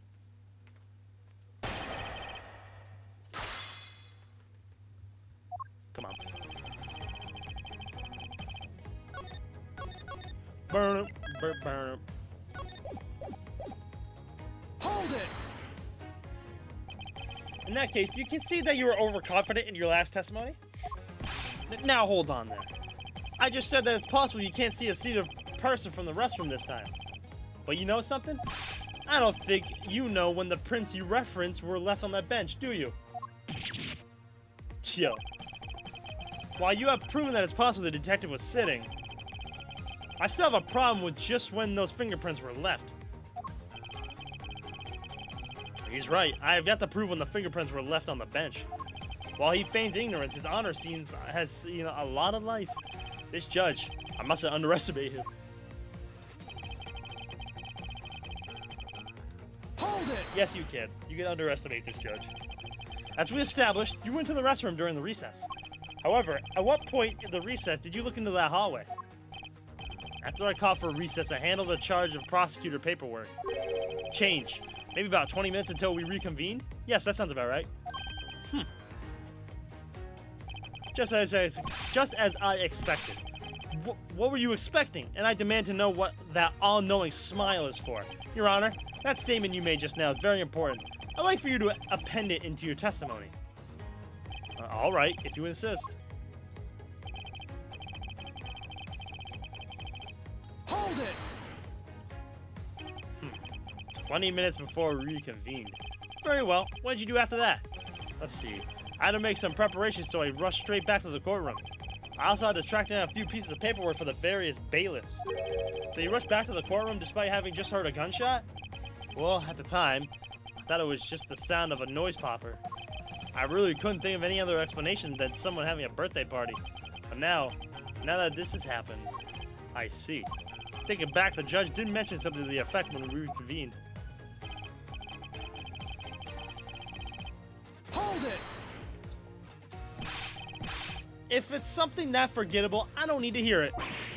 But all I did was forget to mention it. That sort of excuse may work on other people, but not on Avar Karma. Oh? But it's such an important piece of testimony. Please give me a chance to present it. I suppose I have no choice in the matter. Hold it!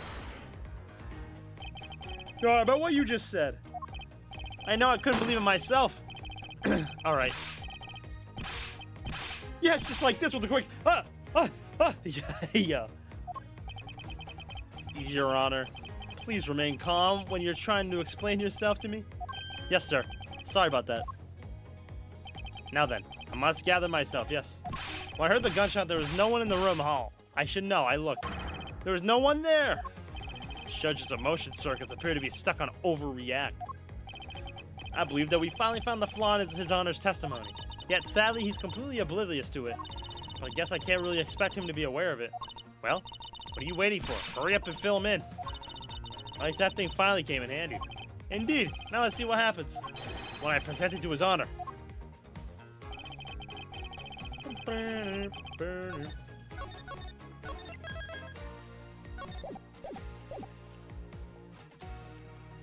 Your Honor, you're lying like shit. Objection! Oh. Okay, wrong one, I guess. Maybe the cactus. Judge, we're advised to be a little more cautious of what you say. But it appeared that I was mistaken. Alright.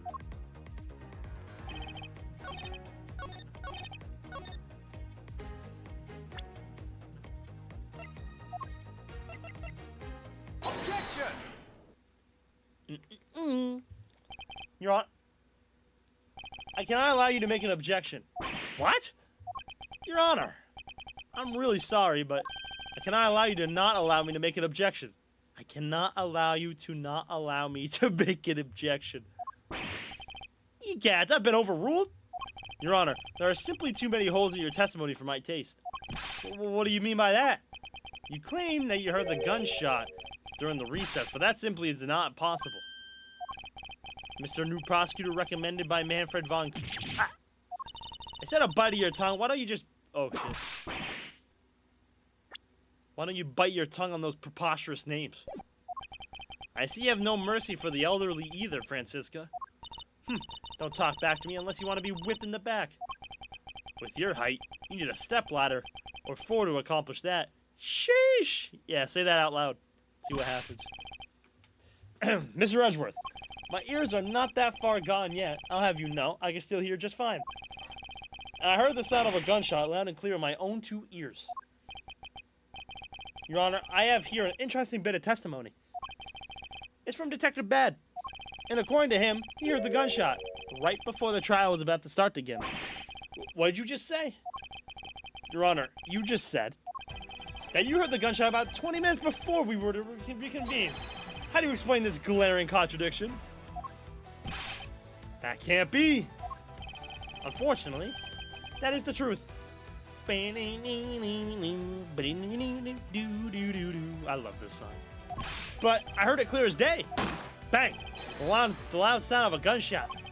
Sound of a gunshot. We keep returning to this point of contention. And that piece of evidence. I always did wonder why. I always found where it. What? Oh my god. I always did wonder why I found it where I did. However, now I understand what that gunshot to the judge heard really was. Unfortunately, Your Honor, this is what really produced that gunshot you heard.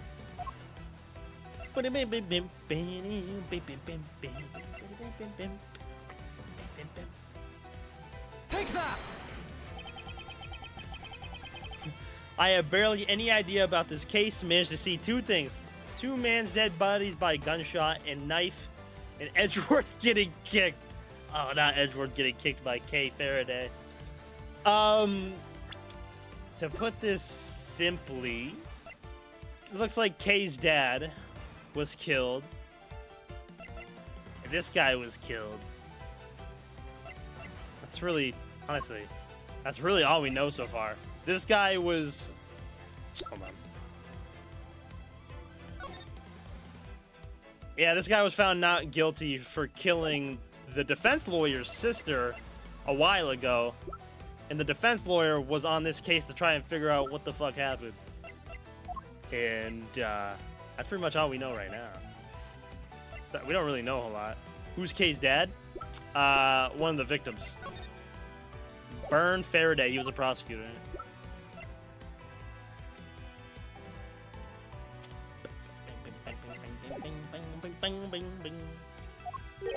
What is that pink substance?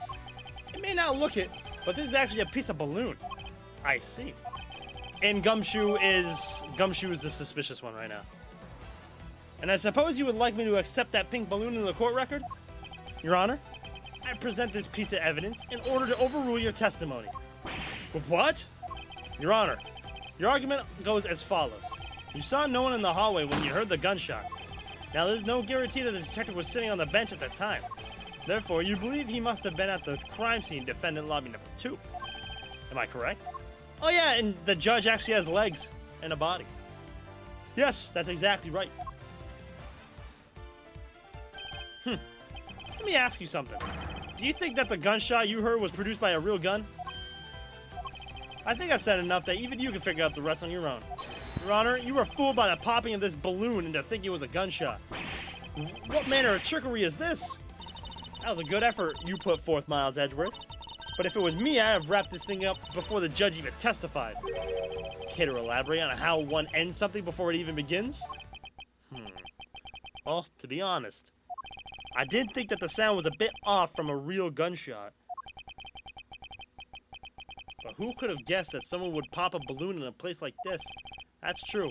One doesn't usually think balloons in conjunction with courthouse.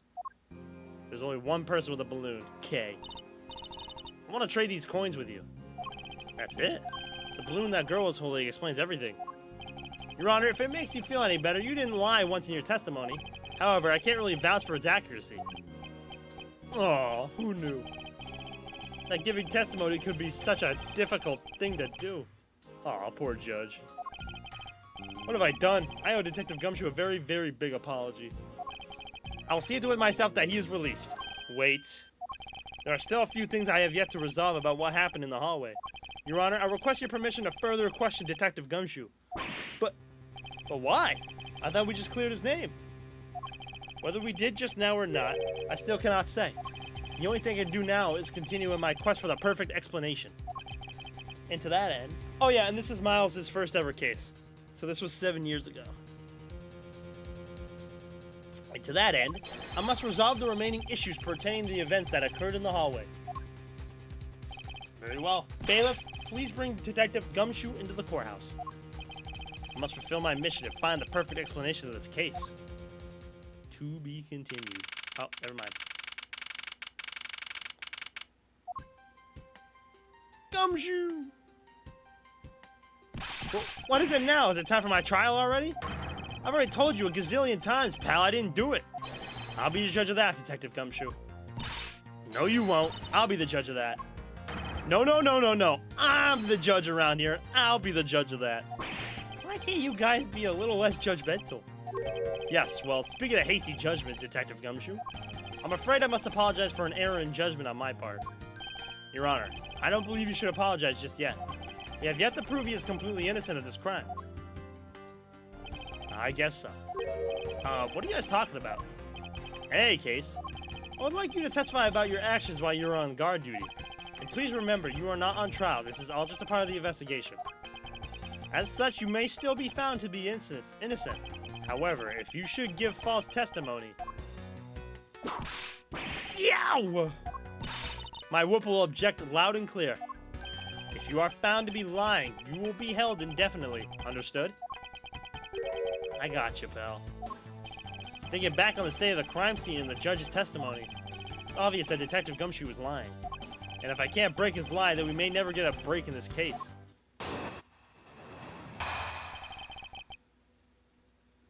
Isn't this a case that ended up in the inmate killing? No, no, no, no. This was before that.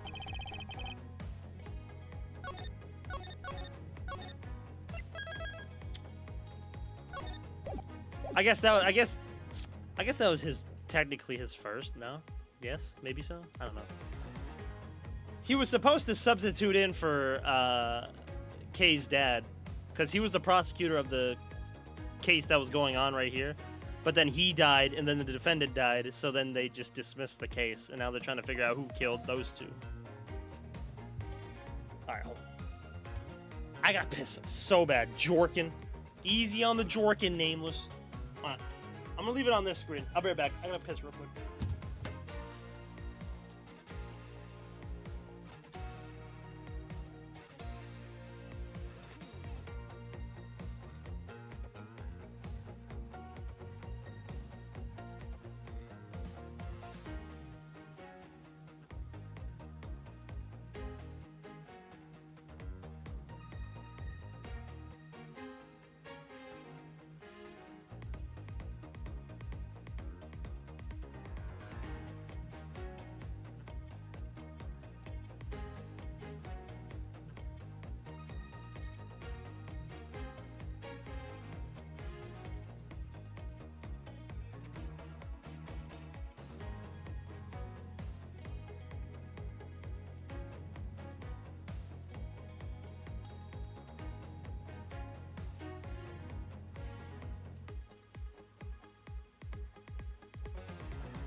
Alright, I'm back. I'm running low on battery here, so if I ask for some information, you know what happened? By all means, it's alright, Jiro. You just let me know, bruh. I will catch you up as much as I can. Alright. Joel? Any jorkers? Jorkers. Any jorkers?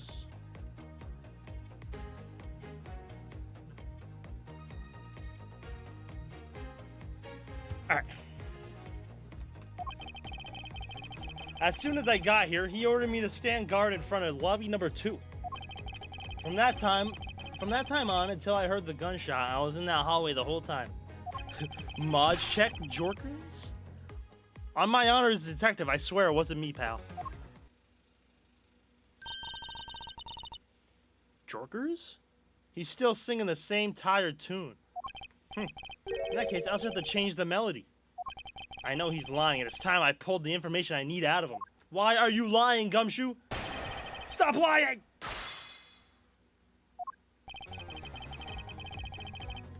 Hold it! So it really was Detective Bad who called you down here. You bet it was, pal. I was left in charge of the precinct while everyone was out, and this call comes in. I want you down here 1 minute flat, he said. Well, I thought this was my big chance, my first case, so I made a mad dash down here. Although I couldn't exactly get here in a minute flat. So how long did it take you? About 10 minutes, I guess. What was Detective Bad doing when you finally made it?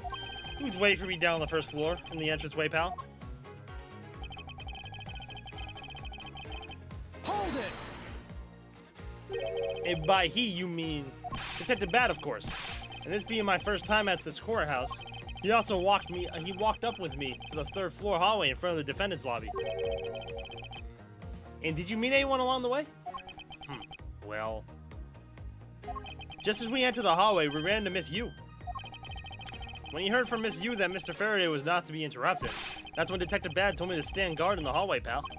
So far, Detective Gumshoe's testimony is matching up with Detective Bad's. So yeah, Gumshoe got it.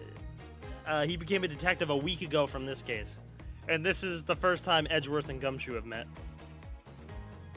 Hold it! You claim to have been in that hallway the whole time. However, is it not a fact that you did something while you were in that hallway? Of course I did something. I guarded the door to lobby number 2, pal. What else? Very well then. What exactly does guarding that door entail? Well, to put it simply, oh no, it's my job to stand in front of the door without moving an inch. Oh? Detective Gumshoe, you mean to tell me that you didn't take a single step away from the door of lobby number 2? Is that really what you wish to testify to the effect of? You got it, pal. I didn't take a single step away from that door, just like I was ordered not to. Oh boy. What? Why is everyone so quiet all of a sudden? Because we are all in shock and in awe of your utter stupidity. When Gumshoe called Edgeworth pal. Scruffy, if you're going to lie, at least tell us a more believable one. Ow! I'm back. How's the case going? Pretty good. We got to cross-examine the judge. But I'm not lying. I should hurry up and bring this insipid testimony to a close.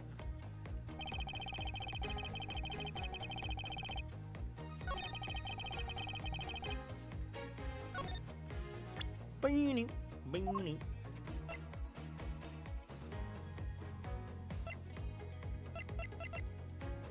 Objection! Okay, not that. I guess I just have to show the Swiss roll.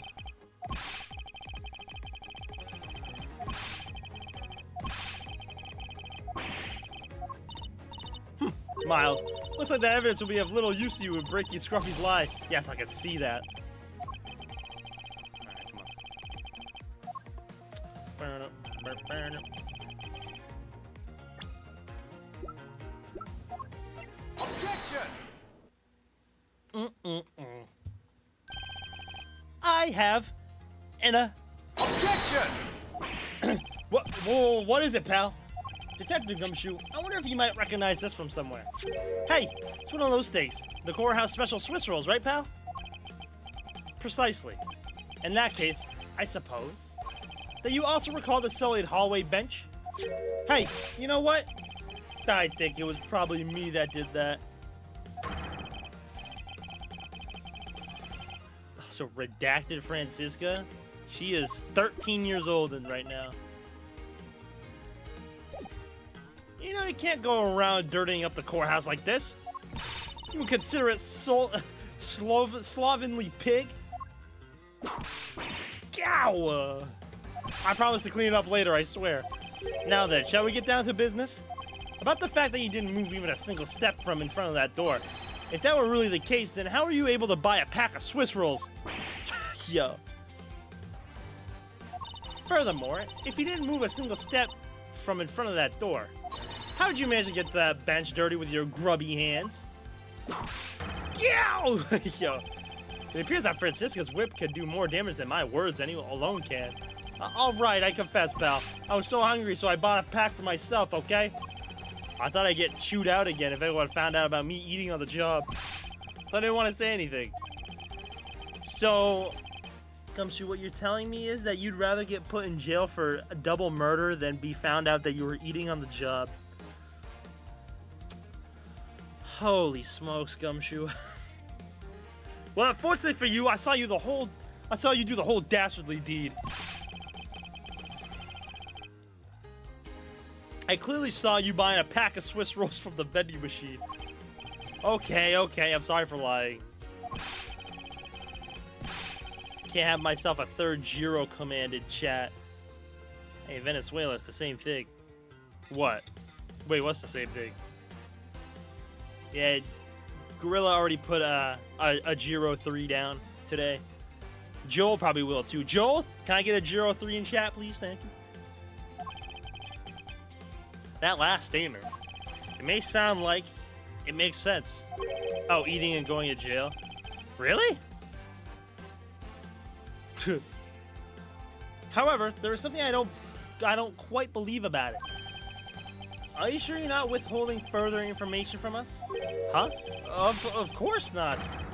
I've got nothing else to hide, pal. Objection! Oh, if only that were true, Detective Gumshoe. But it's true, pal. I swear there's nothing else. Detective Gumshoe, I'm sure you're aware of the price of a pack of Swiss rolls, correct? Huh? Remind me again, pal. That vending machine out in the hallway is selling packs of 2 Swiss rolls for a 6-pack at $6 a pack.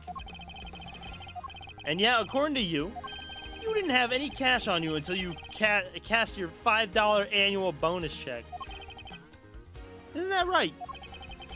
Oh, my stomach. Let me ask then, how did you manage to purchase a pack all by yourself? Can you provide me with a proper explanation of that? I told you I bought it myself, pal. There wasn't anyone else in that hallway with me, so there's no one who could have helped me buy it. Wait, don't tell me. You got some kind of proof that there was someone else in that hallway, don't you? Correct. As if you could. I mean, what are the chances of that? Wait, you do? Of course I do. What? How? What proof do I have there must have been someone else there in the hallway? She kicked me in my fucking leg, and it hurt really bad. Really bad. Take that! What the heck is that? I knew you didn't really have anything. You prosecutors are all the same, always lying to people. You should stop, you know. Damn. I refuse to be lectured by the likes of you, detective. Miles, how long do you plan on being strung along by this moronic detective? I have no intent of falling for his leg, because there was definitely a second person. Okay. So it's not the balloon.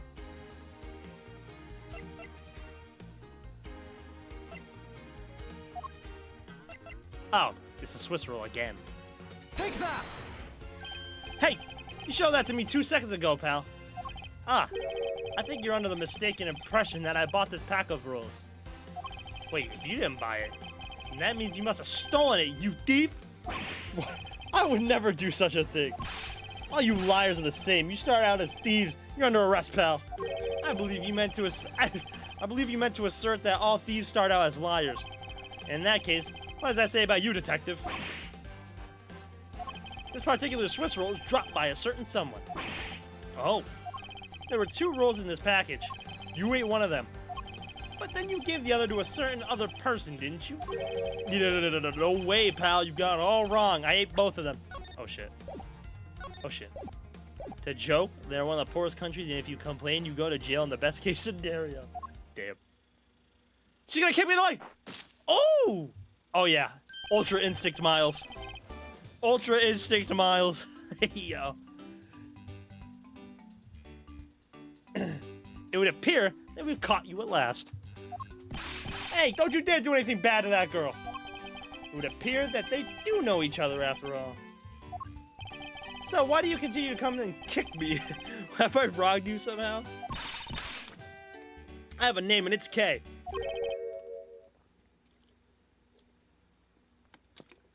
K what?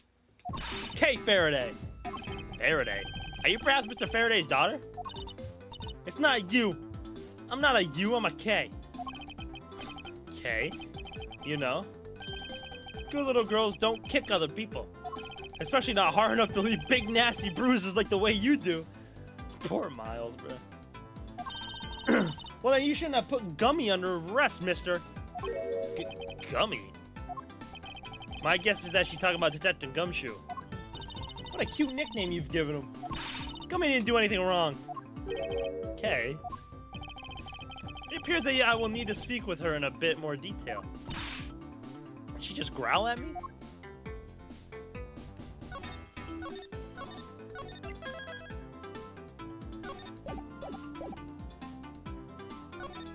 It appears that we've caught you red-handed eating a Swiss roll. Look, I'm sorry about lying to you, pal. And? Do you have nothing else to say? Sure do. It was so fluffy and sweet and big. Huh? That was perfection, pal.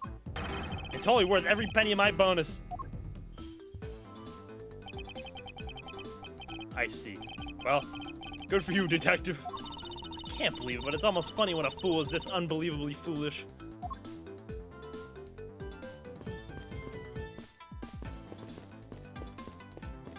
Object! Wait.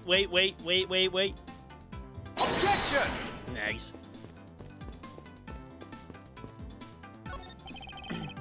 Oh dear. What is the matter, Your Honor? You came to hand down fair verdicts by unfairly cast suspicion on the big fella. If it had been a trial just now, it would have destroyed his life. I am the guilty one. We all make mistakes, Your Honor. To err is human, to forgive divine, as they say. Although if you were to make a mistake during a trial, then it would be quite unforgivable. But Judge, you can't object me. You should have heard what Miles said earlier. Judge was like, I can't allow you to object. And then he was like, oh, what did he say? Like, I cannot allow you to not allow me to make an objection. Now then, Kay. She hissed at me? She's like a stray cat. I wonder if I should feed her something. Oh, I was gonna say something really bad. I won't, bro. I was gonna say, Kay, put this gun in your mouth. Persona! Take that! Pray, Kay, I promise to give this to you if you calm down. Oh, a Swiss roll.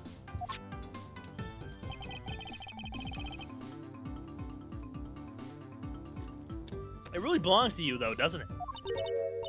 Yeah, I was saving it for Daddy. Oh, now this is getting sad. Oh my. Now, yeah, see, now this is sad. Your father, he's... don't you say another word, pal. She doesn't know yet.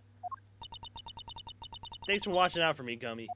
But I already know about Daddy. I overheard the guards talking. Oh, about how he's not here anymore.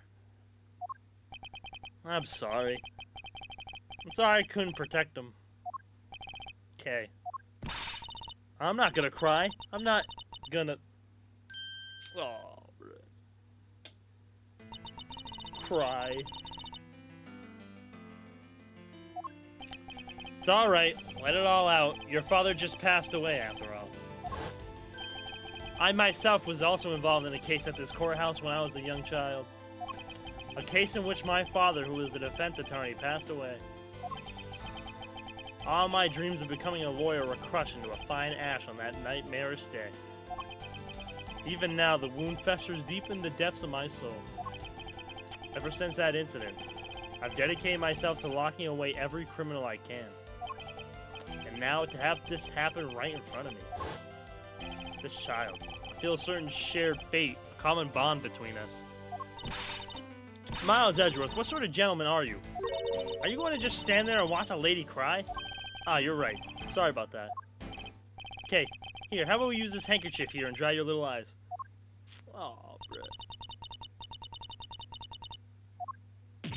Oh, this is so sweet. Objection denied. I object your denial of my objection. Shit, I can't beat that. Get hit with the Uno reverse. This is such a sweet photo, dog. Can I take... I want a screenshot. That's so cute, bro. Oh, it's right into his cravat, though. My cravat! Don't pull your nose on that.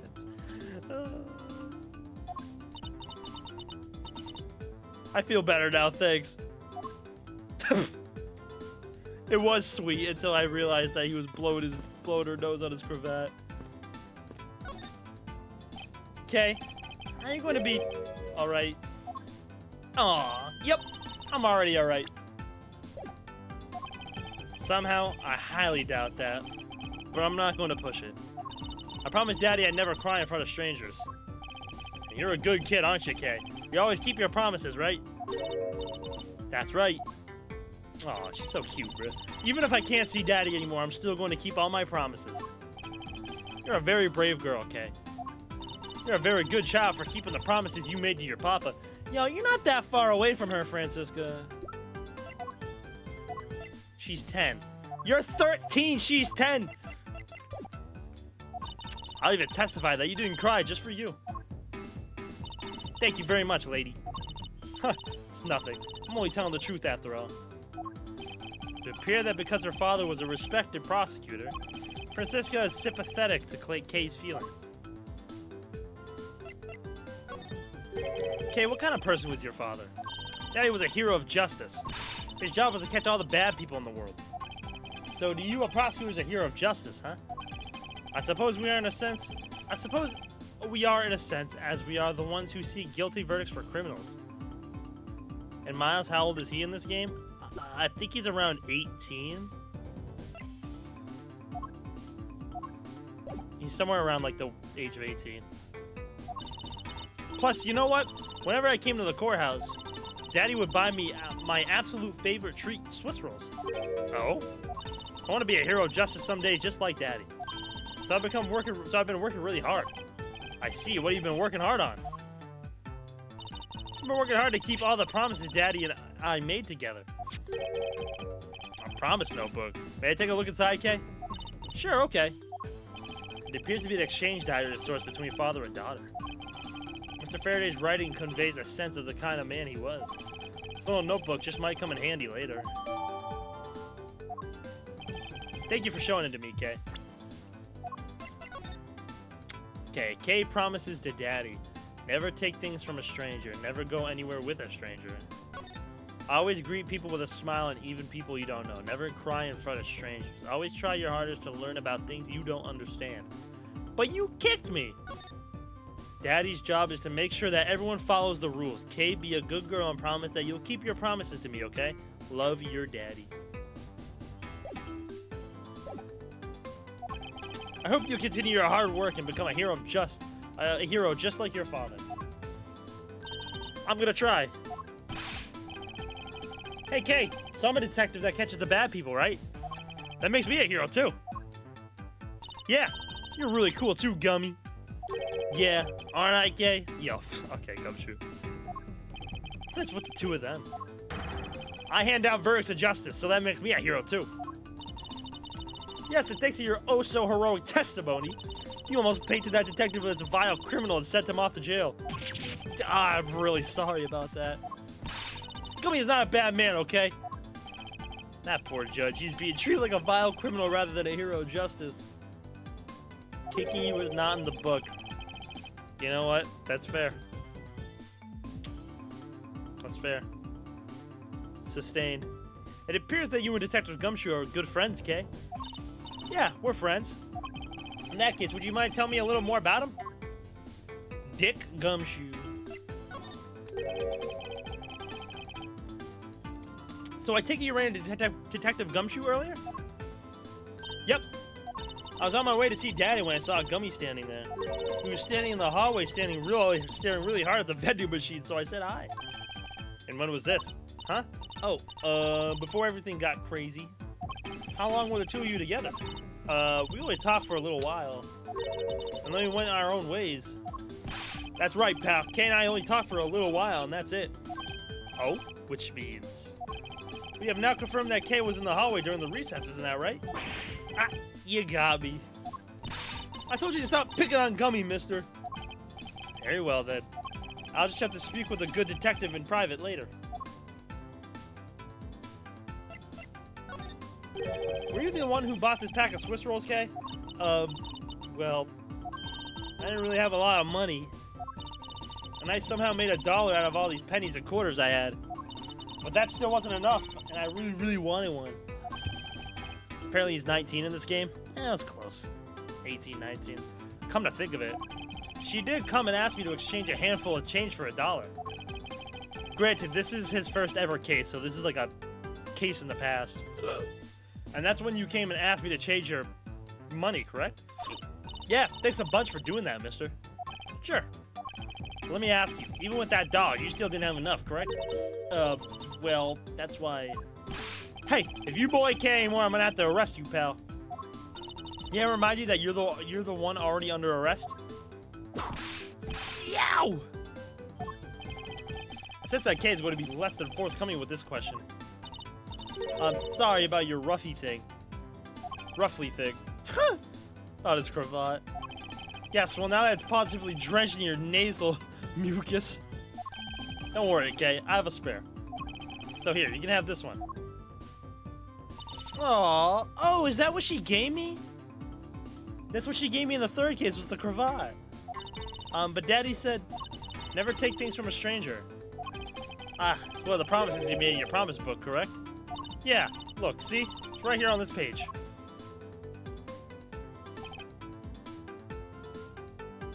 Yeah, her and Gumshoe. Because Gumshoe got his annual bonus of $5, and then Kay had the $1, which is $6, which was the amount for a Swiss roll. Alright then, I'm not going to give this to you. I'm merely allowing you to borrow it. You can take it home, wash it nice and clean, and then give it back to me next time we meet. Okay, Daddy never said I couldn't borrow things from strangers.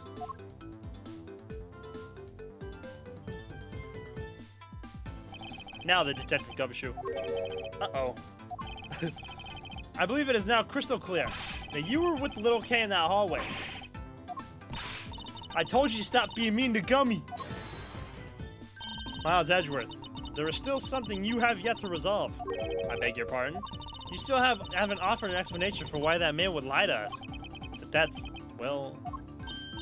Gummy, don't tell me you lied for my sake. Hey, don't worry about it, Kay. Everything's gonna be fine. Ah, so that's why. So what's the detective's motive for lying? If you can't explain that, then you can't call this a perfect investigation. His reason for lying is very simple. What? Here's what I believe to be his reason. From simple observation of the detective's actions and his interactions with Kay, it's obvious that the detective was lying for the young girl's sake. And this piece of evidence will show you exactly why. Which piece of evidence proves that Detective Gumshoe was lying on account of Kay?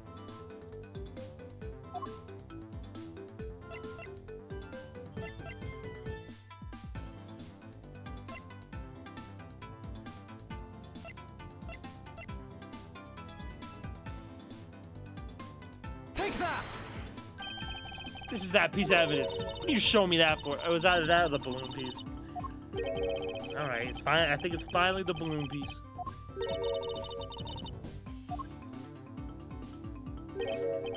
I don't feel the court needs to enter that into the court records at this time. Yeah. What is wrong with everyone? Why are they all teasing me all of a sudden? Although it's possible that perhaps I made a mistake, and that's why.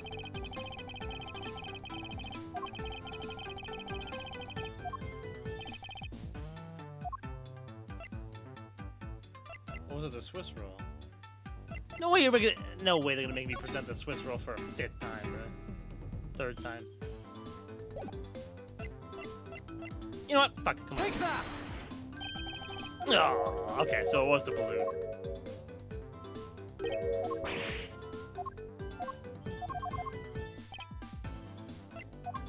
Take that! What? Oh, is it the notebook? Because he was talking to a stranger? I got it. Take that! Mr. Faraday and Kay's promise notebook. How does this explain anything? If you can take a look at this page, it's clearly written that Kay should never take things from a stranger. When Detective Gumshoe heard about that promise, he tried to cover for Kay. What a foolishly foolish fool's fool of a foolishly reason for a fool. Yow! Gummy, you lied because of me, didn't you? Because I'm your friend, Kay, that's why. Gummy? At long last, Detective Gumshoe, can you please tell me the whole truth now? Guess there's no beating you, huh, pal? Okay, I'll spill the goods. I've been standing guard for a while. I was getting really hungry and that snack vending machine was taunting me. But all the cash you had on you was $5 and that wasn't enough to buy anything, right? After all, the cheapest item in that machine is a $6 pack of Swiss rolls. Yeah, but then like an angel from heaven, Kay showed up. I was thinking about sharing a snack with Daddy, so I wanted to buy a Swiss roll. I only had about $1 in coins. So we pooled $5 and her $1 together. Bought a pack of Swiss rolls together. But I was worried about breaking one of my promises. So then Gummy said, Mr. Faraday's one scary guy when he gets mad. But don't worry, you won't get in trouble if I don't tell, right? Besides, you bought it with me. So you don't really get it from me, you know? He told me it'd be okay. And he gave me a whole roll to save and give to Daddy. Who knew that Scruffy could be so considerate? Indeed. Detective, I take it that you then sat down on the bench and ate the rolls together? Yeah, we split the other roll and ate it right then. The sweet taste of that cake's chocolate. I'll never forget it as long as I live, pal. Anyway. Okay, I believe... Finally, get this stupid balloon thing out of my face. I believe this also belongs to you? Oh, that's from the balloon I popped. It's bad manners to leave garbage lying around, Kay. I'm sorry.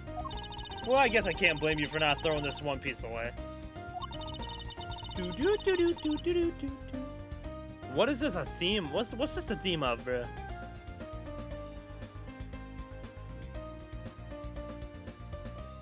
It sounds so familiar. So just this once, I forgive you. But that balloon, I wanted to surprise Gummy a little, so I popped it on purpose. And because of me, Gummy dropped his half of the Swiss roll. Aww, that's such a cute picture. Wow, you really got me there, pal. So I thought maybe I should give Gummy this other roll. And I saw you picking on Gummy, mister. So you kicked me, is that it? You sure are a feisty one. I'm really sorry, mister. It's alright, I'm perfectly unharmed. But about this Swiss roll, would it be alright with you if I held on to it until Detective Gumshoe is cleared of all charges and free to go? Yeah, sure. Just make sure you give it to Gummy afterwards, okay? Of course, I promise. Now then, I believe we have proven beyond the shadow of a doubt that Detective Gumshoe was in the hallway for the entire duration of his duty, which undeniably proves that Detective Gumshoe could have not committed the double murders. Objection! That's Miss Yu's objection. I love that. Actually, it proves just the opposite, Edgeworth. You've just shown that Detective Gumshoe was the only one who could have committed the crime. What do you mean? It's quite rude to eavesdrop, Miss Yu. Yeah, she laughs like a lot for some reason. I'm getting lectured on manners by a girl with a penchant for whipping people? What? How dare you talk back with such insolence? You're wrong, lady. Gummy's not the bad guy. Oh, and what do we have here? What is a child doing here in a courthouse? Bailiff, please take this child away. What? Miss Callisto, you! That girl's Mr. Faraday's... I know. So what? Wow. You think that's just because she's the victim's daughter? She gets to just run wild all around the crime scene? What the fuck is wrong with you? I think it's actually quite dangerous for her to speak nothing of getting underfoot. I suppose you're right. However, As long as we're in agreement on that point, let's get back to the real issue at hand. Now then. Detective, you were in front of the door to the lobby number 2 the entire time, correct? Yeah, but you see? Isn't it obvious that it could only be the detective? He's the only person who could have gone to lobby number 2 at the time of the murders. I have no counter-argument to that. Don't worry, I've already put in the necessary paperwork for his former arrest.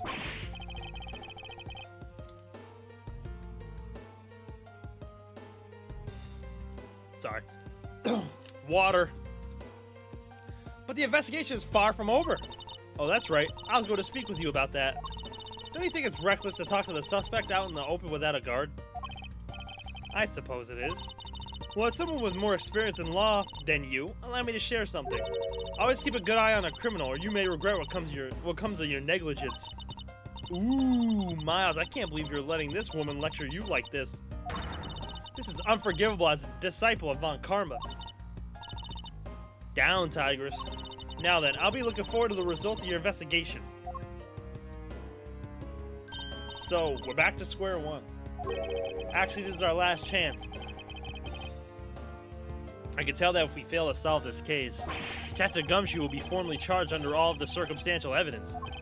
This investigation is not over yet. There's still one location we have yet to inspect. It's where Detective Bad and Miss Yu were at the time of the crime, lobby number 1. Boom, boom, boom, boom, boom, boom.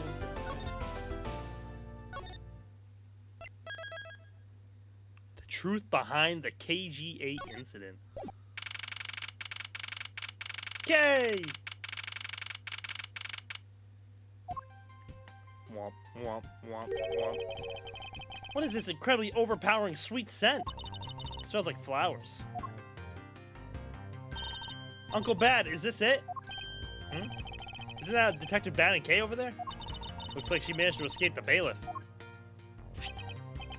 No, that's not quite it. Aw, too bad, but it's so pretty. I think you're still a bit too young to be wearing that. But since you found it, I guess I can let you keep it. Thanks! I'll treasure it always. Those two seem to get along rather well. Oh, here. I've got something else for you. Yay, thank you, Uncle Bad. Aw. Earlier I ate one of these with the Gummy. Gummy? Oh, you mean Gumshoe? Gummy is... Oh, she's sad eating. He was trying to be nice to me because I was gonna get in trouble. And then he got in trouble because he lied to protect me. Gummy. Oh. I know he didn't kill Daddy. Don't cry. Faraday would be sad if he saw you crying. I'm not crying. Okay. Oh, it's the mister from before, the lady too. Don't you think it would be a good idea to go home for the time being? You're not involved in the investigation, so it's for the best if you do. Actually, I'm Uncle Bad's assistant. So related to the investigation. Is that so, Detective Bad? Yeah, I guess. What? You were just scolding us like kids to not mess up the crime scene. And now you let this child run free? Why? People are free to investigate things outside of the actual crime scene. You always had a few things you wanted to look into. Also had a few things you want to look into. Got a problem with that? I don't have a problem with that, but I am curious as to what Miss Yu is looking into. Uncle Bad, I'm gonna go look somewhere else now, okay? Alright. I'm counting on you. Oh, that's right. Hey, mister. Yes, what is it? I know Gummy really isn't the bad guy. I mean it. So please, find the real bad guy, okay? I won't forgive whoever did this. But in the absence of the perfect piece of testimony and evidence, there is no one else who could be the true culprit other than Detective Gumshoe. She wandered off while I was pondering. Yeah, that's 10-year-old Kay. Like I said before, this is Miles' first case technically, so this was like 7 years ago. So Francisca's only 13, Kay's 10, Miles I guess is 19, Gumshoe's only 26. I think this guy might be a bad person. I agree.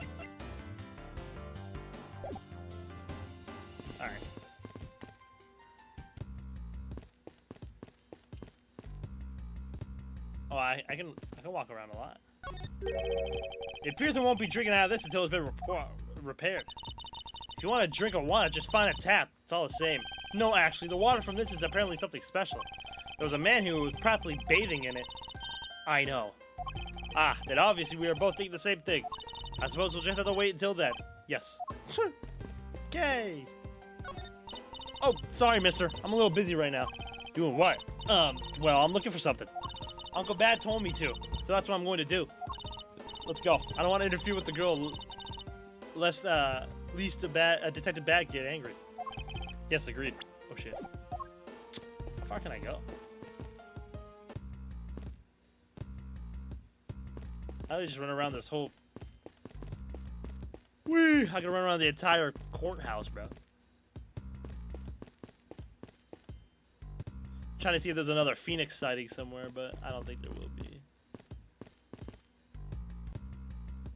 Oh shit. No! Game? What is it, Edgeworth? Nothing in particular, however. He says. Kyo. You did it again. What is that supposed to be? Your mating call? Is everything I do humorous to this woman? Look, Edgeworth, I'm incredibly busy right now. Got a mountain of things to figure out and check up on. If you want to talk, you're just going to have to wait until later, okay? I'll just continue with my investigation then.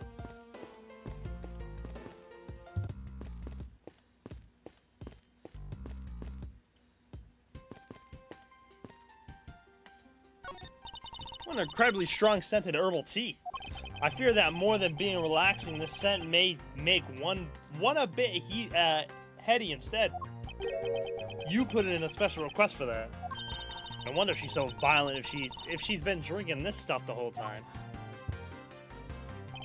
Neither woman should be allowed to comment on this particular topic ever. Shit.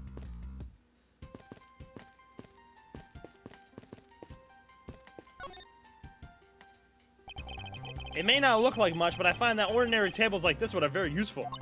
I think it's time they bought a new one. I wonder if they'll replace this table if I hit it enough with my whip. A much too heavy-handed method if I ever saw one. Yeah.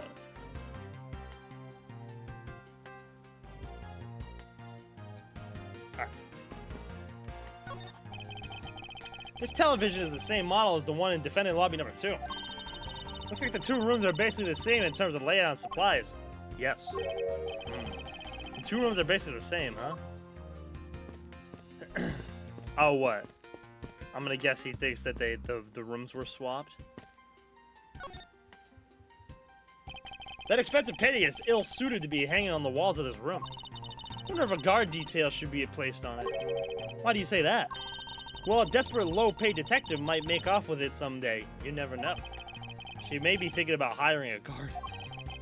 But it's obvious she isn't factoring in that guard's salary whatsoever. One of the windows in this lobby is open as well. The air conditioner is working just fine in this room, so why did they open it, I wonder? The decorative plant leaves are shinier than the ones in the plant in lobby number 2. That's probably because it's next to the windows where it's easier to photosynthesize. You may be right. Plus, the curtains are always drawn in lobby number 2. The caretakers of this courthouse don't think enough about the plants, do they? That's because they're the courthouse caretakers, not a bunch of botanists. Excuse me.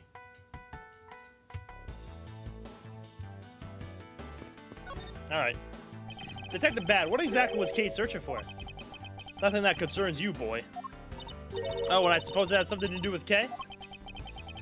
It does, because she's Faraday's daughter. Anyway, hurry up and get to the point. I don't have time to waste.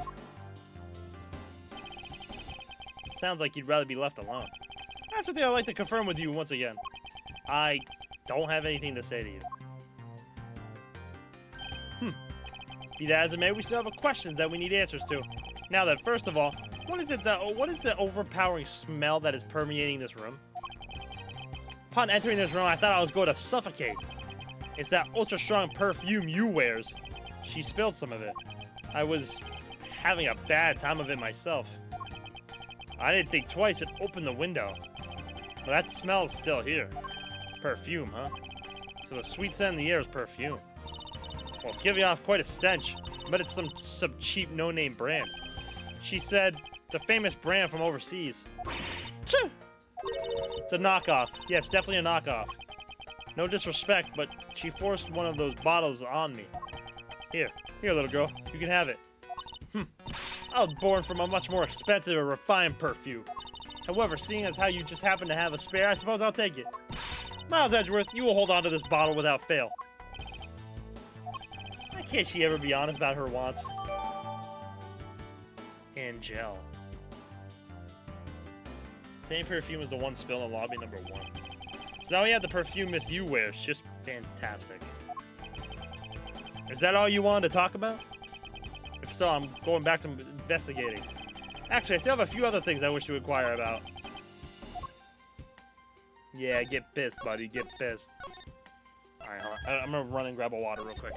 Real quick. Just gotta grab a water.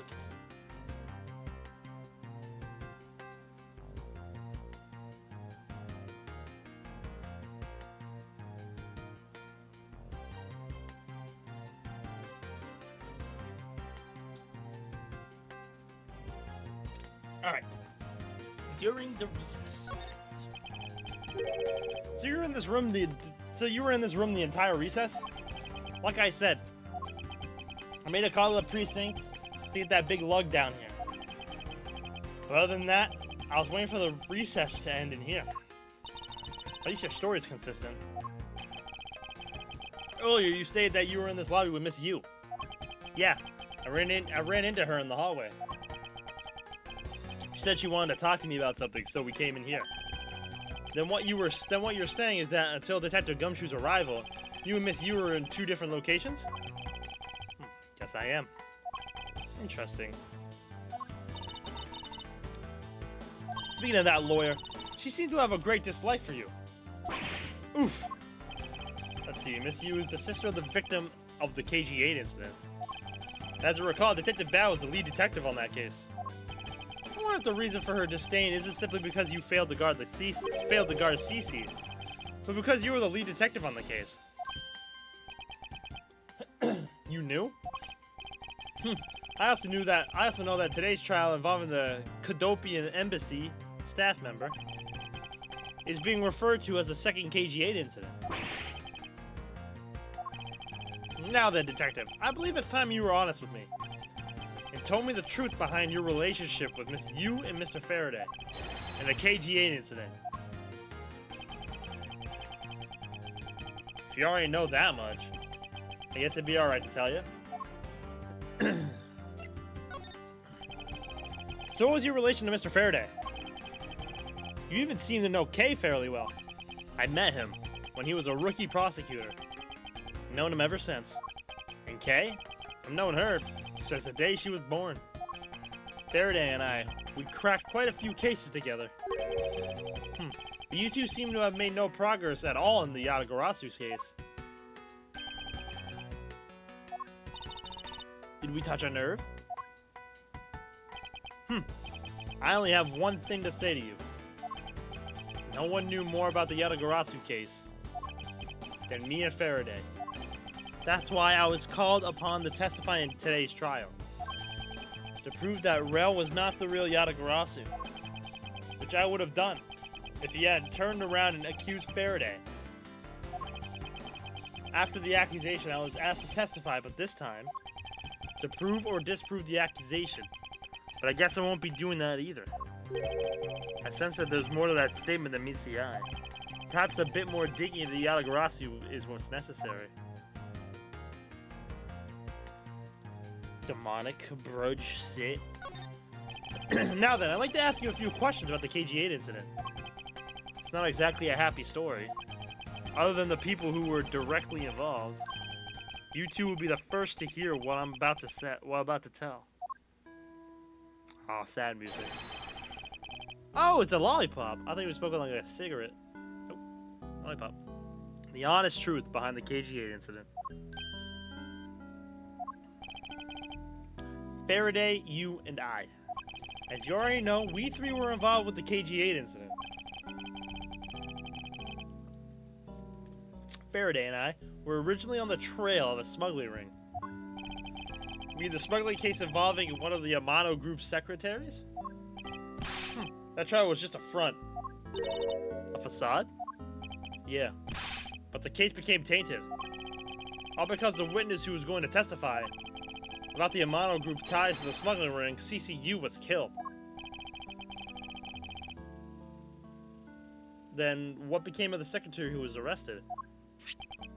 His name was Colin Devore, and that's the motherfucker that died in the last case.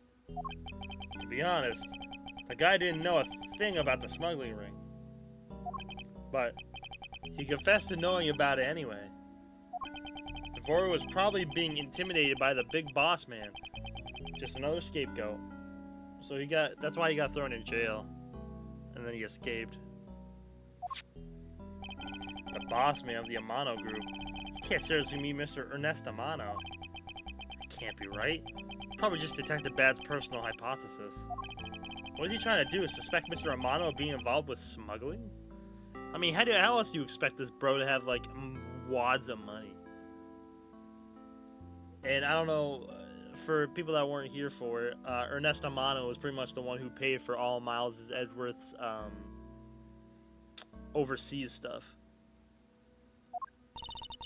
Probably Francisca's, too. I suppose it would be quite difficult to secure an acquittal after he confessed. But the man who killed CCU, Manny Cochin, was a completely different person. But since he's already been acquitted once of her murder, Mr. Faraday, how could you have let him go? If I remember correctly, I heard that Mr. Faraday had an important piece of evidence stolen from him.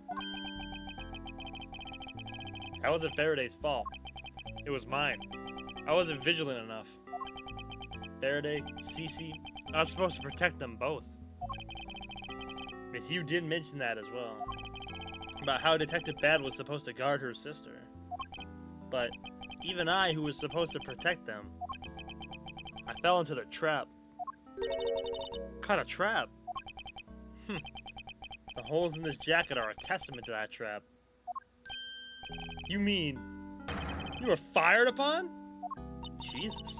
You were shot at that many times in one gunfight? No. Only about half of these are from that case. But the reason I continue to wear this jacket is to remind myself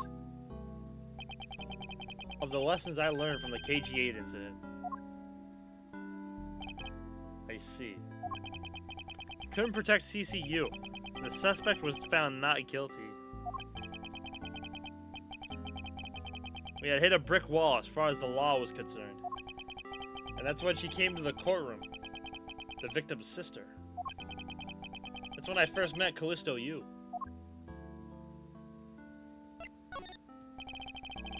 About when you first met Miss Yu. It was on the day the verdict of the KG-8 incident was handed down, was it not? Yes. Faraday and I, we apologized to her from the bottom of our hearts. It was all we could do, but just saying you're sorry won't bring my sister back, she said. And then she gave me a hard slap across the face. Well, she certainly had a lot of self-control to stop at just a slap.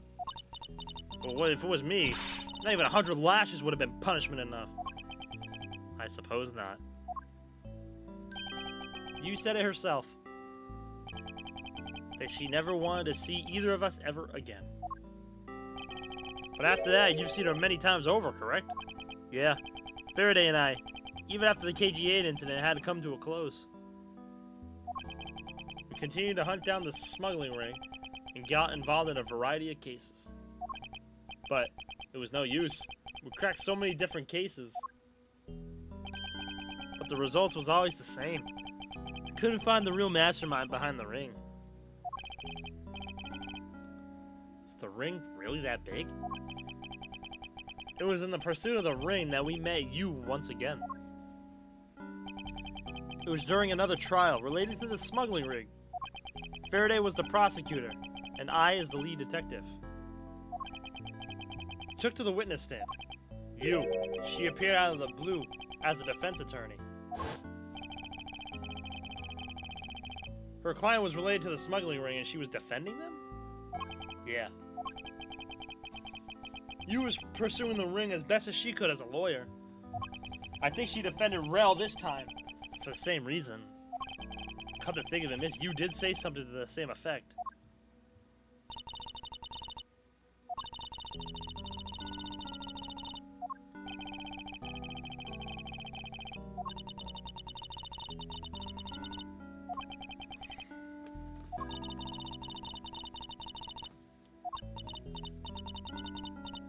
Ow, my back.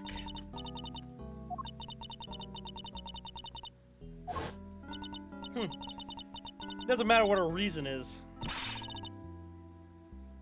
Helping a criminal is just as despicable. You're so naive, little girl. Damn. I could have stolen this lollipop from you. That's how naive you are. How dare you insult the daughter of Avant Karma? Just like us, you felt that she had hit the limit of what the law could do. That's all. The law is merely a tool. There's no limit to it. Only the skill of the craftsman. You two are still too young. But one day you'll know what I mean. But enough sidetracking. What matters is that we met you again in pursuit of the smuggling ring. That's all.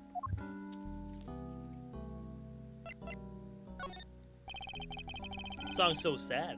You claim to know much about the Yatagarasu. Would you care to share what you know with me? What you two should be looking for right now is proof of murderous intent towards Faraday and Rel. I agree, which is exactly why I'm asking you about the Yatagarasu.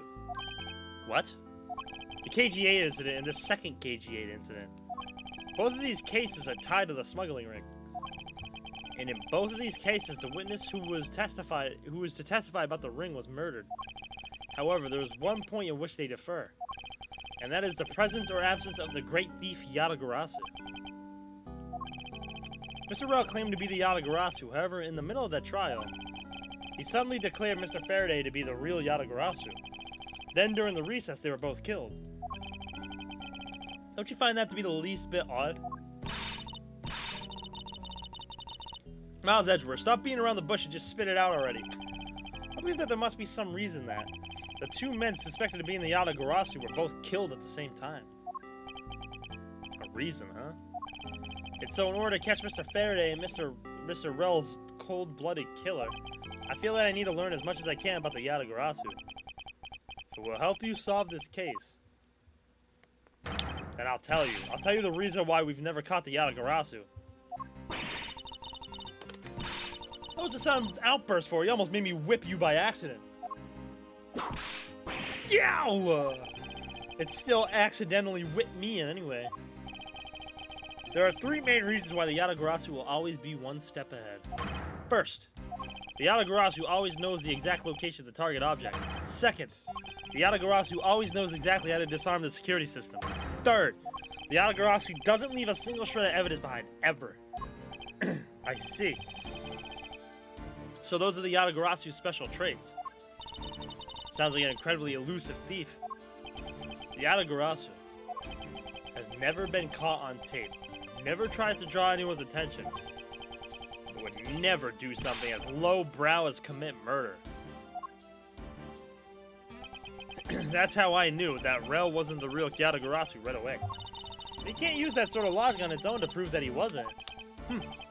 Listen, little girl. I'm not done talking yet. Yeah, shut up, Frank. What's different about this time was that the evidence related to the smuggling ring was sent to the police. And that sender was none other than the one who infiltrated the Kadopian embassy, the Yatagarasu. Yatagarasu sent the evidence?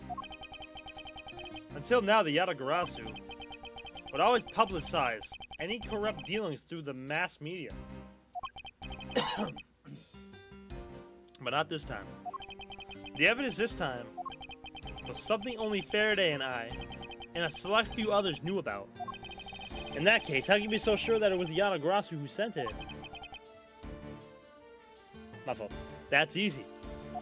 A special card that only the Yatagarasu uses was attached. That's how I can be so sure. And just what sort of card is it? Here, take a look at this article. Whenever the Yatagarasu wants to publicize something, a white card is sent along with the stolen information. But when we questioned Rel about what was sent along with the white card, Rel had no idea what it was. Ah, and that's how Detective Bat knew that Mr. Rel was a phony. Thank you very much. I have much better understanding of the Yatagarasu now.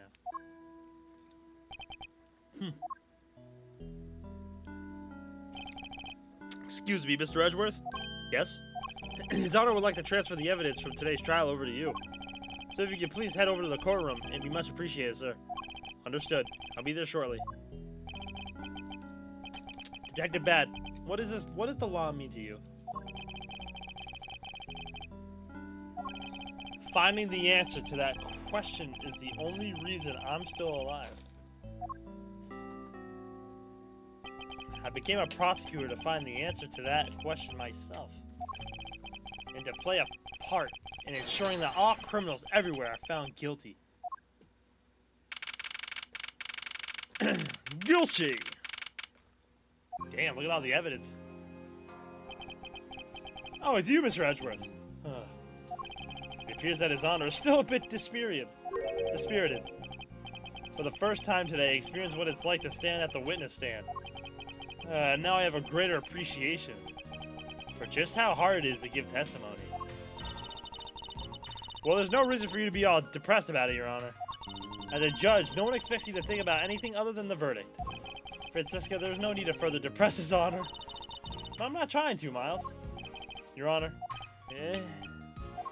Your Honor, I've come to collect the evidence that was to be transferred to me. Your Honor, the evidence... Your Honor! Oh! Yes? Can I help you? I'd like to collect the evidence now, sir. Your Honor? Do you think you can stay focused long enough to at least do your job? Yes, I'm sorry. I will expect that the defense attorney has yet to arrive. She is busy with the investigation. So let's keep this brief, shall we?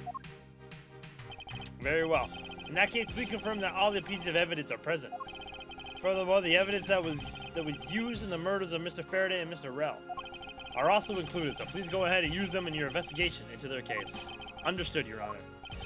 The pieces of evidence that were used in the murder of those two men. This could be a very good chance for me to find new leads regarding their case. And maybe even something that will finally lead me to the truth. I'll place all the evidence over there at the prosecutor's bench for you. I see. Thank you very much. I'll go and confirm that they are all accounted for. Oh shit. I just like running up to the judge's chair. Objection!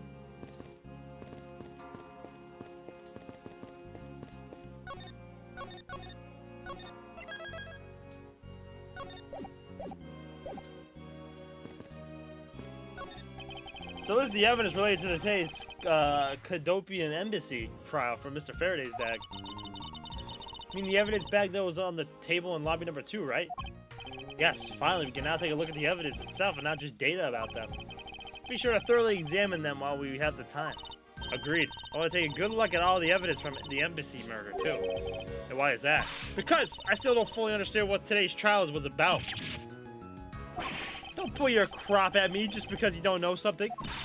Don't you try to order me around just because Papa chose you today. See, someone's still sore about not being picked by Mr. Von Karma.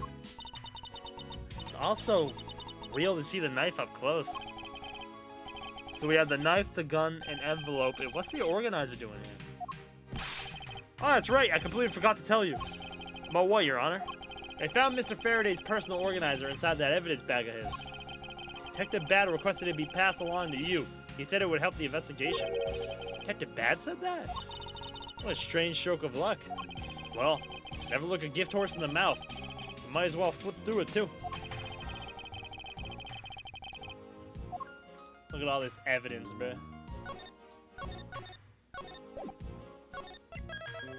Look at all this evidence. This gun. It was originally used to kill the Cadopian Embassy staff member. When the crime was reported, The responding police found Mr. Rell still holding it, which led to his immediate arrest. And then this gun took the original shooter's life. How ironic. Indeed. There doesn't seem to be anything else we can learn from this piece of evidence. It's the knife that was used to kill Mr. Faraday. Who would have thought that such a beautiful piece of art could be used for such a cruel act? And it's never crossed your mind that you use your riding crop for the wrong purpose? I took a quick look through these documents before the trial started. I wasn't even afforded the opportunity to skim it. I suppose I should explain it to you then. Yes, you should. Perfectly and in its entirety, if you please. On the night of September 8th, an embassy staff member was killed in front of the embassy. The staff member died of shock due to being shot in the heart. Macro was brought in that night as suspect and thoroughly questioned. Because a murder weapon was found on him, for which he was arrested on the spot. A simpleton of a man, that's what he was. Perhaps he was, for the weapon wasn't the only incriminating evidence we had. Mr. Rell was caught in the act of a film by a security camera. He was an even bigger simpleton than I had thought. I can't believe he didn't notice the security camera. The Cadopian's embassy security system is supposedly very well designed. He may have simply not been aware that there was a camera in the area. So, have you seen the content of the video for yourself? Yes, the surveillance video the security camera took was played during the trial by Mr. Faraday. You can clearly identify Mr. Rell on it. Even the sound of the gun was crystal clear. So the footage included the sound, huh? I don't think I'd ever want to see the moment of someone's death in real life. Me neither.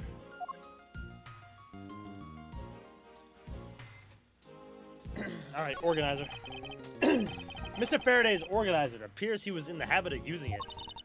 It looks like he wrote his strategy for getting Mr. Rell convicted down in here. I've collected the evidence I need to prove that Rell was the killer. Between the handgun Rell had on him when he was arrested, the surveillance tape, I should be able to prove that he was the one. It appears Mr. Faraday honestly believed that Mr. Rell was the killer in the case. The sound of his handgun going off was recorded with a superb clarity on the surveillance video. I also have evidence that I can use to prove that Rell is not the real Yatagarasu. It would also appear that he had proof that Mr. Rell was not the Yatagarasu. No matter how he may try to play it, as long as I have the Yatagarasu's key, I can prove he's a phony. If I present it to him in court, it should clear everything up. Yatagarasu's key. And he apparently also had a very definitive piece of evidence. It's been a long battle. I hope that this will finally bring it to an end. Yes, I believe that Mr. Faraday was well prepared to discredit any claim Mr. Rell may have made about being the real Yatagarasu. He had a way to prove that Mr. Rell was the guilty party in the embassy murder. This organizer was a clue straight from Mr. Faraday. I'll have to take my time and give it a thorough read later. Look, there's a picture stuck between these pages here. Look, there's a picture stuck between these pages here. It appears to be a key. A rather ornate one at that. Just look at the design on the handle. The craftsmanship is superb. Could this be the Yatagarasu's key Mr. Faraday mentioned in his organizer? Yatagarasu's key. Detective Bad said something earlier.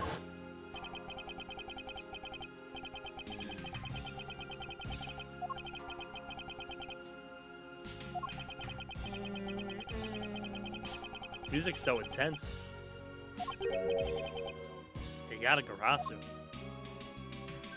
Yatagarasu sent the evidence. Burn it, do do.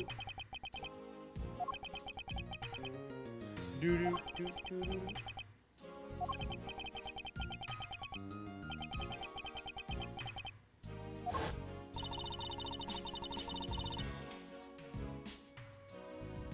Mr. Faraday must have been trying to keep the secret key safe.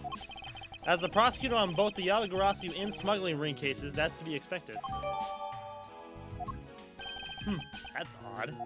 What is it? Mr. Faraday didn't mention anything about a knife in his organizer. That certainly is odd. The weapon that was used to kill the Cadopian embassy staff member was the gun. this the key?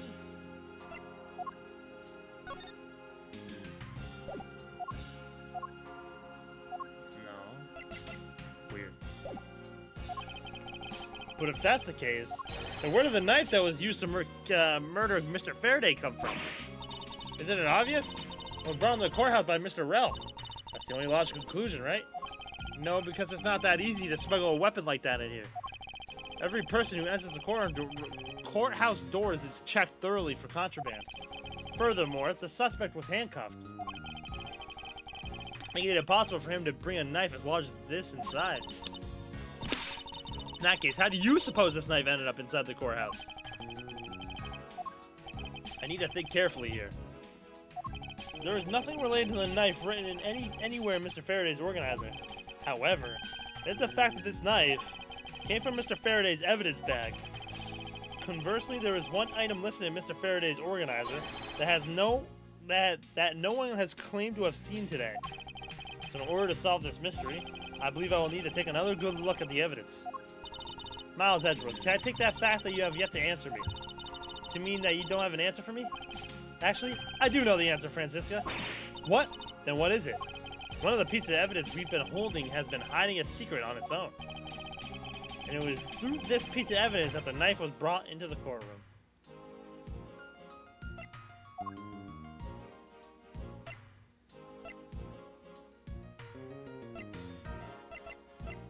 The Swiss roll!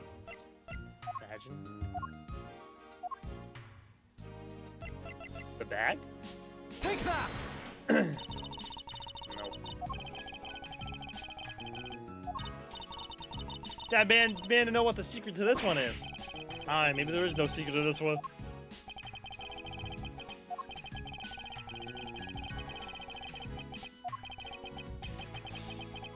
That this knife came from Mr. Faraday's evidence bag. Conversely, there is one item listed in Mr. Faraday's organizer that no one has claimed to have seen today. Okay. So it's just the key. Take that! This Yatagarasu's key Mr. Faraday mentions in his organizer. This is how the knife was brought into the courthouse. Not making any sense, Miles Edgeworth. You know, look a bit closer, Francisco, to see what I mean. Don't the color and ornamentation of the key's handle remind you of anything? They do remind me of the knife. Very good. Both the Yatagarasu's key in this photo and the murderous knife have this very unique design on their handles. Furthermore, even though Mr. Faraday mentions the Yatagarasu's key, the only object we found at the crime scene was the knife. You don't seriously mean to say... It appears that you finally caught up? And yes, I do mean to say that these two pieces of evidence are in fact one and the same. But that's impossible. Even if that is what you want to believe, we should still investigate this possibility. Now then, let us examine this knife a little more in detail.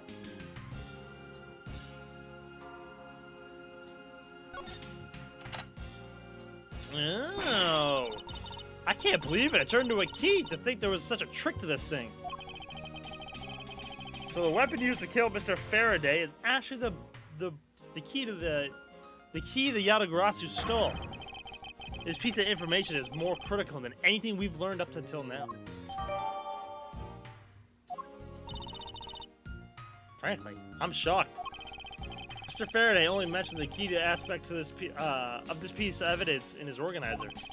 It's possible that even he had no idea the key was holding a knife blade inside. But if that's true, then only someone who knew about the key to knife trick could have killed Mr. Faraday. Even among law enforcement, this key was top secret. We're looking for someone who knew even more about the key than even Mr. Faraday, meaning that the only person who could be is the one who set the key in the first place, the great thief Yatagarasu. Then maybe Mr. Rel really was the Yatagarasu. And he was the only one who killed Mr. Faraday. Isn't that one possible scenario? No, not really, especially since Mr. Faraday was absolutely convinced that Mr. Rel was not the Yatagarasu. Besides, as Detective Bad said earlier,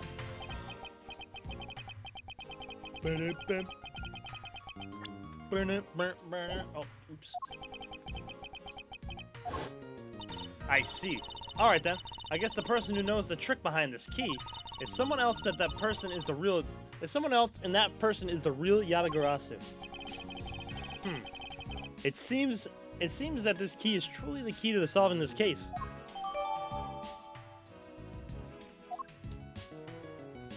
That's odd. We're short one piece of evidence. And the piece that's missing is the surveillance video that was played in court. The surveillance video? How could a piece of evidence just disappear? Did it go? Where'd it go? The video showing the moment in which Mr. Rell committed the murder. Where could it have gone indeed? Are you done with your inspection of the evidence?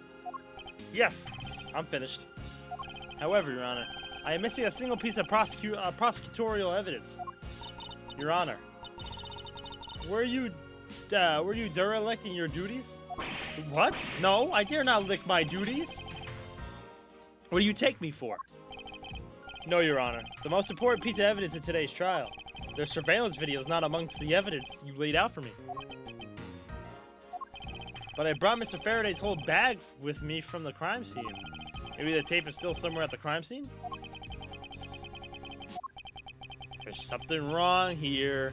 The Yatagarasu stole it. Something about this missing piece of evidence.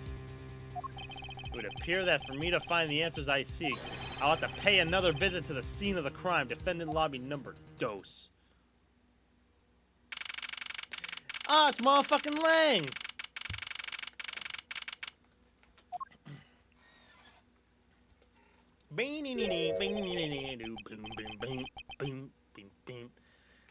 That's Detective Bad, but who's he with? I've never seen that officer before.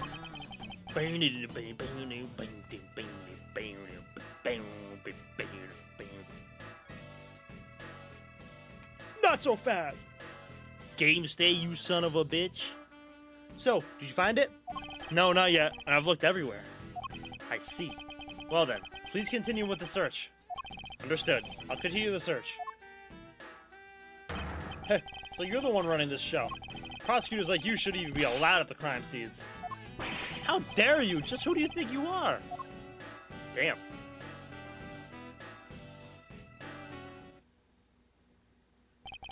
What was all that about? Who was that man just now? Whoever he was, I've never seen a more impudent officer in my life.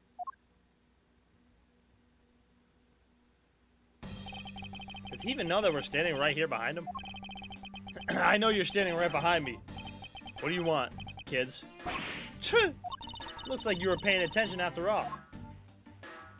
Of course I was. I have eyes in the back of my head. Ah, so that mirror isn't for vanity's sake. It's for him to keep an eye out on who or what is behind him at all times.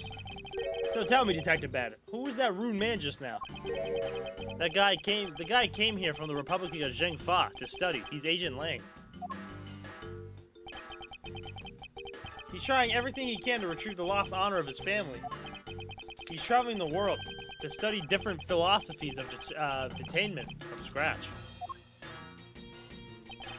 By visiting various police departments around the world, he has a lot of dedication. He's still just a rookie cop, but I sense a strong grudge of some sort from him. That guy is more useful than Gumshoe, even if he is rude. Well, he sure has a lot of guts to come to this country and give prosecutors a hard time. I agree. However, I can think of one young lady that statement also applies to. Anyway, what was that agent looking for, Detective Bad? Earlier, that little girl was poking around lobby number 1 as well. Like I said before, it's got nothing to do with the two of you. I highly doubt that it has nothing to do with me. Fine, if this is how the game I must play, then I will take this opportunity to draw out what he's been hiding and what happened in this room straight from him.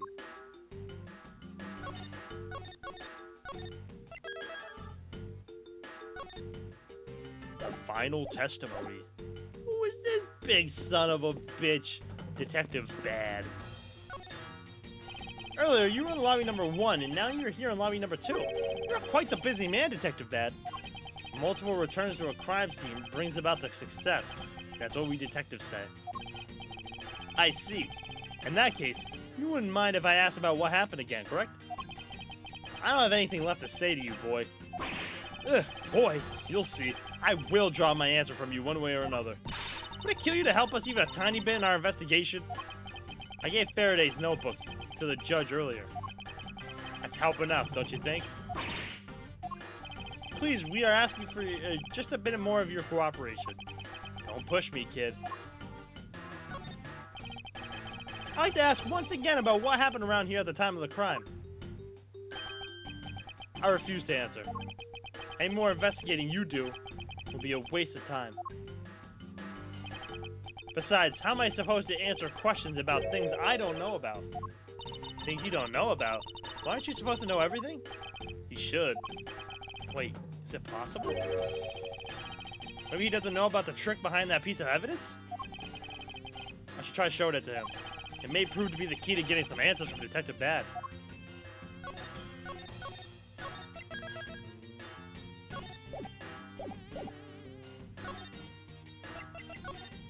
Detective Bad, did you know of the existence of the item in this photograph?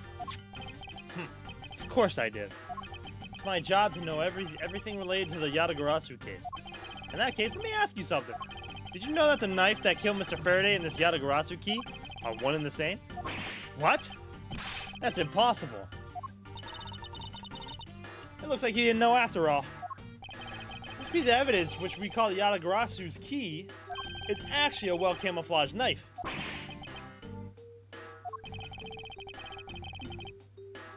Mr. Faraday was planning to use this Yatagarasu's key to prove that Mr. Rell was not the real Yatagarasu. Sorry. Isn't that correct? I guess so. However, Mr. Faraday had no idea that it was in fact a knife. Yeah, I have to admit, neither one of us knew that fact. And neither one of us knew. And if neither one of us knew, then no one in law enforcement knew either. How do we miss something as big as this? I noticed that since a little while ago, you appear to be searching for something. I presume that this key is what you were searching for? Yeah, that's right. And why were you searching for it? Because I promised Faraday. I promised that I'd protect that key with my life. But after he was killed, the key disappeared from Faraday's evidence bag. Who would have thought the key is what took Faraday's life? Detective Bad. So that we may find the truth, please testify for me once more. Alright. But it doesn't matter how many times I tell you about what happened. Nothing will change.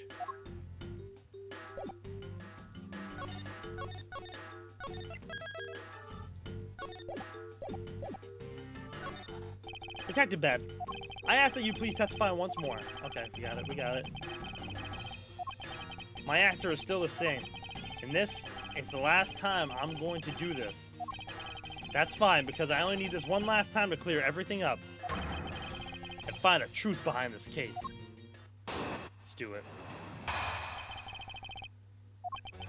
I was in lobby number 1, talking with you.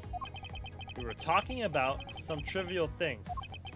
I heard the gunshot right before the trial was about to reconvene. When we heard it, you and I immediately dashed out into the hallway together. I saw Gumshoe goofing around there, and then we all ran into lobby number 2. Sounds like the exact same story he told us before. Indeed. However, I feel that we have yet to draw all the information that we can. How many lollipops does he have? It looks like he's just one. But maybe it's more than one. Hold it! Why did Miss Yu choose lobby number 1? Answer me! Who knows? She just said that she had said something she wanted to talk to me about. And we walked into lobby number 1 together. That's all. So his answer remains the same as before, I see. Hold it! I was hoping you could expand on what exactly you were discussing with Miss Yu. Trivial stuff. It was nothing important. That's for me to decide. Yo. Alright, I suppose that's for him to decide. Moving on then. Hold it! Until you heard the gunshot, did you notice anything else that was out of the ordinary? I didn't hear any other strange sounds until that gunshot. The gunshot Detective Bad heard was really one from the murder. Wait a second. Wait a second. Wait a second. Wait a second. Wait a second. Wait a second. Wait a second. I don't know. Wait. You know what I think it is? There's a TV in here, right? I think where they're going with this is that the surveillance video, it has the sound of the gunshot. So what happened is that the sound of the gunshot was played on the TV. Because the TV was still on, too, when we ran into there. So I think it was the surveillance video. So it was a setup, so they were dead for longer. Because Gumshoe said he didn't hear anything, so it must have happened before Gumshoe showed up.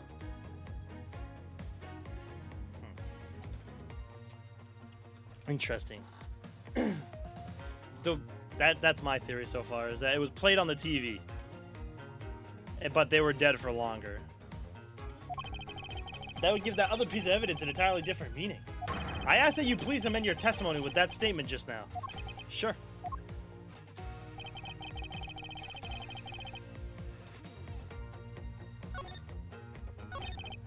Hold it! Like Big Boob Clown Case? Something like that. Something similar, yeah. Where it was played off the TV. Detective Bad, you honestly don't remember hearing anything else? Yeah. Is it possible that you were so involved in your conversation that you missed something? I've been a detective for a long time, and even if I were involved in something, I've got quite the habit of keeping the tabs on everything that goes on around me. If there had been some other strange sound, you could be sure I would have heard it. I suppose with this detective, that's probably very likely. So the gunshot. Hold it! And why did the two of you dash out into the hallway straight away? Because we clearly heard the sound of a gunshot. And we knew it came from somewhere nearby. And how did you know that it was a gunshot? In my line of work, you hear enough of them to know. I suppose it's only natural for a detective to know what a real gunshot sounds like. But given the circumstances, the only person I could think of whose life would have been in danger was Faraday. That's why I ran out into the hallway right away and headed for where he was. Hold it! Detective Gumshoe was there in the hallway? Yeah. Why didn't you attest to that earlier? When I saw Gumshoe, it was after I had heard the gunshot. Having seen him then didn't change the fact that he still could have done the deed. That's exactly what Detective Bad told us before. However, is there something in particular we should be asking the detective about? It just might be. No one knew about the knife as actually the Yatagarasu's key. Reflecting on that, perhaps there are other things that we know now, but Detective Bad doesn't yet. Yet that should be my angle of attack. Or yes.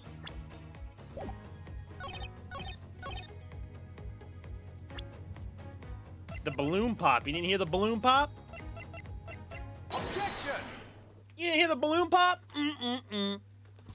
Detective Bad, does this balloon fragment remind you of anything? It's the same color as the one Kay was holding. Oh? So you knew about the girl's balloon? Yeah?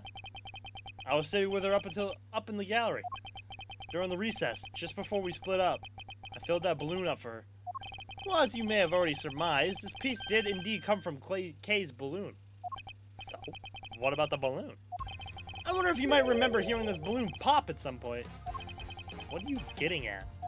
Huh, this fragment was found in the hallway right in front of lobby number 2. Furthermore, it was the sound of this balloon popping that the judge mistook as a gunshot. Oh? So the sound that the judge heard was not actually a gunshot, huh? On top of that, his honor said that he heard the balloon pop about 20 minutes before the trial was to reconvene. Yes, which means that his honor heard the balloon pop in the hallway. When you were in lobby number 1, Detective Bad. If you were in lobby number 1 at the time, you were close enough that you should have heard the balloon popping as well. So? What? Don't give me a so. We just proved that there's a flaw in your testimony. The crackling of the truth is louder than the sound of your sweet, naive cracking. Okay. And since you kids don't seem to know, let me fill you in on something. Did you ever stop to think why the doors and walls of this place seem so rugged? That's because they were just designed to keep secrets from being leaked.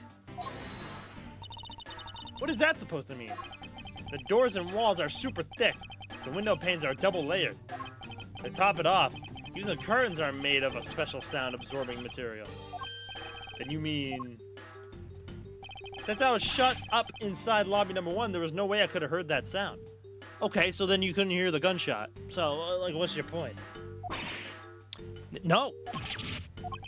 I knew that was what he was gonna say. Then that means the Scruff's face testimony is completely useless. If the rooms are soundproof, then of course he wouldn't hear any sign of a struggle.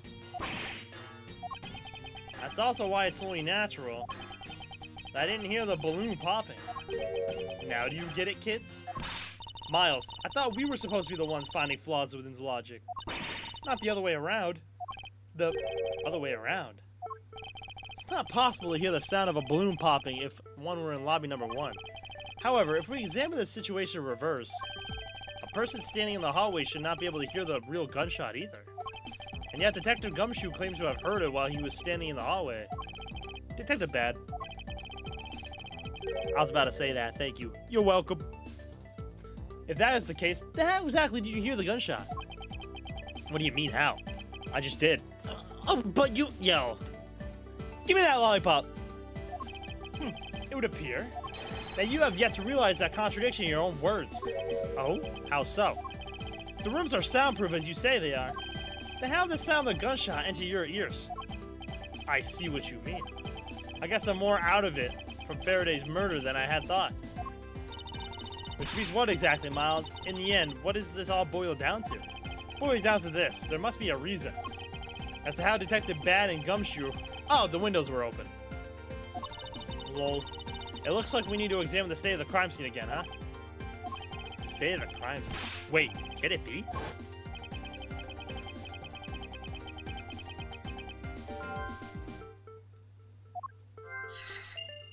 We finally get something for the window. Very loud television.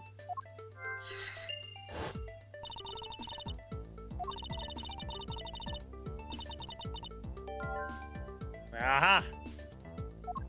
It's all coming together. Boom! Boom! Boom!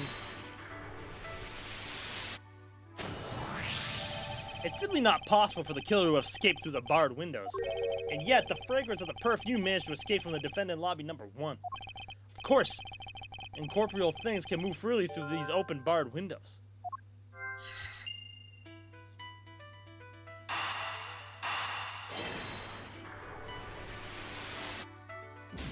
Oh. Okay.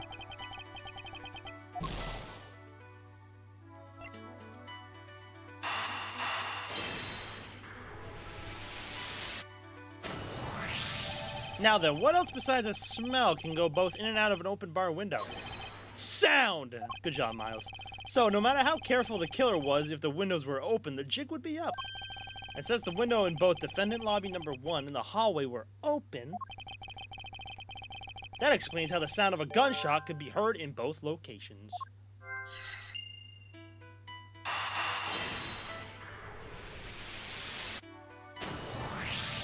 The missing piece of evidence is a video. That shows the moment in which Mr. Rao killed the embassy staff member. The sound of the gunshot left quite an impression on me when it was played during the trial. The video should have been returned to Mr. Faraday's evidence bag for recess. It brought back here. If it disappeared after that time, then it's possible that the tape is still here in this room.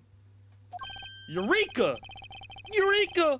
The evidence that has been missing, created for me, is the gunshot sound that no one should have been able to hear in the first place. Miles, what have you been thinking about? Stop wasting time thinking and let's start looking again. It's not a waste of time to think, for I have figured out where we should look. And where would that be? I believe we should examine the television. The TV. Well, you kids have fun. Go ahead and examine whatever you like.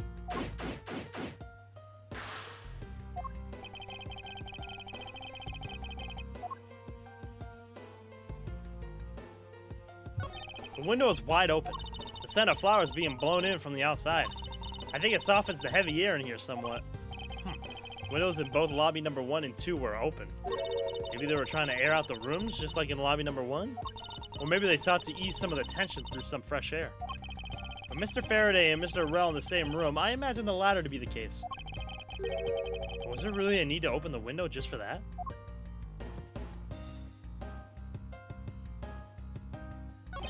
Earlier, when Detective Gumshoe touched this, it made a most terrible racket. I mean, when Scruffy turned the television on, right? Actually, come to think of it, I don't think Detective Gumshoe actually touched the television at all. Furthermore, it seemed more like when a video feed suddenly stops, at least it did to me. Wonder why that is.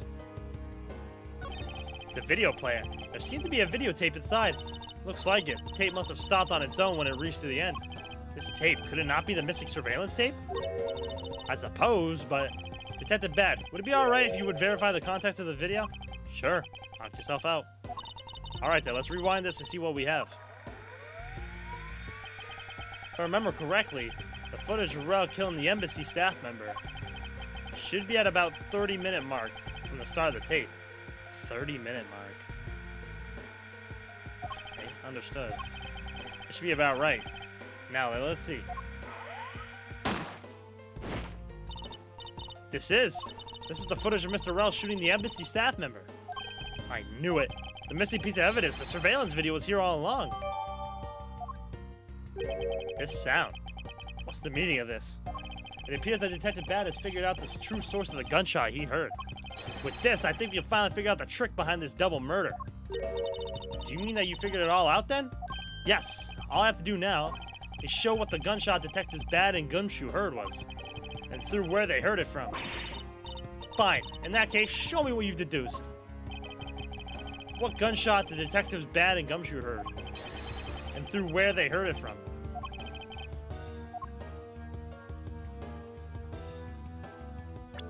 Now to show what the gunshot Detectives Bad and Gumshoe heard was and through where they heard it from. Okay. I wonder where? Eureka! Eureka! If the door and windows of the crime scene, namely this room that we're in, were closed, the killer could have used the gun and no one would have been the wiser. That's true. This courthouse does seem to be well designed for such a thing as it were. However, what happened in reality was, Detective Gumshoe, Detective Bad, and Miss Yu, all three of them heard the gunshot. Well, the windows in lobby number 1, 2, and the hallway were open. So naturally the people in those locations could hear it. Ah, but then why would the criminal open the window in the first place? To allow the gunshot to be heard, I suppose. Correct. That's the only logical conclusion we can draw from this. But why was that necessary in the first place? I want a real answer, Miles. I demand satisfaction.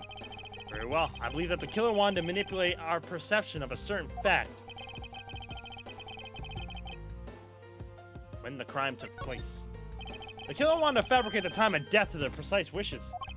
And they used the gunshot in the surveillance video to do so. So that's why the tape was left running? You mean the gunshot I heard was from this video? Yes, which means that the murders really occurred at an earlier time than we thought. Must have been during the recess, but before Detective Gumshoe was on guard duty, someone who has no alibi for that time period and planned this crime out in advance. That person is the real killer. Time to go get Manny. Oh, Manny. Mr. Edgeworth. Yes, what is it? Miss Yu is asking for you. She's in the courtroom. Perfect. She says that she's identified the murderer, but that she wants to clarify something. Looks like Miss Yu is still investigating something. Understood. Please tell her that I will be right over. I'll come along. I want to hear what she has to say. It would appear that the time has come to uncover the truth. All right. Final stretch. Let's do it. We're going to be able to finish this whole case in a day. Yeah, these cases aren't too long. I mean, I didn't expect them to be that long anyways, but... W.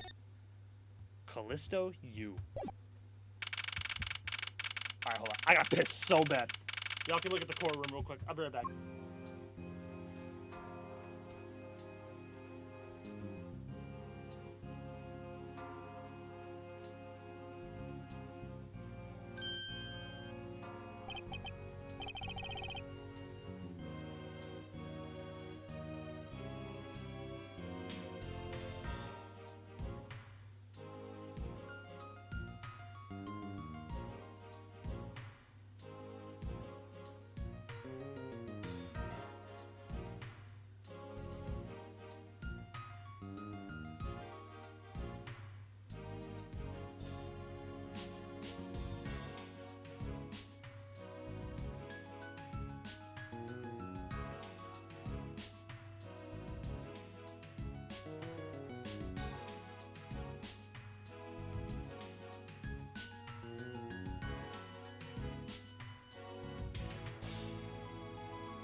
Alright, I'm back. Motherfucker said the bigger the boob, the bigger the crime. What the fuck? Alright. Let's finish this case. Kay, what are you doing here? Oh, hello, mister. I'm still investigating. But the object you're looking for is already... Okay. Don't mind him. Please continue with your investigation. Okay, you got it. Detective Bad. Haven't we already found what we're looking for? If it means I can keep her in the dark just a little longer, any little task will do. Oh? You're more sympathetic than I thought. Yeah. Oh my god, look at that. I've been waiting for you, Edgeworth. I've also been waiting for the moment in which we can finally lay this case to rest. The moment in which we can finally lay this case to rest. Wasn't that when we placed Detective Gumshoe under arrest? I think we've more than solved this case already. Don't you? We'll see. It all depends on whether or not your logic holds. We're finally back in the courtroom! Oh, I see. We even have a viewer in the gallery. And why, even Mr. Bad is here. A viewer in the gallery? I'm hardly just a bystander. I have a duty to see this case through to the end. No matter how it turns out. Oh? Is that right? Anyway, I thought you might like to hear what I've slaved away to find out. I'm taking statements on every single person's movements during the time when our suspect was in the hallway. I also confirmed that there was no possible route of escape from lobby number 2. Therefore, the killer must have been, without a doubt, Detective Gumshoe. And that's all you have? You spent all that time just to say it was Detective Gumshoe again? Yeah, that's all there is to my conclusion. In this case. Sorry, but I beg to differ. In a trial, there is always time for a rebuttal, and we are standing in a court of law. It'd be more than appropriate to follow the rules of the court in this case, don't you think? How absolutely like a rookie to think such a thing. But alright, I'll play along and give you a proper testimony. My logic is correct, and I've already won. All I have to do is now prove it by showing who the real killer is.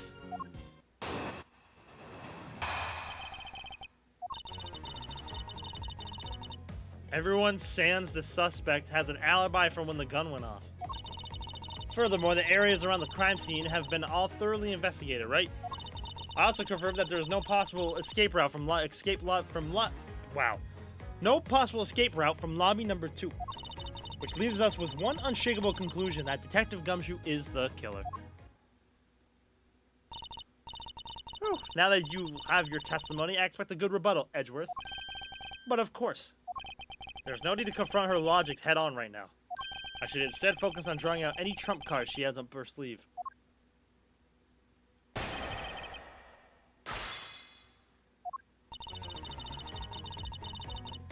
Hold it! Why does she laugh so much? We still have no clue. I think it's like a nervous tick. She hasn't said, but I think it's gotta be like some type of like nervous tick. The suspect? But I thought that Detective Gumshoe's alibi has already been proven. Are you joking, Edgeworth? I assure you this is no joke. Look, I know you heard from the judge earlier that the detective was in the hallway with Mr. Faraday's daughter eating a Swiss roll. Yes, that is correct.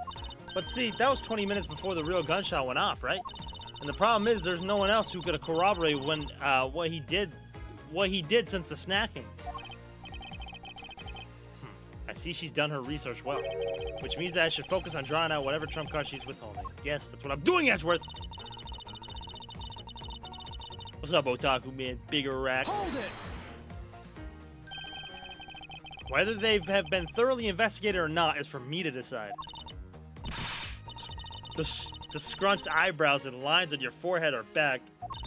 Anyway, even if you believe it hasn't been exhaustive, the crime scene, lobby number 2, has no way out other than the hallway Detective Gumshoe was standing in. And because he claimed to be there, that makes him the only possible suspect. But isn't it all possible that someone escaped through a window and into the garden? That's the first place everyone looks, silly. The police aren't a bunch of lazy bums. That's debatable. They looked into every possibility, you know.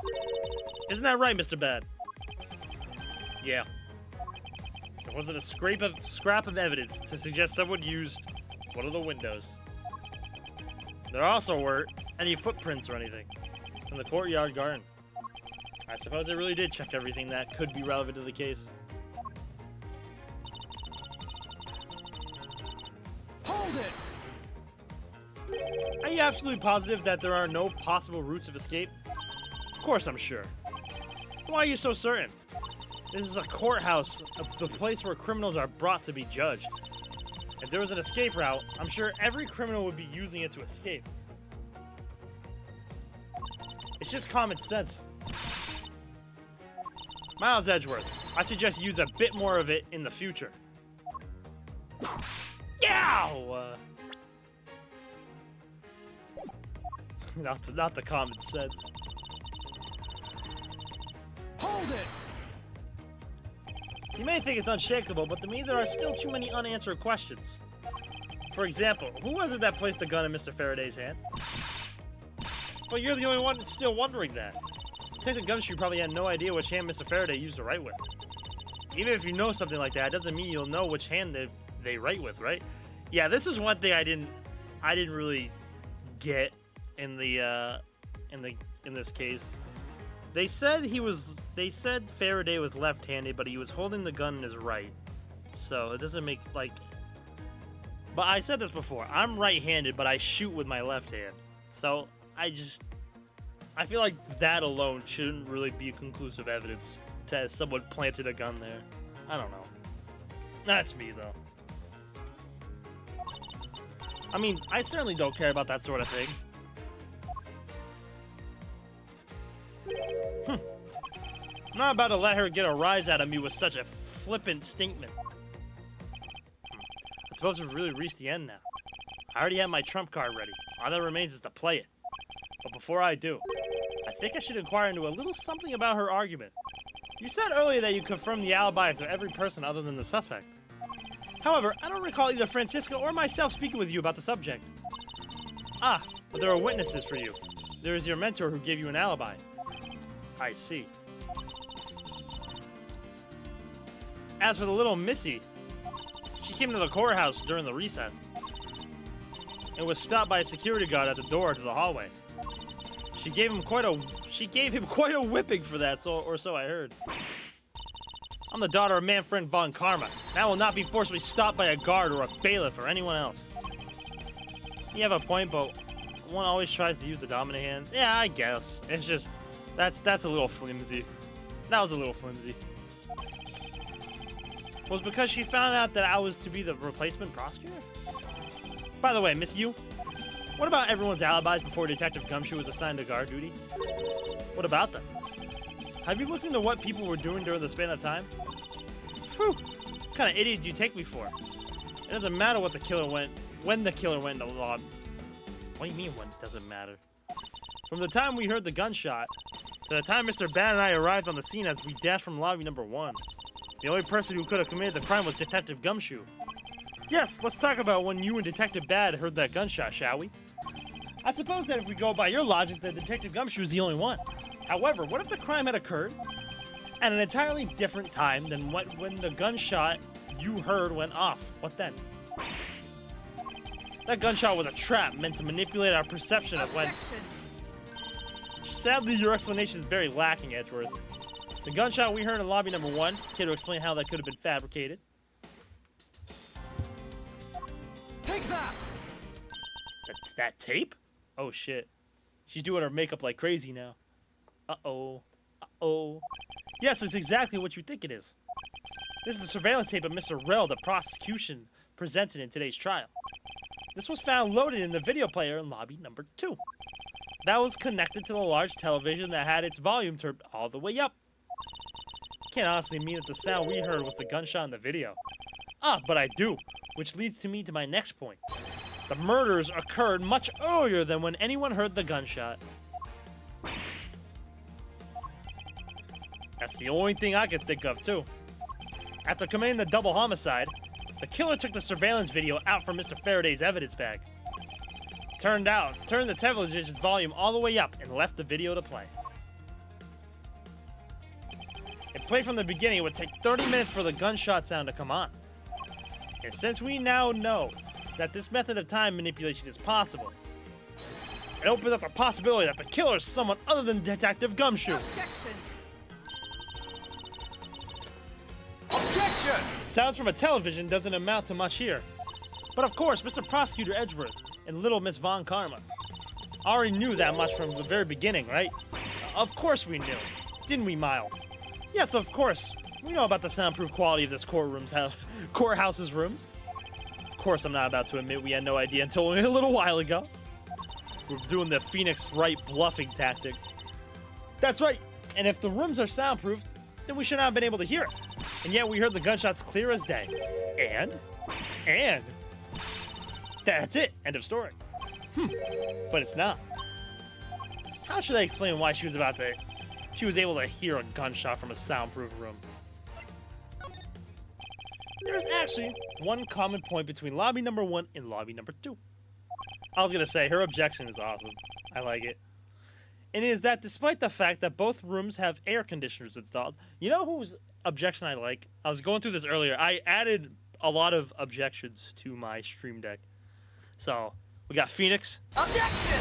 Got Miles. Objection! Got Apollo. Objection! Got Athena. Objection! Blackwell. Objection! Winston Payne. Objection! This one I actually like. I don't know why, but I like his objection a lot. This is Gaspin Payne's objection. Objection!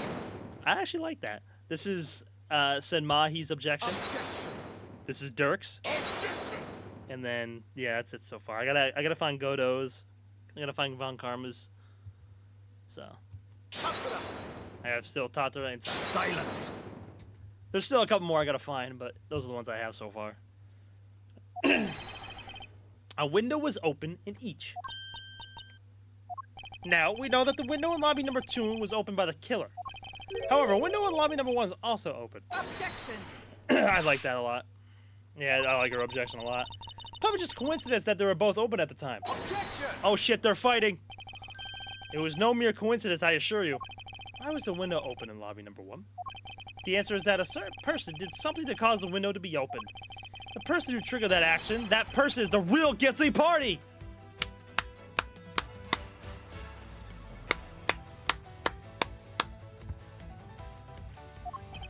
The real killer in this double murder is... you, Judge! You did it! Sort of nonsense. Be serious here, Miles. That must not be the correct person. Just kidding.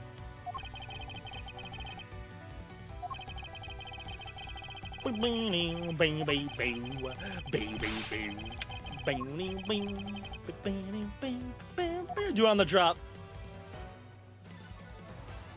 Oh, I pressed the wrong button. Shit. Miss Callisto, you. I hereby formally indict you of the murder of Mr. Faraday and Mr. Rell. What? You indict me? Oh, shit. Are you serious, Miles? Why do you think she's the killer? I don't understand her motive just yet. But of course I'm serious. Because she's the only one who could have done it. Well, Miss Yu, do you still feel like laughing now? Oh, shit. Oh, shit. Wait, that was kind of badass, Miles. Of course I do, Edgeworth. Damn. My argument must not be tight enough yet. Although, I never thought things would spiral into this. But I'll have you know I'm enjoying this dance quite a bit. I guess this means it's time for my own rebuttal now, right? It's funny because we're the prosecutor still, so we're going up against a defense attorney. Oh shit! Bam, bam, bam, bam. I love the music in this game so far.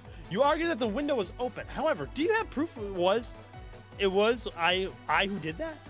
Furthermore, do you have proof that the tape was used in committing the crime? Frankly, I'm shocked at you for going around accusing people of murder like this. Especially with logic as full as holes as yours. This is where it really starts. I mustn't let my guard down for even a second, or the truth will blow away. Now this is the time to put the patent Von Karma perfect proof to the test.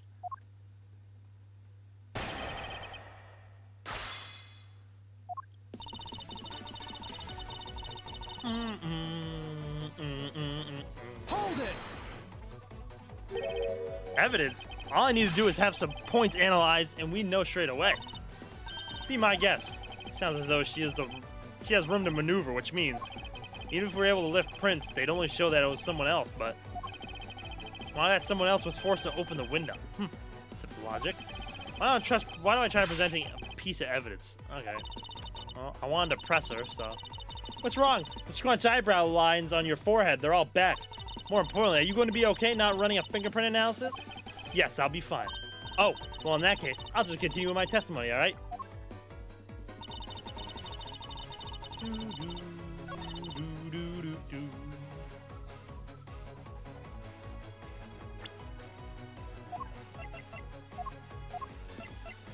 Objection. There it is. Shake your head, Miles. Pathetic. I'm sure you've seen this before, haven't you, Miss Hugh? Ah! Edgeworth, I never knew you were into wearing that kind of perfume. It's not exactly what I'd recommend for boys, you know. What? This isn't mine? That's right, it's mine, and I received it from Detective Bad, you see. Miss Hugh, you can pretend all you like, but we know at least this much is for sure. That you are the one who gave this bottle of perfume to Detective Bad. And you're super easy to rile up. So, what about the perfume? Well, you're in lobby number 1. You made a big show of spilling some of this perfume. That's according to Detective Bad. Oh, I know. You also knew that if you spilled it, he would naturally move to open a window. Objection! Come now, I've already told you that it's just a big coincidence. After we opened the window in lobby number 1, I just left it open, you know? So maybe it was just dumb luck that we heard the gunshot through the window. Objection. There it is. The timing of when you were going to spill the perfume is something you could control. The most important fact about this case is when people were made to hear the shot. Furthermore, it would have been pointless if you didn't have an alibi for yourself at the time. You mean, Miss Yu, you were the one who called Detective Bad into lobby number 1. When you saw him bring Detective Gumshoe into the hallway, is that correct? All of today's premeditated events could have only been through a thought up by you, Miss Yu.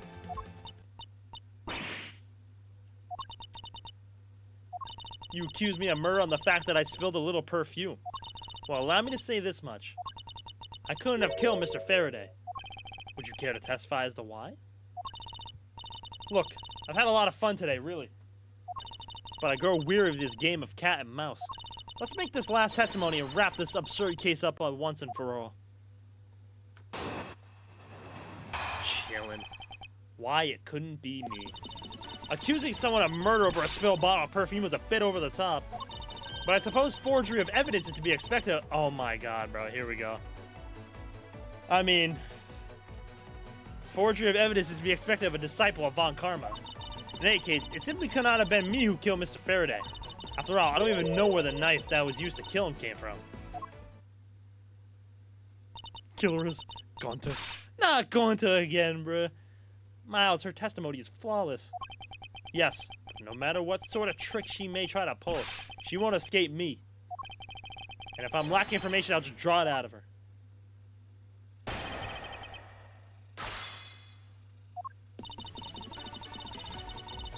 Bam, bam. Hold it. Gumshoe's the murderer. I mean, that's who they suspect right now. I think I already explained the significance of that earlier. You only confirmed that I did spill some perfume, but that's all. Now you would accuse me of murder based on a simple spill. Don't you dare complain when I sue you for defamation of character. Do as you like, but as for me, I believe. You believe? How far back in the past did you go? When the first time we met Gumshoe. So it was Miles' first ever case. Quote unquote case. I believe that you are the true culprit in this case. So Miles is only 19 right now. Francisca's 13, Miles is 19. My, you're enthusiastic. Of course I should have guessed. Hold it. I formally request that you desist in your attack against my mentor. Yes, or we'll sue you for defamation. All I'm doing is telling the truth. Or maybe more like a spread of gossip. Although, Your adamant denials are, shall we say, just adding fuel to the fire. How dare you? Say such a thing. Calm down, little girl. Don't let her get to you. Oh, why'd you have to ruin my fun? Well, shall I continue?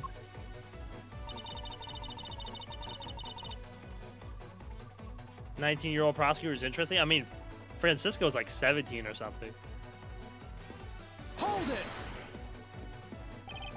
And why exactly could you not have killed him? I was just about to testify to that. You're such an impatient man. I'm not really into that, you know, Edgeworth. God, your preferences have no bearing on what is at hand. Feeling a little uncomfortable, are we? Yo. Objection! Hey, Miss Yu, you will desist in this tomfoolery and return to your testimony. And Miles, if you're going to lose your cool, then I won't show you any mercy. Sorry. Miss Yu, please continue with your testimony. Sure.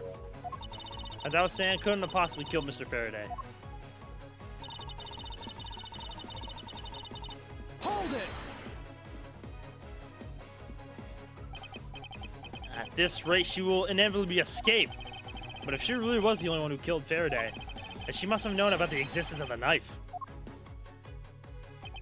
I'm sorry, Miss Yu. Maybe you weren't aware.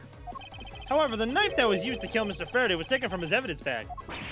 Miles, what do you think you're doing? I'm drawing the truth out of her. That's what I'm doing. Huh? I don't recall a knife being presented at the trial earlier today. Well, I suppose that's because the evidence was something Mr. Faraday had yet to use. So that's what you're trying to do.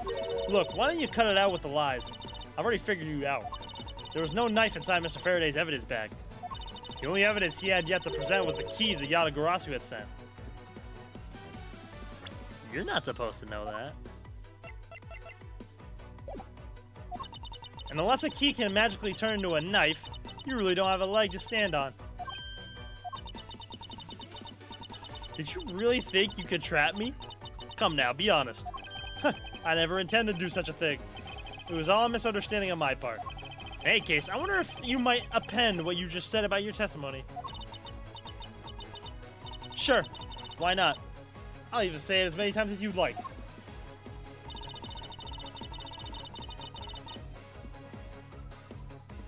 Hold it!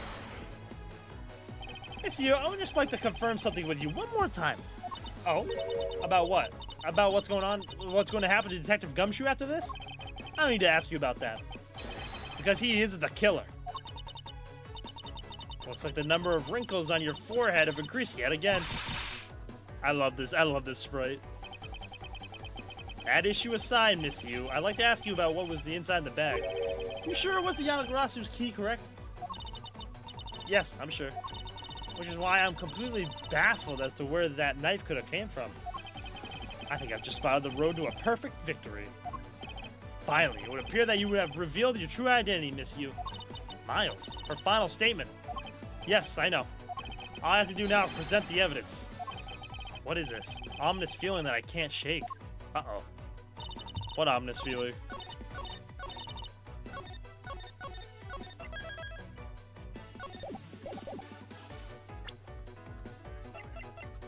Objection! Miss Yu, I wonder if you might take a look at this photo for me. Like Phoenix and Mia? That'd be cool. This is a picture of the key the Yatagarasu sent to the police. However, while it may look like a key at first glance, it in fact has the secret ability to transform into a knife. Which means that what was inside Mr. Faraday's bag was both the Yatagarasu's key and the murderous knife. You knew that the key was inside Mr. Faraday's bag, did you not? Yes. Well, with the Yatagarasu's key alone, it's more than possible to kill Mr. Faraday. Do you understand now? Just knowing of the existence of Yatagarasu's key?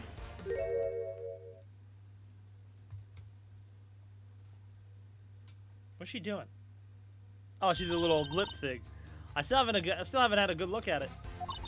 Showing it to me from that far away, you could be lying for all I know. You would even now still feign ignorance? I'm not feigning anything. But we can't have you accusing me of a crime with false evidence now, can we? I mean, Mr. Von Karma, I've heard some very interesting rumors about him. Are you mocking my papa? Don't you dare sully the good name of my mentor. Yeah, the good name of your mentor, alright, bro? Oh my god, bro. Is this really how she's gonna get away, bro? Wow. I'll take a good look. This piece of evidence is more than real. Wow, who knew there was such a trick to this thing? Are you satisfied now? But of course, you knew that from the very beginning, didn't you? You know the knife and the Yatagarasu's key are one and the same. Otherwise, someone like you, who isn't a member of a law enforcement and who would never have been any privy to this trick, would have never known about it to begin with. Furthermore, it's something that the Yatagarasu sent to the police. How'd you have knowledge as to what it was? Actually, I heard it from Mr. Faraday. Just before he dragged Mr. Real off, he told me.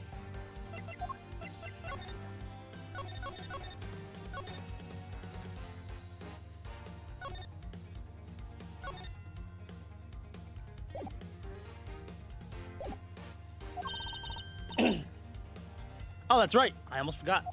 He also told me about the key turning into a knife at that time. And you fucked up. And you fucked up. And you fucked up. But he didn't tell me about how the key actually transformed. Objection! Yeah, there it is. What are you saying? What you are saying is simply not possible. You fucked up. Oh, and why not? Because Mr. Faraday himself didn't know about the hidden knife within the key. For within these pages, he mentions nothing about a knife. Objection! I'm not sure he would have written everything in his organizer, you know. Wouldn't something of this importance be better left to oral communication? Objection! Unfortunately, that is also impossible. Because Detective Bad didn't know about the knife aspect either. What would have been highly classified information even within the police force, and is something that even the lead detective on the case didn't know. Why would Mr. Faraday have felt the need to share such information with the opposition? Yeah, I guess he wouldn't have much of a reason to. Yeah, this is her nervous tick. She laughs. Looks like I gave a pretty lame excuse, huh? How can you laugh at a time like this? She probably just realized the flaw in her logic and is actually in panic over it. Detective who? Detective Bad. Who's the guy you said before? Gumshoe? There's only 2 detectives. But that's not something we need to concern ourselves with. I suppose you're right. Miss Yu, I'd like to state that I also know how you know wow. I also know how you know the real nature of the knife. Do you now? Well, why don't you put your money where your mouth is and show me? Oh, I will, and I'll wipe that smile off your face by the time we're through. This is it, the moment of truth, the secret behind the Yatagarasu's key. Detective Bois? I mean, I might have just fucked up staying bad. Only one person would have knowledge of it from the get-go. Who would know from the start that the Yatagarasu's key could change into a knife? Take that! There was only one person who would have known about the dual nature of the key. She was Yatagarasu? And that is the person who sent the Yatagarasu's key to the police. That is to say, the Yatagarasu herself. Are you saying that this lawyer is the great thief Yatagarasu? Miss Yu. You used Mr. Rel to lure Mr. Faraday into a trap, didn't you? You, who professed to bear a grudge against criminals. Why? Why do something like this?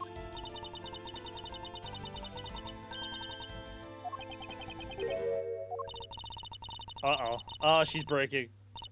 She's breaking. Oh, yeah, she's breaking. Oh, shit. Who would have thought that you, a stupid rookie prosecutor, would see through me? You're sending the biggest chill down my spine right now, Edgeworth. This feeling of thrill. It's even greater than when I sneak into some place. You? Yo. You killed Faraday? Why? Answer me, Callisto, you. Callisto, you. That's not my real name. Because my real identity is, yes, the great thief Yatagarasu. Her earrings are pretty cool. Yeah, that's what everybody's saying. They are pretty cool. Let me tell you something, Edgeworth. Mr. Faraday was one difficult man to deal with. For you see, he had discovered my true identity. Which is why I had to erase him from the world of law. Callisto, you? Callisto, you? I don't know the joke. I made Rel an offer and acquittal for a little favor in return. All he had to do was accuse Mr. Faraday of being the Yatagarasu in court. But once we entered the recess, Rel was dragged off by Mr. Faraday, which threw my plan into a complete mess. I chased after them and eavesdropped on them through a crack in the door. That Rel caves to only two things, money and authority, just as all thugs do. I fear my plan was going to be ruined if Mr. Faraday held on to Rel any longer. Plus, if I had let them continue on the way they were, I would have been found out. That's why I had no choice. I had to kill them both. But didn't you say that you despise criminals? But do I really? Have you forgotten about the KG8 incident too? Maybe. What sort of woman would... So then, was it your plan to kill Mr. Faraday with the very evidence that you sent? Well, I had a good idea what Mr. Faraday was going to do. I anticipated that Mr. Faraday was going to prove that Rel wasn't the Yatagarasu by using the Yatagarasu's key as evidence and that he would bring it with him. Which is why I thought to use the knife portion. With a weapon as well designed as this, no one would be the wiser. Because who in their right mind would think something like this could be a weapon? I casually entered lobby number 2 on the pretext that I had to talk with Mr. Faraday. In order to get with him, I pretended to be worried about something. He then let me hold the Yatagarasu's key just like that. He never noticed I had changed the key into a knife inside that plastic bag. Oh wow. He didn't have the chance to take note of the knife that took his life. How could you kill him? Aw, poor Detective Bad. I thought it was Detective Bad. Damn, now I feel bad. It wasn't you, Bad, I'm sorry. I knew him for a long time, you know. At the very least, I thought to give him a quick and painless death. But if you kill Mr. Faraday first, there was no need for you to kill Mr. Rel as well. Where's the judge? Hey, this isn't a real trial. This is like investigation. They're just in the courtroom. I believe I mentioned why we were placing Detective Gumshoe under arrest. Something about having accidentally created an eyewitness, and how that led the killer to think about setting them up as though they killed each other. Then to trickle the surveillance tape. Yes, I'd actually planned to use a gun. The risk was too high that I'd be caught. However, that's when I remembered the existence of that surveillance tape, which is why I had Rel help me set up the... You made bro kill himself? And after all was said and done, I rewarded him for all his hard work with a bullet. Oh, shit. You're a defense attorney, aren't you? How could you? How could you betray a client? Client? If you want to talk about who was a client of who's first, it was me. I was the client in the murder of the Cotopian embassy staff member, Deadman. You ordered a hit job? You still haven't figured it out, Mr. Bad. I had Deadman killed because he was about to give away info about the smuggling ring. Now, who exactly do you think would benefit from such an assassination? It can't be. You're... That's right. I'm a member of the smuggling ring. Okay, so are you not Yatagarasu then? What? How could this... You don't mean you're working with Manny Kochin too, do you? Maybe, maybe not. Guess you'll never know. Yatagarasu claims to be noble, but you're just another cold-blooded murderer. Well, she's not the Yatagarasu, I don't think. That's right, little girl. Yatagarasu is just another killer. Be quiet, you. Yatagarasu. You can run from the law, but you'll never escape it. So just humbly accept the judgment of this court. She's gonna dip, of course.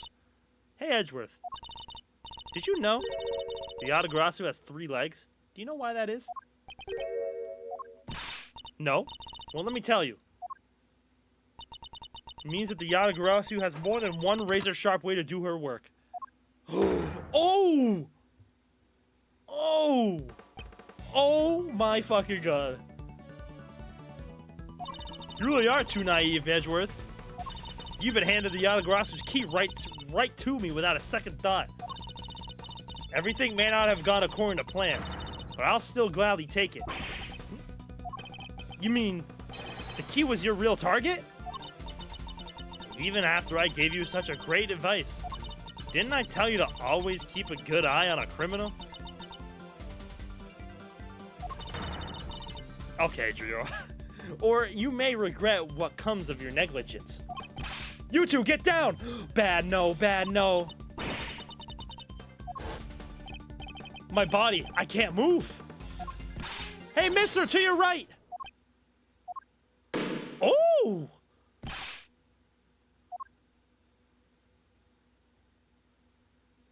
Oh my god.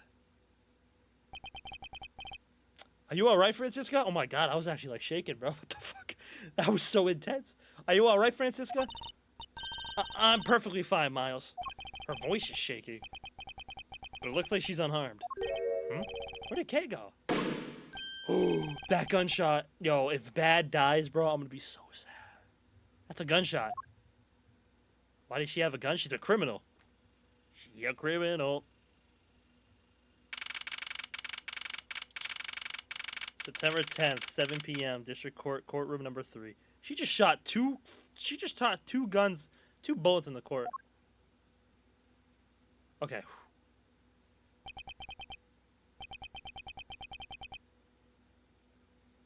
They wouldn't be in it. An AT Games, fool. You're right. No, I didn't mean like Edgeworth. I thought Bad might have died there.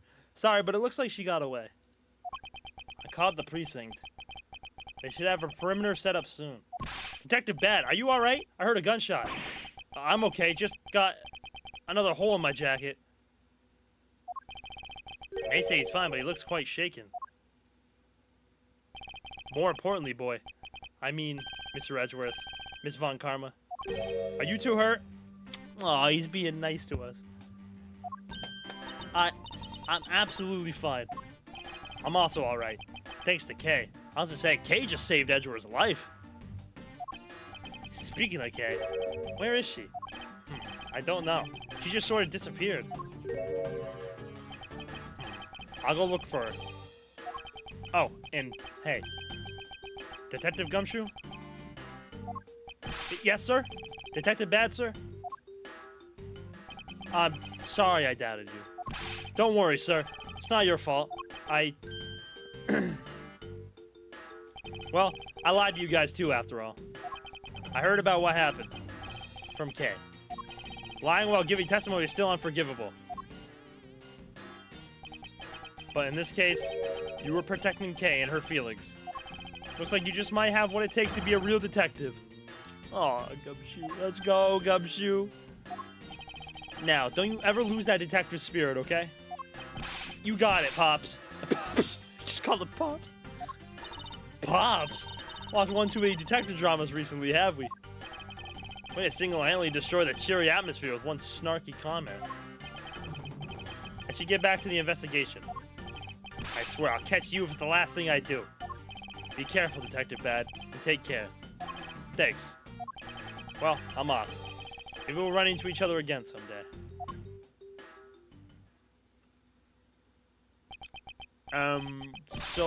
Thanks a bunch, pal. You're the best. I'm gonna guess we're gonna run into you in the 5th case. You really did find out the truth behind everything. Oh, you know what? She's probably the one that went in and killed. She was the 2nd person that walked in the 1st case. She was the 2nd person that walked in. And stole the files. You really did find out the truth behind everything. Yes, well, I'm glad we solved everything before you were taken to prison. Oh, Judge, stop, bro. I can't believe how much trouble I caused you with my testimony, Detective Gumshoe. It was no problem, really. I mean, I lied too, so I didn't help anything.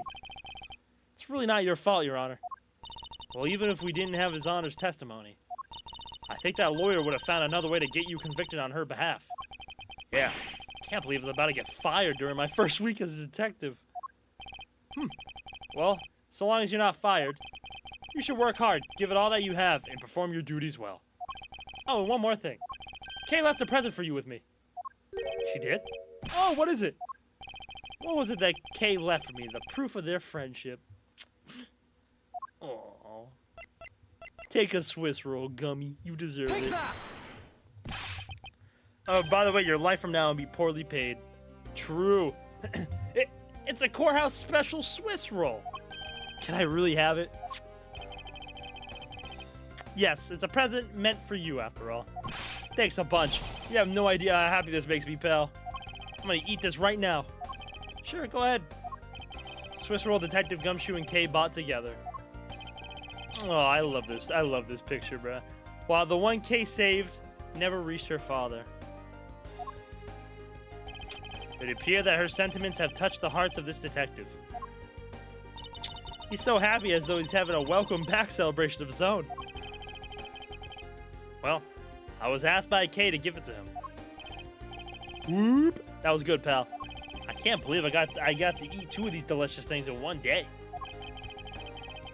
It's like I'm in Swiss roll paradise or something. Gotta thank Kay myself. Hey, wait, where is she? He only noticed just now? Was his mind not present when we discussed her earlier? Detective Bad left to go search for her earlier. Maybe you should go join him. Yeah, you betcha, pal. I'm gonna go help him. Oh, but first. You know what, pal?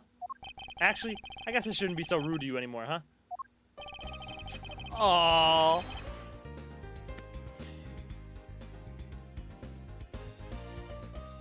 I'm tearing up a little bit, bro. This is so cute, dog. I fucking love Gumshoe.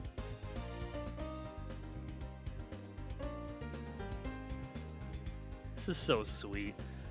I'm gonna stick right by your side from now on, Mr. Edgeworth, sir. Oh.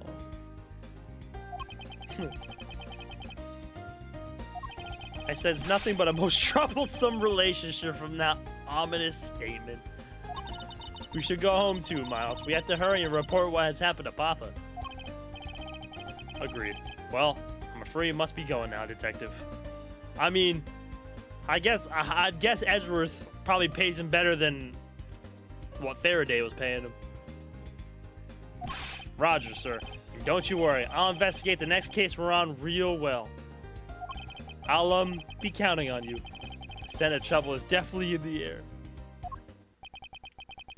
Oh, bro. Honestly, bro, like, I remember in the first Ace Attorney game, they were talking about how Miles was such a bad guy, bro. I don't see it. I don't see it.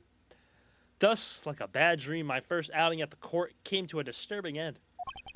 A few months later, I was finally able to properly stand in court as a prosecutor. But the detective in charge of the investigation was, as I dreaded, Detective Gumshoe. After that, he became my direct subordinate. I have tried, but words fail to describe the immeasurable suffering he has caused me. But I suppose that's just how things are. As for the little girl who suddenly disappeared, she's now my assistant. Hey. So, do you remember now? Yes. I remember everything. Okay? It's been a while. Okay, you sure grew up a lot. Of course, but thank goodness. I thought you two had totally forgotten about me. You know, I was really worried about you after all that. Where have you been all this time? Gummy, I didn't know you cared. After my father died, I went to go live with my mother's relatives. They really lived far away, so I wasn't really able to come back here all that much. Oh, is that what happened? Well, I'm just glad you're all right. So does it all make sense now? You betcha it does. Oh, you know what?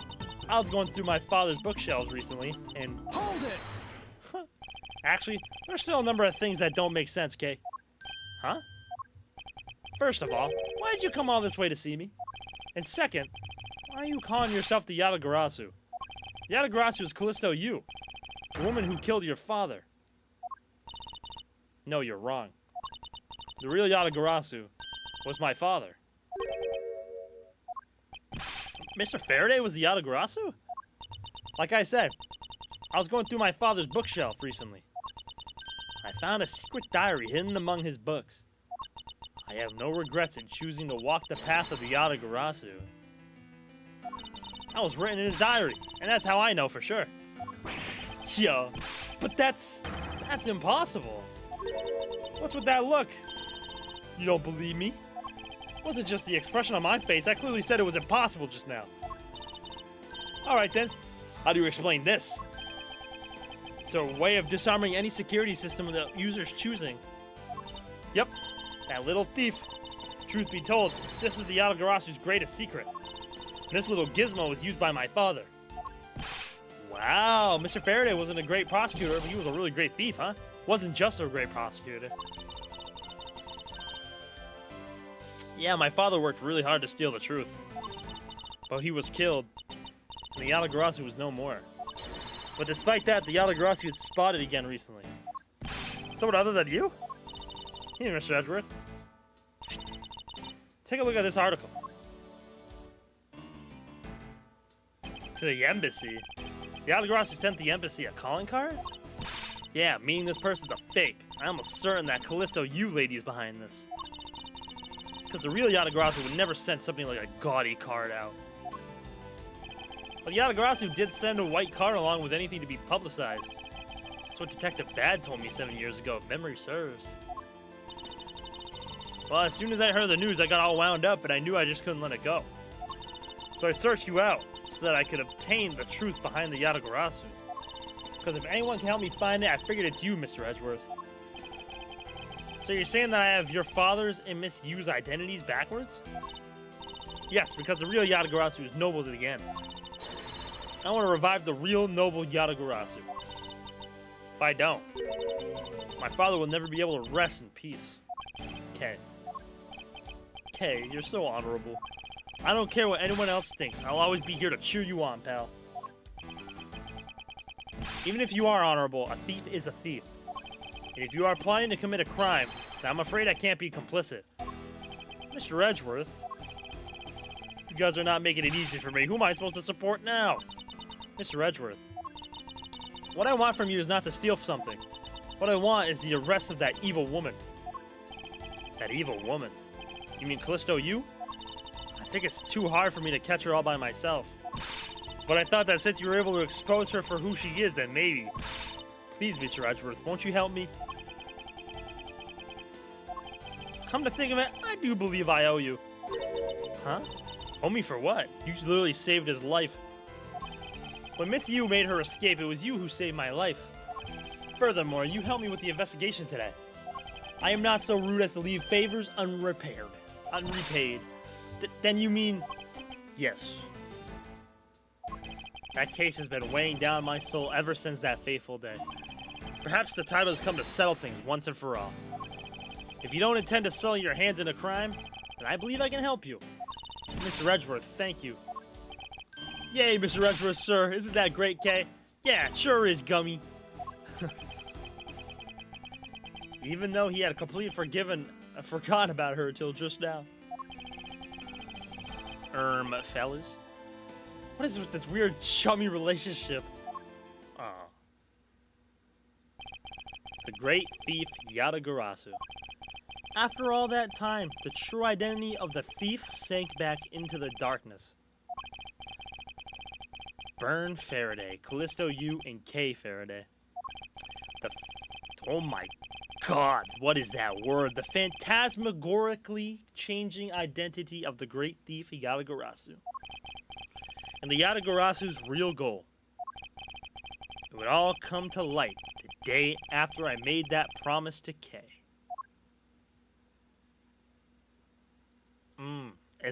And then he walked into his prosecutor's office, almost died there. So, I guess we're picking up right after the first case is where we're picking it up. Wow, W's. We actually able to finish that entire case today. W.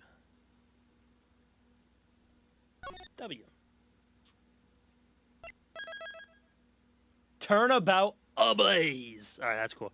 This is the final episode of the first game. But, obviously, we are done for today. I was able to put out a whole stream of just that case. Thank God, actually. That actually worked out perfect. Perfect. Alrighty, though, fellas. 'Twas a fun stream today.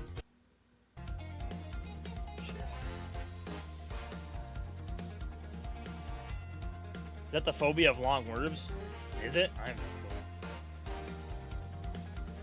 phantasmagorically. I think I said it right. But thank you guys so much for hanging out. 'Twas a fun stream. W case. I like that case a lot. Callisto U. Badass. I love her objection. I guess we'll catch her on Tuesday. Phantasmagoria is like you're seeing a dream. Gotcha. So I mentioned this at the beginning of stream, but I'll mention this now again.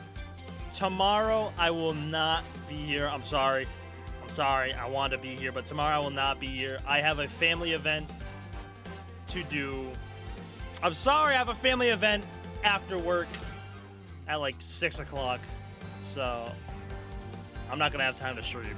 So I will be back on Tuesday. I'm sorry. I won't be here tomorrow. I won't be here Monday. I'll be back Tuesday. We will finish, hopefully. No, I don't forgive you for having a family. Well, fuck you. But we'll be back Tuesday. I don't know if we'll finish the game. I'm gonna guess this last case is gonna be a little bit longer than this one. So we might finish the first game on Wednesday, and then we'll start the second game on Thursday. I keep hearing the second Miles Edgeworth game that wasn't localized for the West is straight peak. So I'm very excited to start the second game. But we still have case 5. We'll start that on Tuesday. Alrighty, fellas. I appreciate y'all for hanging out, man. I'm sorry. We will finish this on Tuesday. I'm sorry. We will finish this on Tuesday. I appreciate y'all for hanging out, man. And Pirate Majima is still a thing. If y'all missed that, I posted a reaction video on my YouTube. Pirate Majima in February. I'm excited. So, I appreciate y'all for hanging out, man. I love y'all. Peace out, fellas. I'm sorry! We'll see y'all on Tuesday.